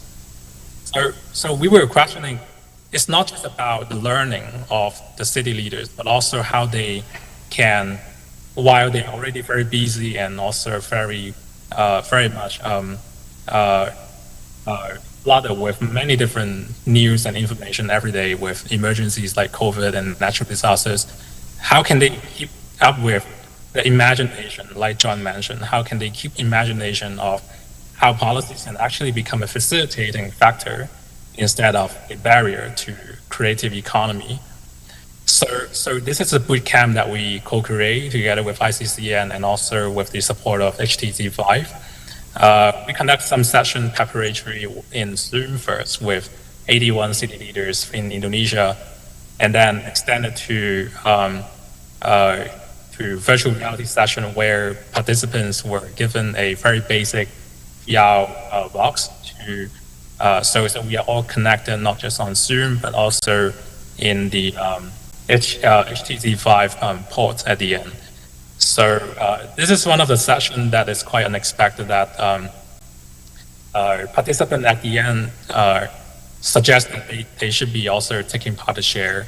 So we collaborate with, that is, I think, Diana from West Java government to share her learnings and also materials about their development currently in West Java.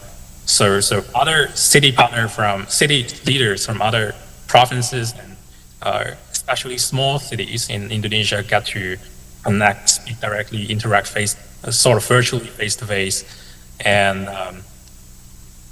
they get to connect. And we also have sections about exhibition where some new ideas of how the participants aim to improve the cities get to demonstrate in a VR environment.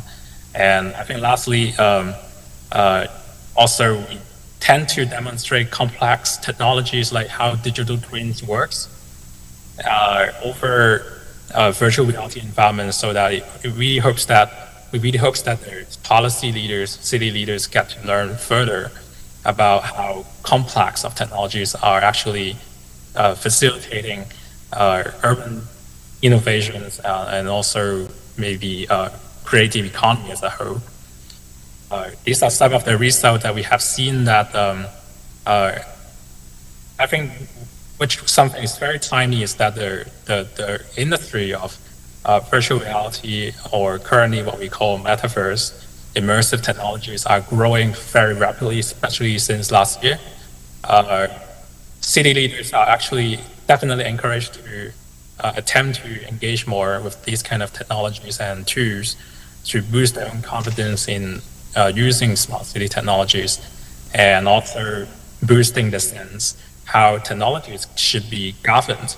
So like John mentioned about the algorithm economy, which is one very big topic in emerging markets like Indonesia, which many jobs are distributed by algorithm, which is itself very much profit-oriented instead of other value-driven, which is a problem.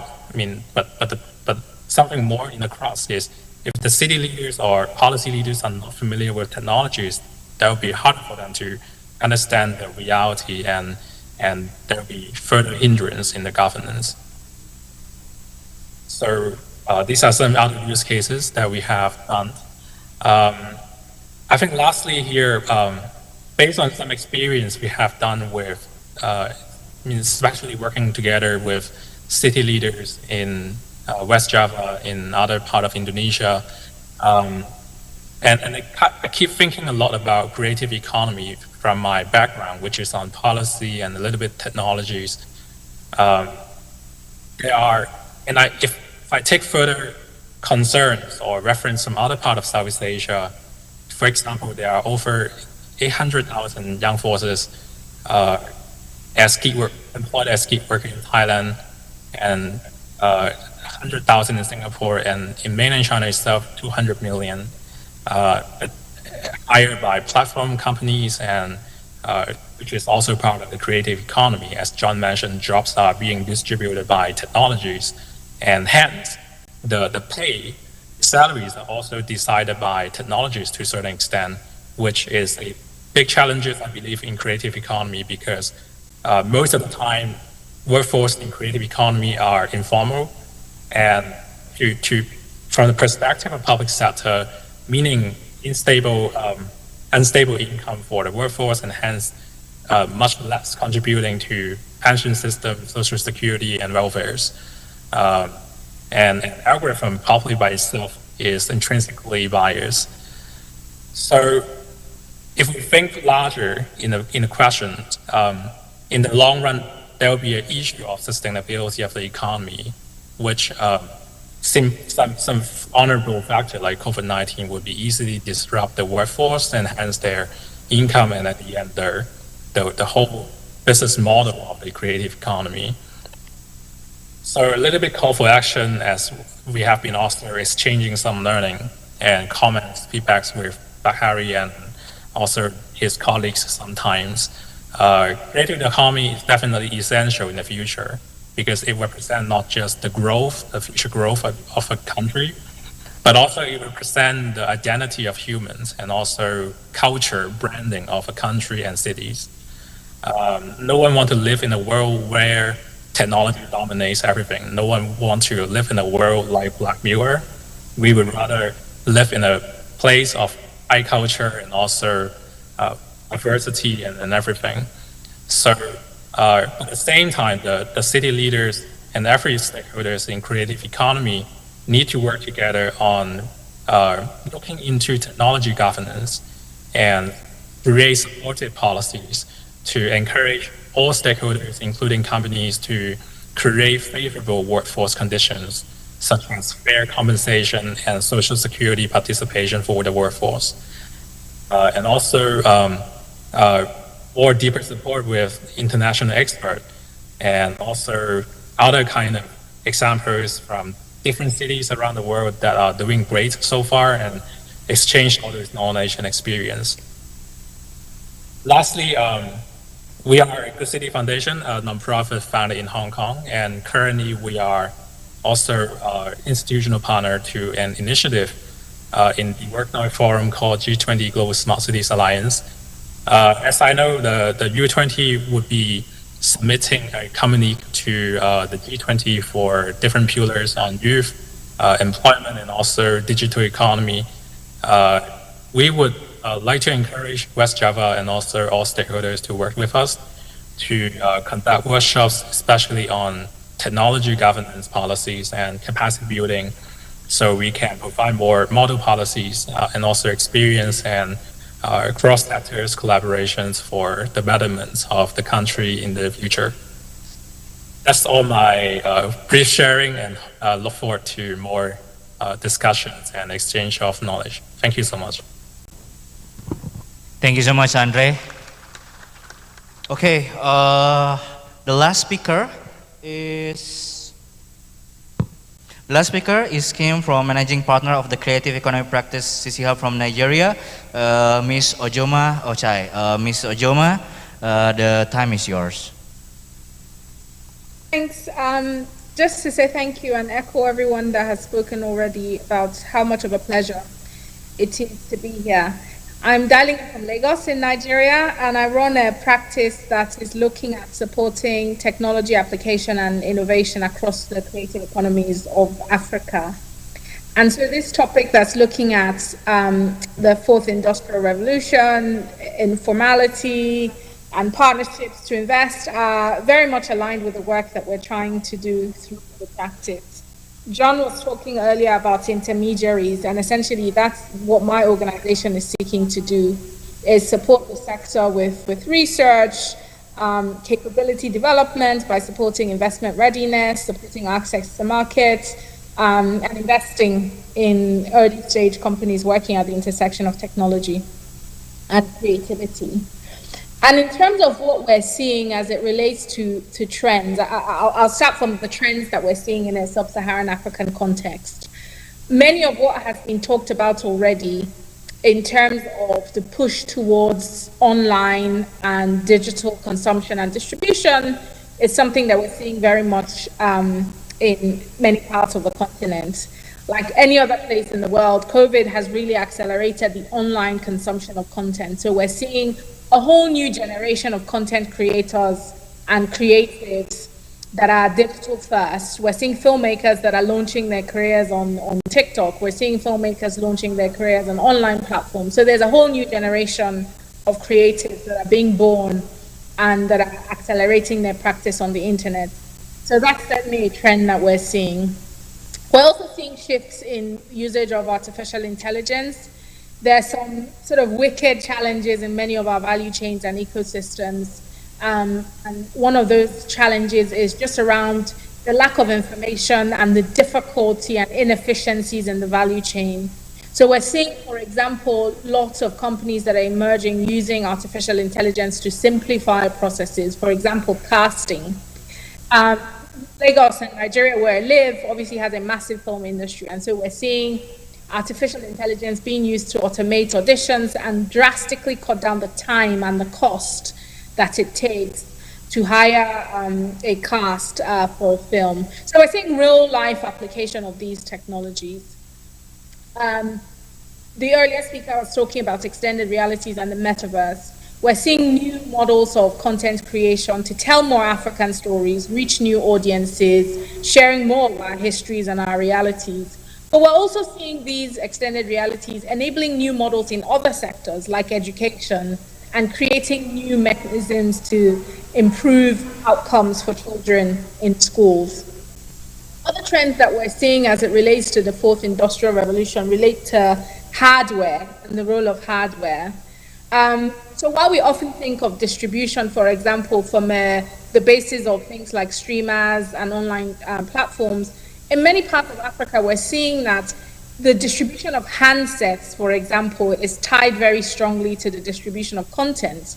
So Boomplay, which is one of Africa's biggest online music streaming services, which has, I think, about 60 million subscribers across the continent, is based on Transsion handsets, which have very wide distribution across the continent. So we're seeing that hardware has a massive role in terms of the shifts that we're seeing in the fourth industrial revolution, and that doesn't often get talked about.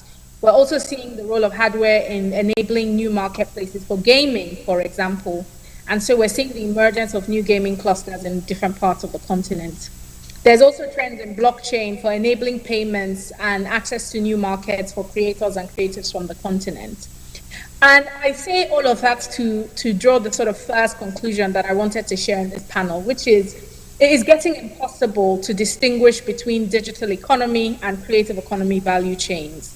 Because the things that drive the digital economy, like platforms, the internet, data, all of those things are causing a fundamental shift in the way that creativity is consumed and created and distributed on the continent. But ironically, while digital transformation is creating unprecedented opportunity, never has it been harder to make a sustainable living through the creative industries as a creative on the continent. And so I recommend, through the lens of partnerships, through the lens of how this relates to informality and the creative economy and the fourth industrial revolution, a number of things which I'm coming to shortly.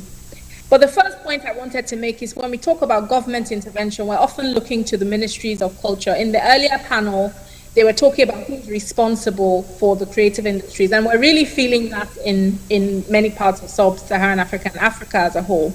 Because ministries of culture, which traditionally have been responsible for the creative industries, are losing agency because the most important trends and the needs in the sector, like application of technology, like education and linkages with academia, as John was talking about, they sit outside the remit of the traditional ministries and agencies that are responsible for administering the creative economies. And so partnerships have never been more important. And so I pose a number of provocations for many of our policy agencies to consider.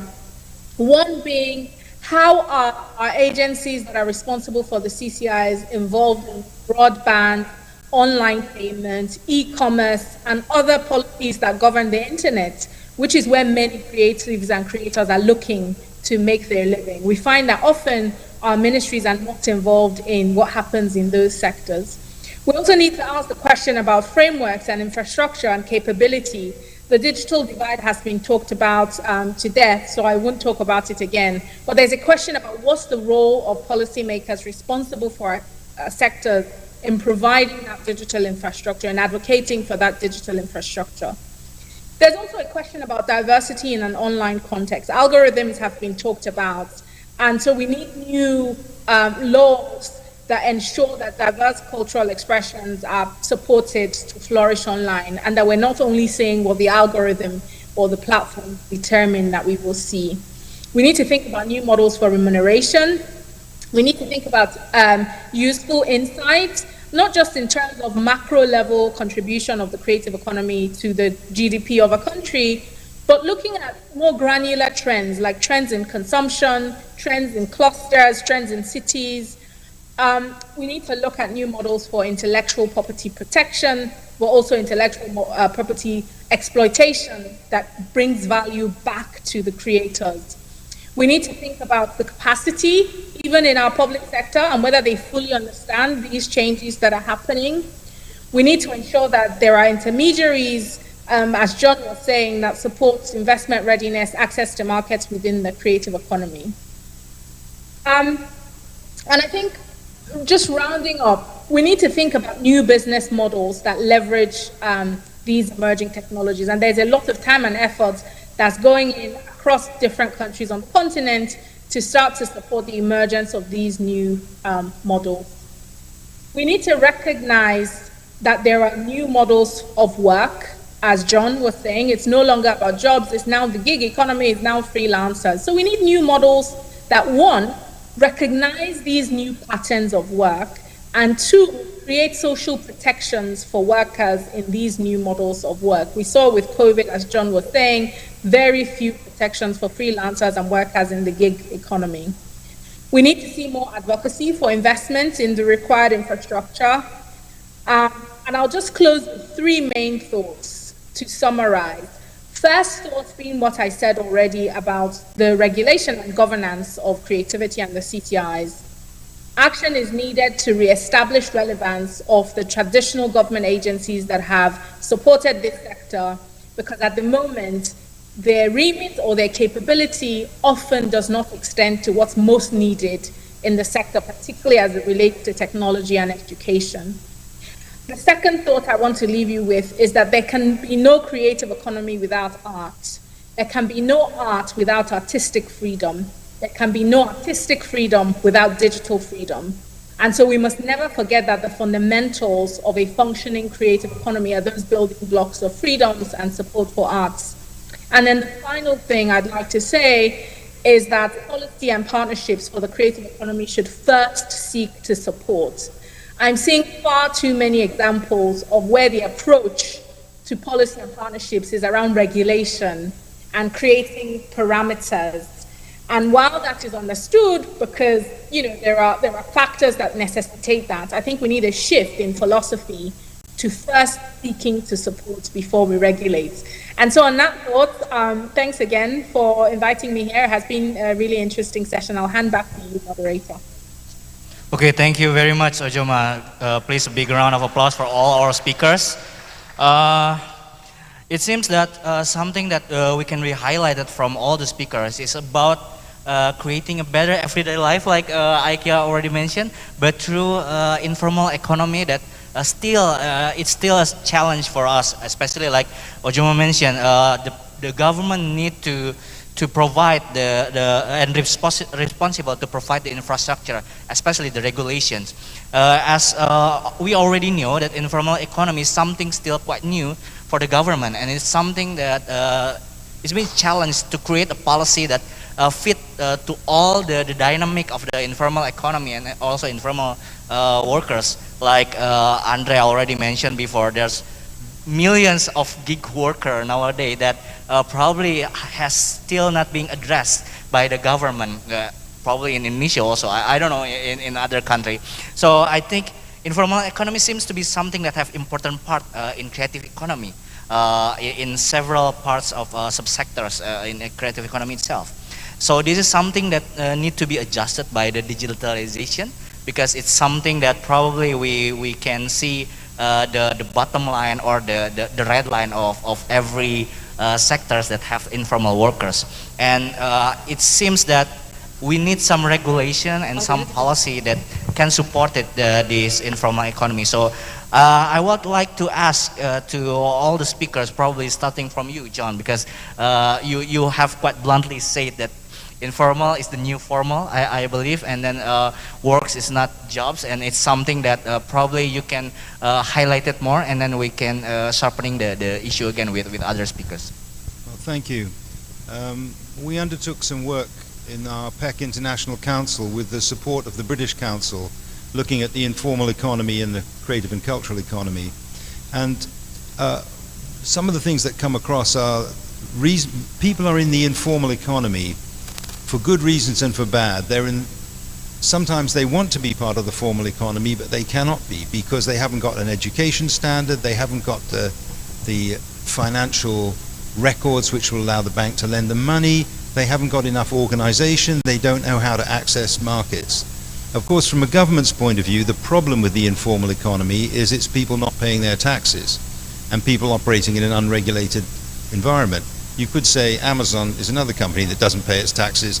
That's a separate issue. But I think the business for government of how to adjust in many respects to a new economy at both ends of the scale, the macro international companies who are evading tax, as well as the little guys down the bottom who are evading tax, is an issue for all governments everywhere. It's a genuine issue because it's all very well for us to think the informal economy is a wonderful thing.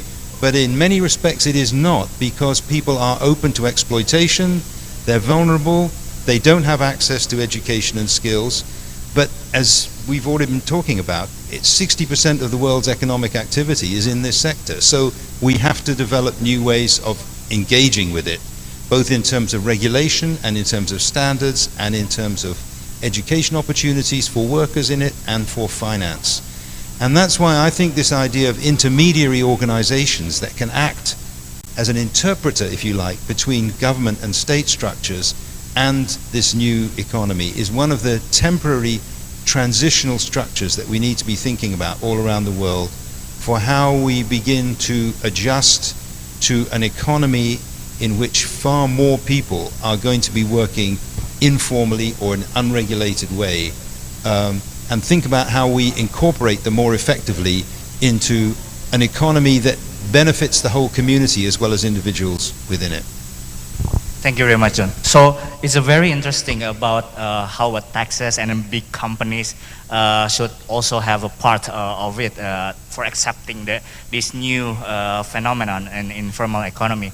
I believe the social entrepreneur that you already mentioned, Patrick, in IKEA, I also joined one of the coaching for one of your potential social entrepreneur. There's I don't know, it's called IKEA way or something that consider about the labor need to have the minimum payroll, even if it's a social enterprise. And it's something that probably not so many social enterprise in Indonesia can afford. So sometimes they're not paying in full time, or only in part-time, and also probably just pay by product. So how you can respond about equaling the minimum payroll and then the real situation in the field? I'm not sure I fully got the question. Is that how we balance the intention to incentivize, grow, build and support the informal sector, yes. while on the other side we're having quite strict expectations on the okay.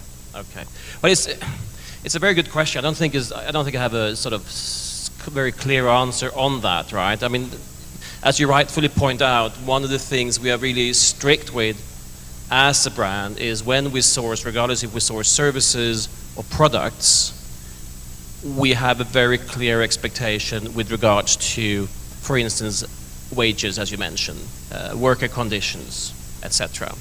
And this is one of the sort of areas we always come into when we look into areas where you can source in new and developing countries, that we have a challenge in that area. On the other hand, when you talk about social entrepreneurs, it's not necessarily that we employ them, but what we do with the social entrepreneurs is we, as you're one of our key business partners in this journey, we support them with saying best practices may be pretentious, but practices from our experience, and use that experience to help them scale up and build their own infrastructure around their own business model, right? So hopefully that will also raise the level of conditions for the social entrepreneurs and their direct and indirect employees as well. I don't know if that answers the question, but it's two different things. You know, either the people we employ or vendors we directly have contracts with, or the social entrepreneurs which we're trying to build, who eventually can become business partners for IKEA. We have the example from India in terms of the weavers. I know that case specifically as well. So. Yeah, I believe it's a force that needed for those companies to then equally pay all the labor and then all the worker that work for them, right? Yeah, exactly. But, sorry, just to build on what we're discussing, I'm slightly digression, but still on the point. We saw your slides before. We talked about value versus values, and I think one of the things which we use as a compass when we do business is we do not compromise our values when creating value. So it starts with the values, and it starts with having a clear integrity of what we're there to accomplish. And that guides us and helps us tremendously as a brand. And I think that's one of my privileges I have to go to work every day to use that as my toolkit. Okay, thank you very much, Patrick. Okay, the last thing about how about the informal economy are also very close related to the digitalization because I believe there are some also workers I believe in some villages in West Java, they work as an illustrator, animator, and then other kind of creative workers that in Indonesia, they're not being regulated. So that's why they considered as an informal workers also. But like already mentioned by Andre, Ojoma, and Swadlana about this, the blurred boundaries of the truth through digitalization and also the artificial intelligence that already been mentioned by Ojoma. Our president are also once said that the civil the governance will use artificial intelligence to escalate the services to make it much more faster and everything. But as I already mentioned, this illustrator, animator, and probably programmer doesn't include it in the regulation. So probably I want to ask to our speakers online, Ojoma, Andre, and Svetlana, probably starting from Svetlana, how do you think about this issue? As I already mentioned in the chat of our meeting today, of this online chat, I want to emphasize that today UNESCO, the UN, and other international entities and the EU in Europe have elaborated approaches to dealing with false information, fake news, and so on. We need to be cautious in fighting them because we do need to fight for truth. However, we need to be cautious not to fight free opinion and free interpretation together with fighting fakes. And we need to create clearer boundaries between fake news, for example, and a free interpretation. This is a real issue today. In terms of using artificial intelligence, my main work as an academic is in this particular area. I work as an interpreter of big data. So the results of what we get, I and my team are engaged in interpreting of what we see online and what we see on social media. I need to say that we're still at the beginning, at the very primary stage of dealing with this. And this needs to be not only in the focus of academics, but also in the focus of policymakers, of how we can deal with high complex issues online and how we can deal with much more diverse speech than we see in media. Because assessing this takes enormous effort, and getting truth out of it is also complicated. So we need to put more effort into this in order to understand the societies, in order to understand the talking societies, I think. Thank you. Okay, thank you, Svetlana. Andre, How about your thoughts? Oh, sorry. Yeah, so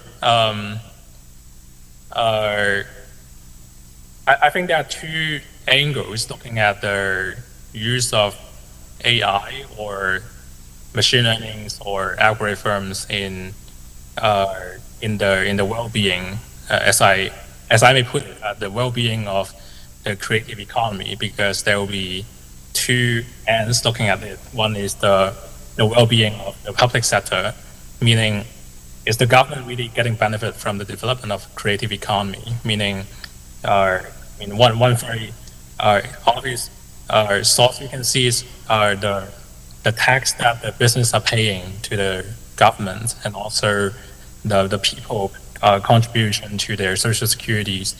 The other end is the private sectors. For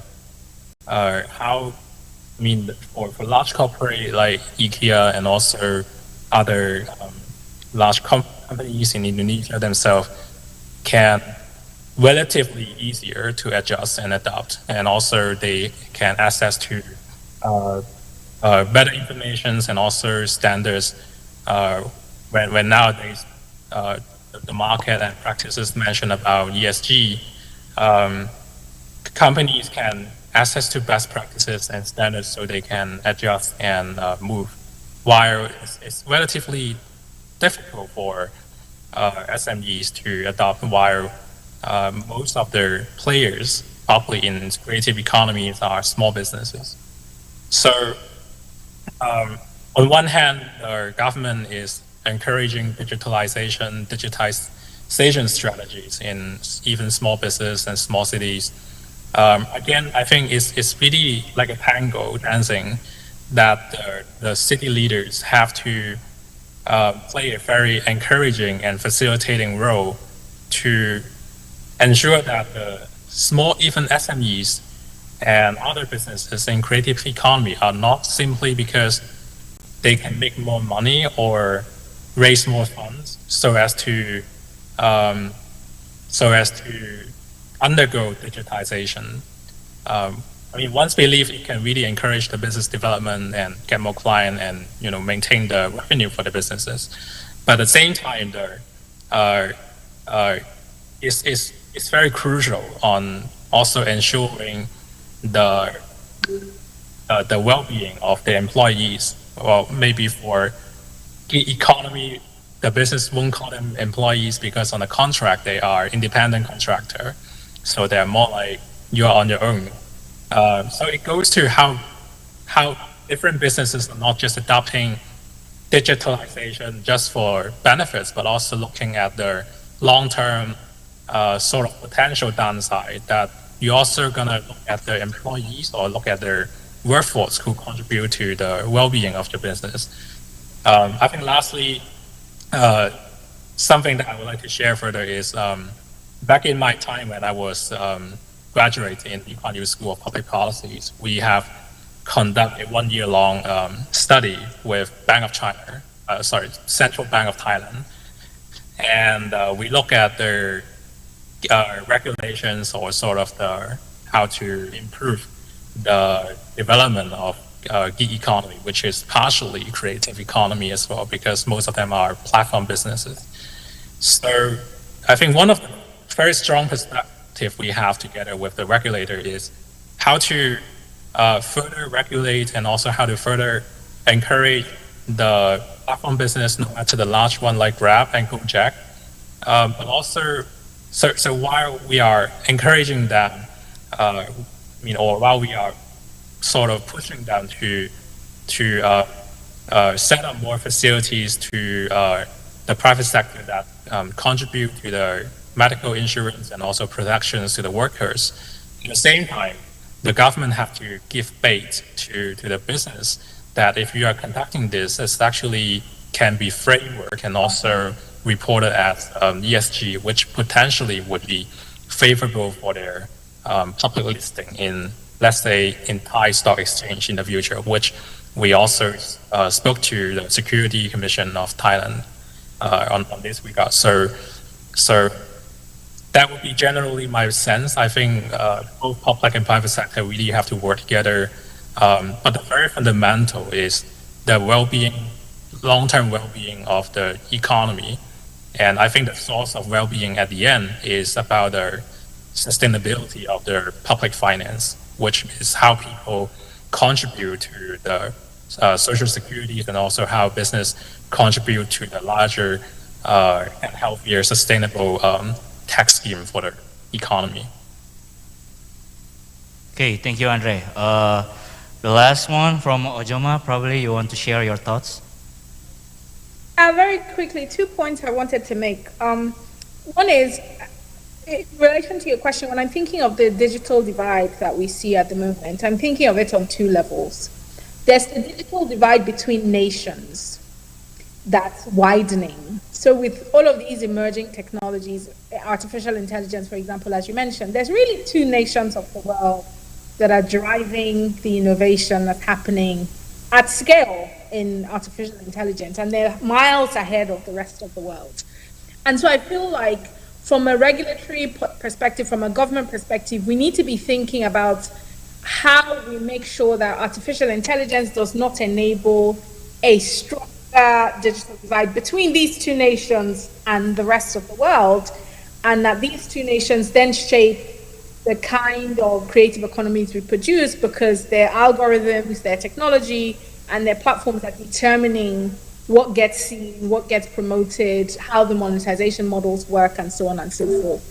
So when I'm thinking of policy, I'm also thinking on a sort of multilateral, international level, where things like the framework for the ethics of artificial intelligence are now critical, so that we can say to nations, this is what is acceptable in terms of how that technology is being pushed and being promoted. And then the sort of second digital divide is the one that we talk a lot more about, which is tied to things like socio-economic class, tied to things like other demographics like gender, like race, and so on. And I feel like we need to be seeing policies and models that are a lot more deliberate about bringing these marginalized groups along on this digital transformation that's happening, because there's a lot of data that's showing that women are being left behind, that's showing that people of color are being left behind. And so how do we as nations, as cities, make sure that we're taking account of these demographics as we're developing all of these new policies? And then my final thought is what has already been said.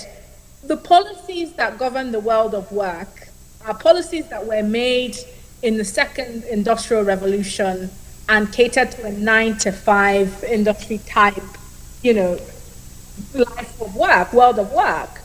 That has changed. The pandemic has accelerated that. So we need a complete overhaul of the systems that support the workforce.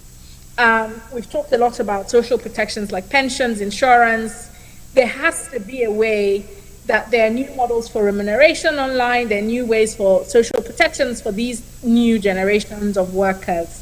And I feel like, again, there's a role for the international sort of governance system to create some frameworks and standards that nations then adopt, because there's also the problem of capacity in many national governments to understand how these shifts are happening and to use an evidence-based model. So I feel like that's another area where we need a complete overhaul and urgent intervention, such that workers are getting the protections that they need while being able to work in this rapidly shifting context. So I'll leave it there. Thank you. Thank you very much, Ojoma. Big round of applause for all the speakers. So to conclude our session this afternoon, there's a lot of things that we need to address, especially for the informal economy issues and also the future of works in creative economy. But something we probably need is something that can intermediate all those needs that become an issue in the future of works in creative economy. Something like policy, and then also the education that you already mentioned, John, and also probably one thing that's quite interesting, also the values that should be put in the ecosystem itself for the creative economy. In informal works can be received by the governments, and it's something that we need to address for. And probably, hopefully, in this conference we can assure that this sharpening the issue on this term can be continue to discuss, and we can find a solution for all of us in the creative economy ecosystem.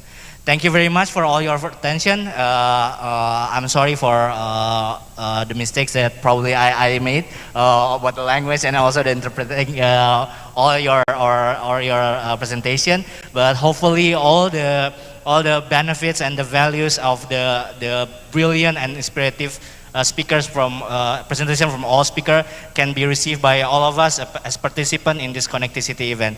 Thank you very much, and give one a big round of applause for all the speakers. Thank you very much.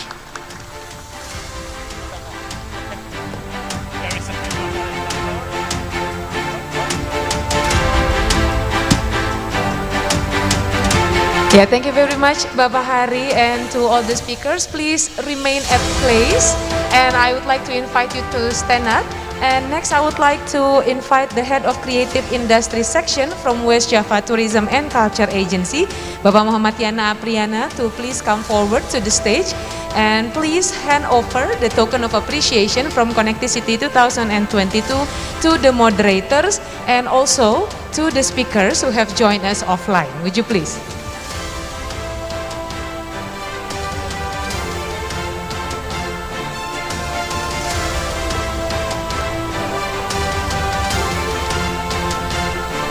Okay, first to the moderator on duty.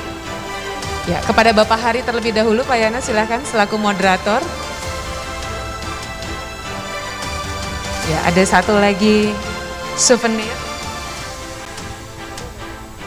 And let me inform you, distinguished guests, ladies and gentlemen, that the speakers and participants who are here offline at Gedung Merdeka, West Java, Indonesia, will receive souvenirs which is specially made for the event. The souvenirs are produced through collaboration between West Java and East Java, and the symbol of kuda lumping in the souvenir has a meaning of how humans have dynamic responses. It takes sharpness and critical thinking represented by the cleaver symbol, and without forgetting the role of humans themselves in maintaining the continuity of nature represented by pebble sustainable fabric.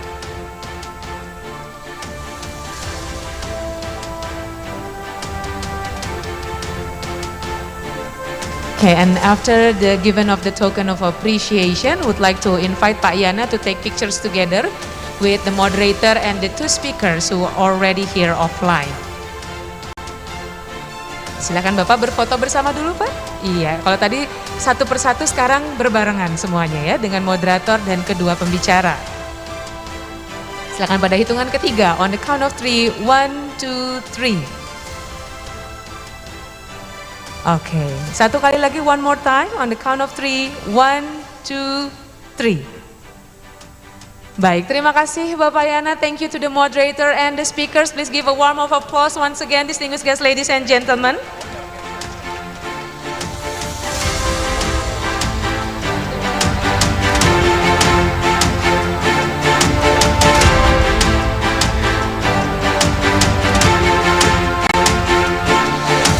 Okay, distinguished guests, ladies and gentlemen, that was the second panel. It is actually the last panel for the first day of Connectivity 2022, but we still have 1 minute talk show to held this afternoon, and it will be very special because we will be inviting one of the famous person in Indonesia. But before that, let me inform you once again that tomorrow we will have the second day, and we will start at 1 p.m. Indonesia time. So don't forget to stay tuned and join us again through WebEx application or through YouTube Humas Jabar or through YouTube Kompas, of course.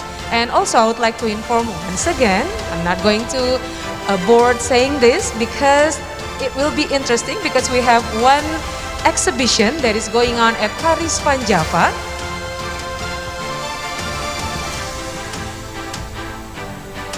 And the exhibition is called 9 Earths Exhibition, and the exhibition is a collaboration between Connectivity 2022 with British Council. And this exhibition will showcase an immersive environmental artwork that explores global consumption patterns on an audiovisual journey around climate change. And the good news is, during the 14 to 16 March 2022, the exhibition is free for public and Connectivity 2022 delegates. But first, you can register or you can just come directly to Paris Van Java. Jadi diinformasikan Bapak dan Ibu yang hadir secara offline bahwa ada satu exhibition yang berjudul Nine Earths Exhibition. Ini digelarnya di Paris Van Java Mall. Silahkan berkunjung ke sana dari mulai hari ini tanggal 14 sampai dengan 16 Maret karena dibuka secara gratis untuk umum dan tentunya juga untuk delegasi Connectivity 2022.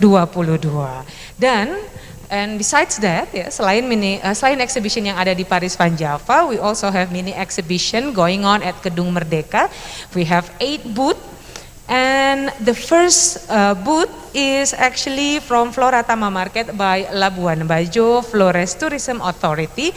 We have also booth from Pebble, We Are Circular. We have booth from Hubs for Good by British Council. We also have booth from Typical Culinary Products of West Nusa Tenggara, interesting. And also we have booth from Regional National Crafts Council of East Java Provinces. And as I mentioned earlier, that tomorrow we are going to have a book and publications launching, and we already have the booth set up here at Gedung Merdeka. So for those of you who are here offline at Gedung Merdeka, you can come to the references for future books and publication, the Creative Economy booth. And the last booth, the 7 and 8 booth, is from Jabarkan Aircraft Hub from West Java Tourism and Culture Agency together with West Java Creative Economy and Innovation Committee.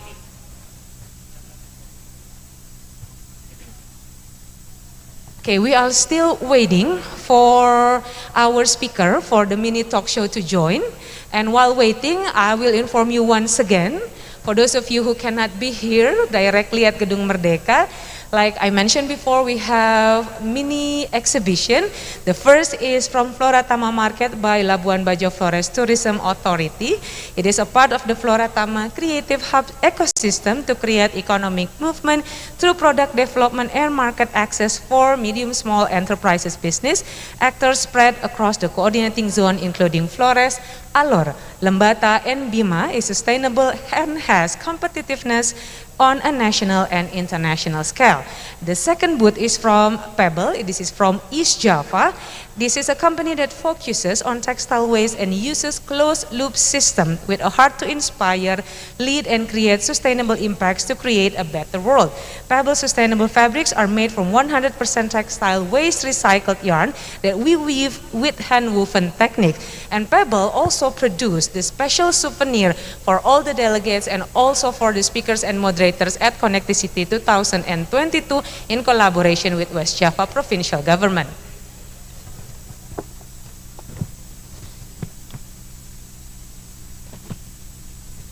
Okay, turns out to be that our speaker for the mini talk show have joined us. Halo, Assalamualaikum. Okay, Waalaikumsalam warahmatullahi wabarakatuh. And joining us online is the Telkomsel President Commissioner, and today he would like to share his thoughts about creative economy, creative cities, and industry to all of you. And of course, we are expecting you to raise questions and also share your thoughts to the discussion later. Therefore, I would like to invite the host for the mini talk show for today, Ibu Dwinita Larasati. Ibu Tita, would you please?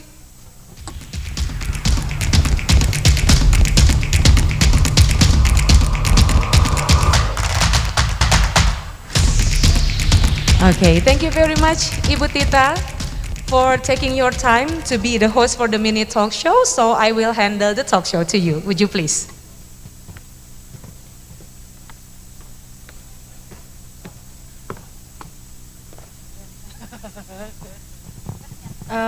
Yeah, good afternoon. So this is our final event for today.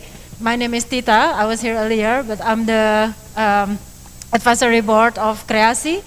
I'm also the deputy of strategic partnership of Indonesia Creative Cities Network, and we are honored by the presence of Mr. Wisnu Tama here with us, although he's online, but I think we will deliver a very important message.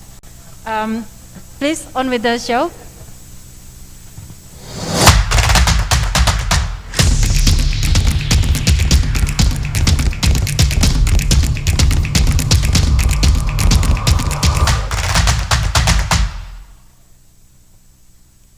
So, Mas Tama, it's nice to have you here, finally.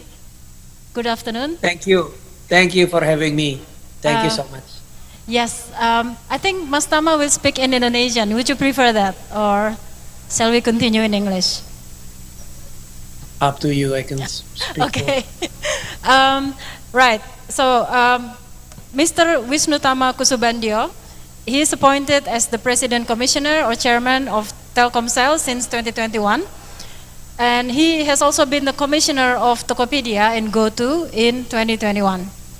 Wisnu Tama he's the former Minister of Tourism and Kreatif Economy of the Republic of Indonesia.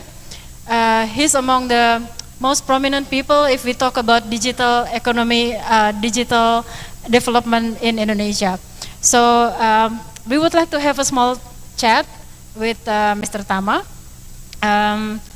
I'm going to have to look at first at the creative economy. Mr. Mas Tama, would you please tell us about how creative economy and digital economy connect together in Indonesia? Thank you so much, Sita. First of all, I would like to say thank you and for having me here, to the Honorable British Ambassador to the Republic of Indonesia, Mr. Awan Jenkins.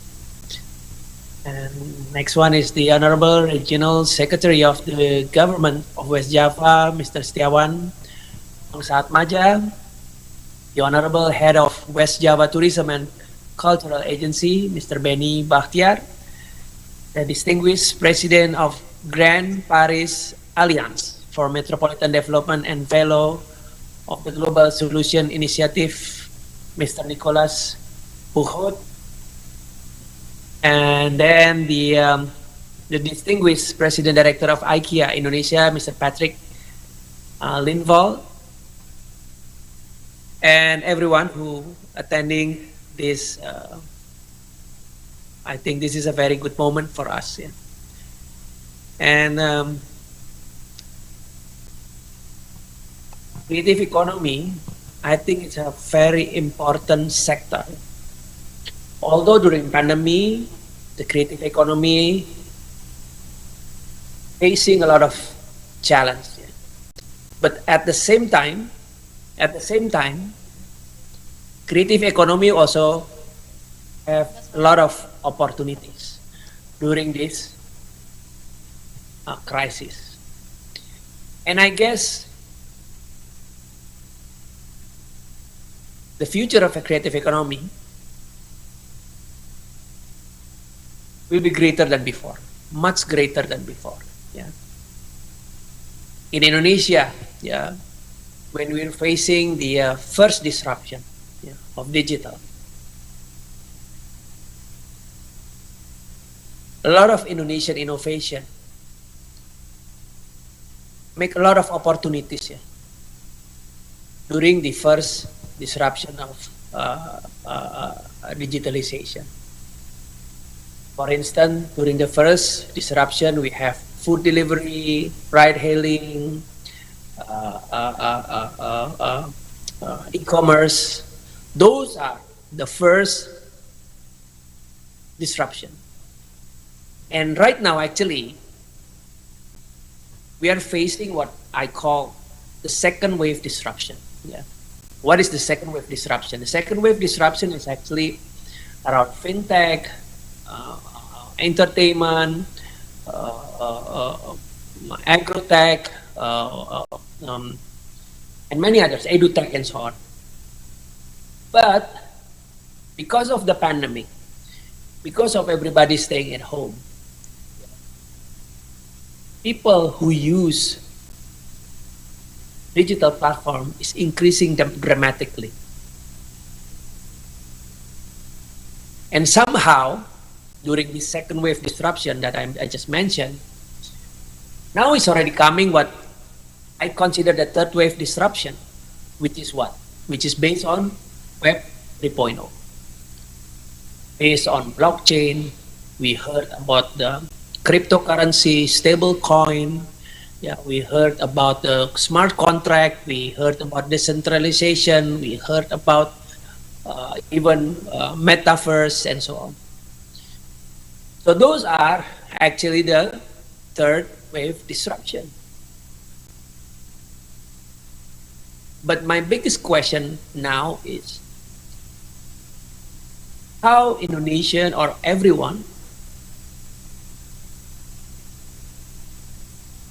take the opportunity in the second wave disruption, also in the third wave disruption, because actually the second wave disruption is not finished yet, but somehow because of the acceleration caused by the pandemic, the third wave disruption is accelerated. So actually this is the biggest challenge, Tita, the biggest challenge of all of us. Because actually, many people, many countries is not yet embrace all the potential, all the possibilities during the first and the second wave disruption even. Many digital transformation is not yet finished. And many, I think I talk about this in many occasions, yeah. The digital transformation that many institutions, many companies applied are not correct. Because they thought digital transformation is all about technology.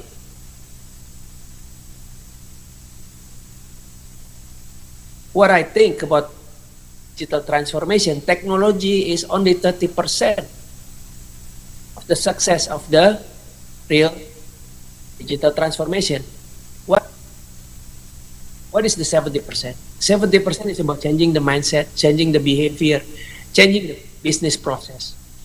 But somehow, many companies, many institutions fail to do this. They just apply the technology. But the behavior, the mindset, the business process are still the same. So actually, this is the biggest challenge right now for all of us. So it's not easy. It's not easy. We heard about many SMEs onboarding into digital, but somehow we heard about million people onboarding on digital. But somehow, only few of them are success. Only few, because we have to use this logic. For instance, if we use, for instance, Bukalapak application or Tokopedia application, yeah, when they have more and more sellers, yeah, but the size of the screen is still the same. Yeah, sellers are much more. But the size of the screen are still the same. The size of your smartphone are still the same. So how can your product can be appear or can get attention of the user? That is also one of the biggest challenges as well for our creative economy. So I think the challenge is quite complicated right now. You know, and also always happen around the world, yeah. The regulation always left behind, yeah, compared to the innovation, yeah. Before the pandemic, even before the pandemic, yeah, the regulation was always left behind, far behind. But because of the pandemic, the digitalization is accelerated dramatically. Now is the biggest challenge, the regulation, how they can keep up with the new innovation. I think that's from me, Tita. Ya, Mas Tama, kita switch ke bahasa Indonesia. Kayaknya lebih semangat nanti. Karena sebenarnya tantangannya selalu adalah disparity. Ada kesenjangan pasti kalau kita bicara digital. Lalu ada tentang peluang. Karena dari 200 juta sekian penduduk Indonesia, mungkin hanya 1% yang ngerti apa itu Web3, apa itu blockchain dan sebagainya. Nah, menurut Mas Tama, nanti harus ada leadership di bidang IT sepertinya untuk memimpin sebuah katakanlah bangsa gitu atau apa. Jadi bagaimana visi Mas Tama mengenai hal itu, karena kalau kita bicara 5G terus padahal daerah-daerah 3G aja belum gitu, 3G aja belum. Kira-kira bagaimana kita memanfaatkan digital ini untuk aircraft terutama, dan dalam konteks Urban 20 dan G20 yang dipentingkan kan kerjasama. Jadi kolaborasinya seperti apa? Silakan Mas. Ya tadi kita sempat mention about 5G ya. Sebenarnya 5G itu kalau kebutuhan kita cuma sekedar game, cuma sekedar aplikasi, kalau cuma nonton nonton Netflix dan lain sebagainya, 4G aja udah cukup. Asal koneksinya bagus, ya kan, sebetulnya udah cukup, lebih daripada cukup. Kalau koneksinya itu sempurna. Saya pakai 4G di luar negeri aja udah cukup lah gitu ya, selama dia rata gitu. Apalagi di Jakarta juga rasanya cukup ya. Nah 5G itu kan kelebihannya kecepatannya sangat tinggi, latensinya sangat rendah dan seterusnya, dan lebih bisa bermanfaat untuk B2B ya. Misalnya remote surgery ya gitu. Lakukan operasi, dokternya di Jakarta, pasiennya di Papua misalnya gitu. Kan yang namanya operasi itu kan nggak boleh telat ya, megang motong atau apa segala macam gitu ya, operasi ini ya, kesehatan ya. Nah, latensinya kan harus rendah banget gitu. Kalau misalnya baru di sini mencet, di sana baru berapa detik kemudian melakukannya, nah itu akan jadi problem. Jadi memang lebih ke seperti teknologi yang lebih sophisticated lah gitu sebenarnya 5G itu sendiri. Tetapi buat customer kayak kita ini 5G ya pasti lebih enak ya. Tetapi nggak kerasa amat sih bedanya gitu kalau cuman penggunaannya buat nonton YouTube doang. Tapi memang balik lagi Tita, semua negara menghadapi hal yang sama, bukan menghadapi hal yang mudah dalam era disrupsi ini. Tadi kan saya bilang disrupsi kedua aja belum kita beres gitu ya, belum kita bisa menangin gitu, tiba-tiba ada Web 3.0, disrupsi ketiga. Ini kan jadi challenge baru buat kita semua. Regulasi apalagi, regulasi aja soal perlindungan data pribadi aja sampai sekarang belum beres-beres misalnya. Padahal udah kayak begini kondisinya gitu, digital. Jadi kadang-kadang saya sering bercanda begini ya, bercandanya saya gini, kan kita semua tahu televisi ya, saya kan kerja di televisi dan teman-teman tahu semua televisi, dan televisi itu industri yang dimulai tahun 62 di Indonesia. Tapi aturan televisi aja kadang baru tahun berapa itu beres ya, istilahnya. Peraturan tentang televisi gitu. Sangat telat sekali gitu. Nah tapi kali ini regulator harus lebih cepat dan harus lebih siap. Kalau enggak ya udah kita ketinggalan bisa-bisa. Kita diuntungkan dengan pasar yang begitu besar. Sehingga inisiatif-inisiatif ekonomi kreatif kita, inovasi digital kita bisa memberikan dampak ekonomi yang luar biasa. Ya saya ambil bercandanya gini, kalau Goto bikinnya di Fiji atau Gojek bikinnya di Fiji kan nggak mungkin besar seperti sekarang kan, iya kan? Iya nggak sih? Atau bikin Tokopedia tapi di negara yang kecil gitu misalnya, yang pasarnya kecil. Di New Zealand gitu misalnya, ya kan valuasinya nggak mungkin sebesar sekarang dibandingkan Tokopedia. Nah, jadi sebenarnya kita diuntungkan sekali dengan pasar yang begitu besar.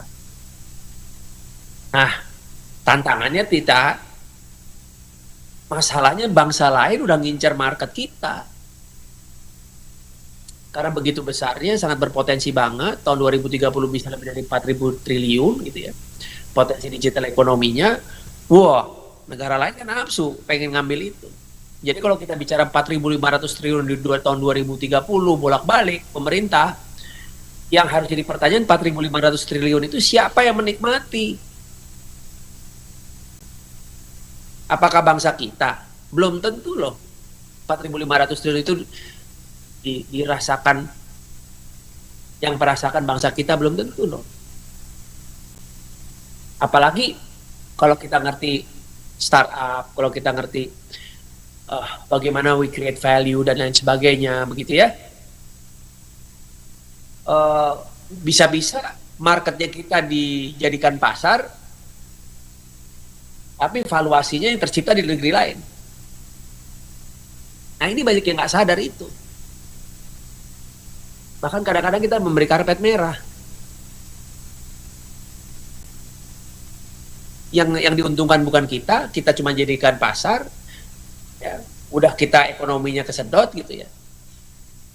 Terus pasar kita juga disaingi oleh produk-produk langsung dari luar, terus valuasinya juga di luar. Nah gimana? Bisa aja kan?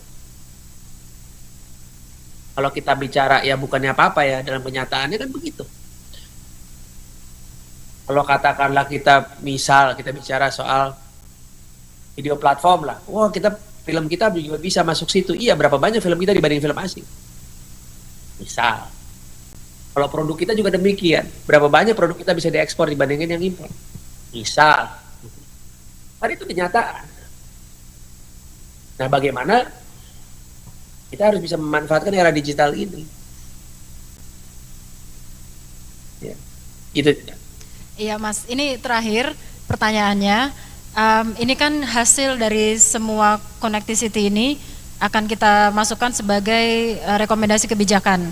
Jadi dalam bidang ekonomi kreatif dan digital, tadi yang Mas Tama bilang bahwa bukan hanya media, teknologi itu hanya medianya, sementara mindset yang harus diubah dan seterusnya. Jadi kalau ada butir yang menurut Mas Tama penting harus masuk ke rekomendasi, itu apa kira-kira Mas?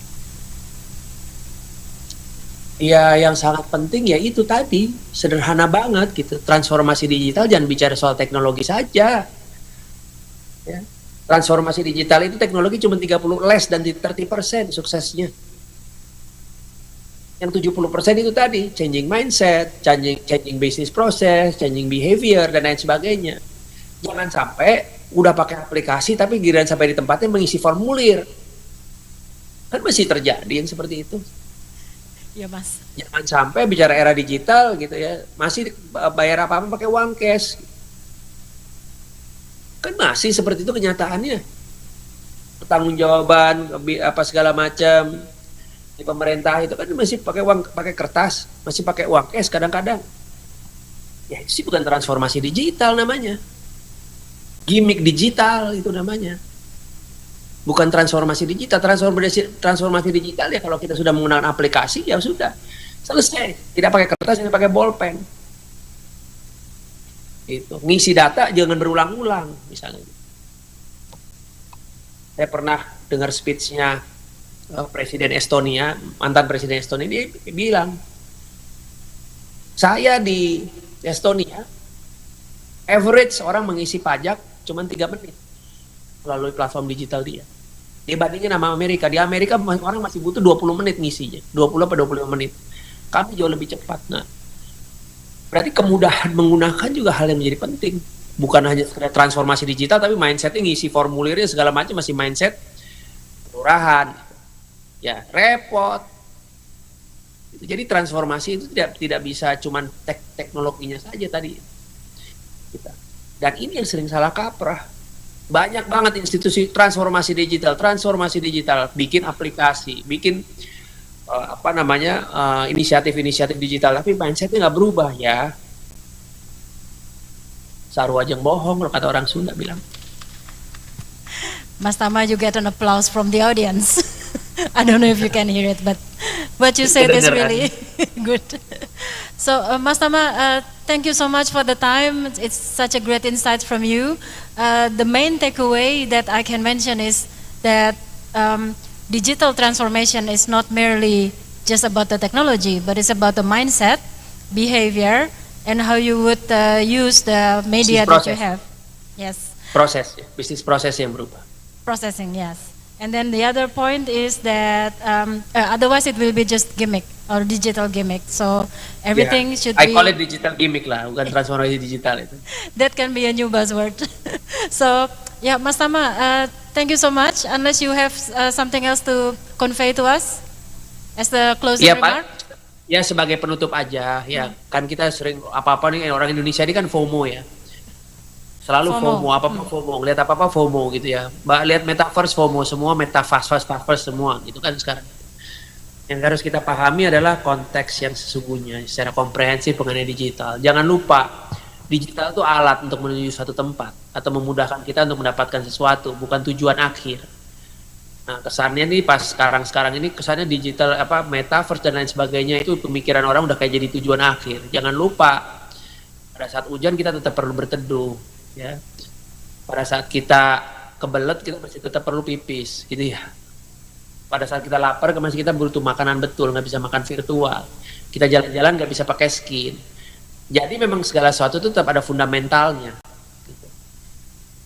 Metaverse mungkin bisa menjadi sesuatu yang menarik nantinya, tetapi bukan itu tujuannya. Tujuan hidup manusia itu bukan seperti itu. Jangan kita FOMO first, istilahnya saya bilang. Jadi kita harus melihat, memahami digital itu secara komprehensif, ya. Bukan segala sesuatu sekarang di first-first-in. Kita harus lihat tujuan hidup kita sebagai manusia. Kita punya kebutuhan yang mendasar. Kenapa ada GoFood sukses? Ya karena benar-benar nganterin makanan yang sesungguhnya. Kenapa Tokopedia sukses? Karena benar-benar nganterin barang yang sesungguhnya, baju yang sesungguhnya. Memang benar ada potensi ekonomi di metaverse yang sangat tinggi. Yes, saya nggak bilang enggak. Saya nggak bilang itu bukan potensi yang hebat, itu luar biasa. Tapi itu bukan tujuan akhir. Tujuan akhirnya adalah kita tetap membutuhkan kebutuhan-kebutuhan yang sejatinya manusia tetap memerlukannya. Sehingga pada saat hujan tetap ada tempat berteduh. Nggak bisa di tanah virtual kita bikin rumah yang bisa buat berteduh pada saat kita kehujanan. Kurang lebih itu penutupnya dari saya. Terima kasih. Thank you, Mas Tama. Wassalamualaikum warahmatullahi wabarakatuh. Waalaikumsalam. Thank you, Mas Tama, for the insights. And the last remarks for him was about it's about being human again. So thank you so much. Good afternoon, Mas Tama. Now I'm closing the session. Thank you. Thank you. Makasih semua. Hatur nuhun.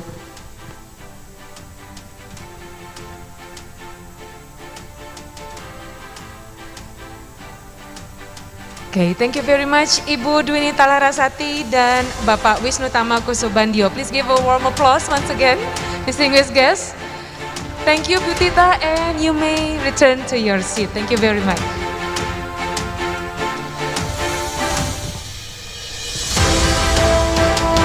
Yeah, distinguished guests, ladies and gentlemen, there was an interesting mini talk show, and now we have come to the end of the first day of Connectivity 2021. And let me inform you that tomorrow we will hold the second day of Connectivity 2022, and we will start at 1 p.m. Indonesia time. We'll start with the panel 3. We will be talking about creative economy and development. There will be 7 speakers and also 1 keynote speech. And the panel 4 is going to be talking about society involvement. And don't forget, tomorrow we'll be also having book and publication launching. And the last agenda for tomorrow's event will be the closing ceremony with the Governor of West Java, the Regional Secretary of West Java Government, and also with the Deputy of International Economic Cooperation from Coordinator Ministry of Economic Affairs to the Republic of Indonesia. And on this delightful day 1 of Connectivity 2022, let me say thank you very much once again to all the honorable guests, the speakers, the moderators, and also to all the participants who have joined us today, both at Gedung Merdeka or online through Webex application, through YouTube Humas Jabar, and also through YouTube Kompas. Please join us again tomorrow, remember, at 1 p.m. Indonesia time. And we will have various of speakers and also new knowledge to share. We sincerely hope that you are having a productive day on day 1 at Connectivity 2022. I'll be signing off right now. Billahi taufiq wal hidayah. Wassalamualaikum warahmatullahi wabarakatuh. Good afternoon and see you again tomorrow. Bye-bye.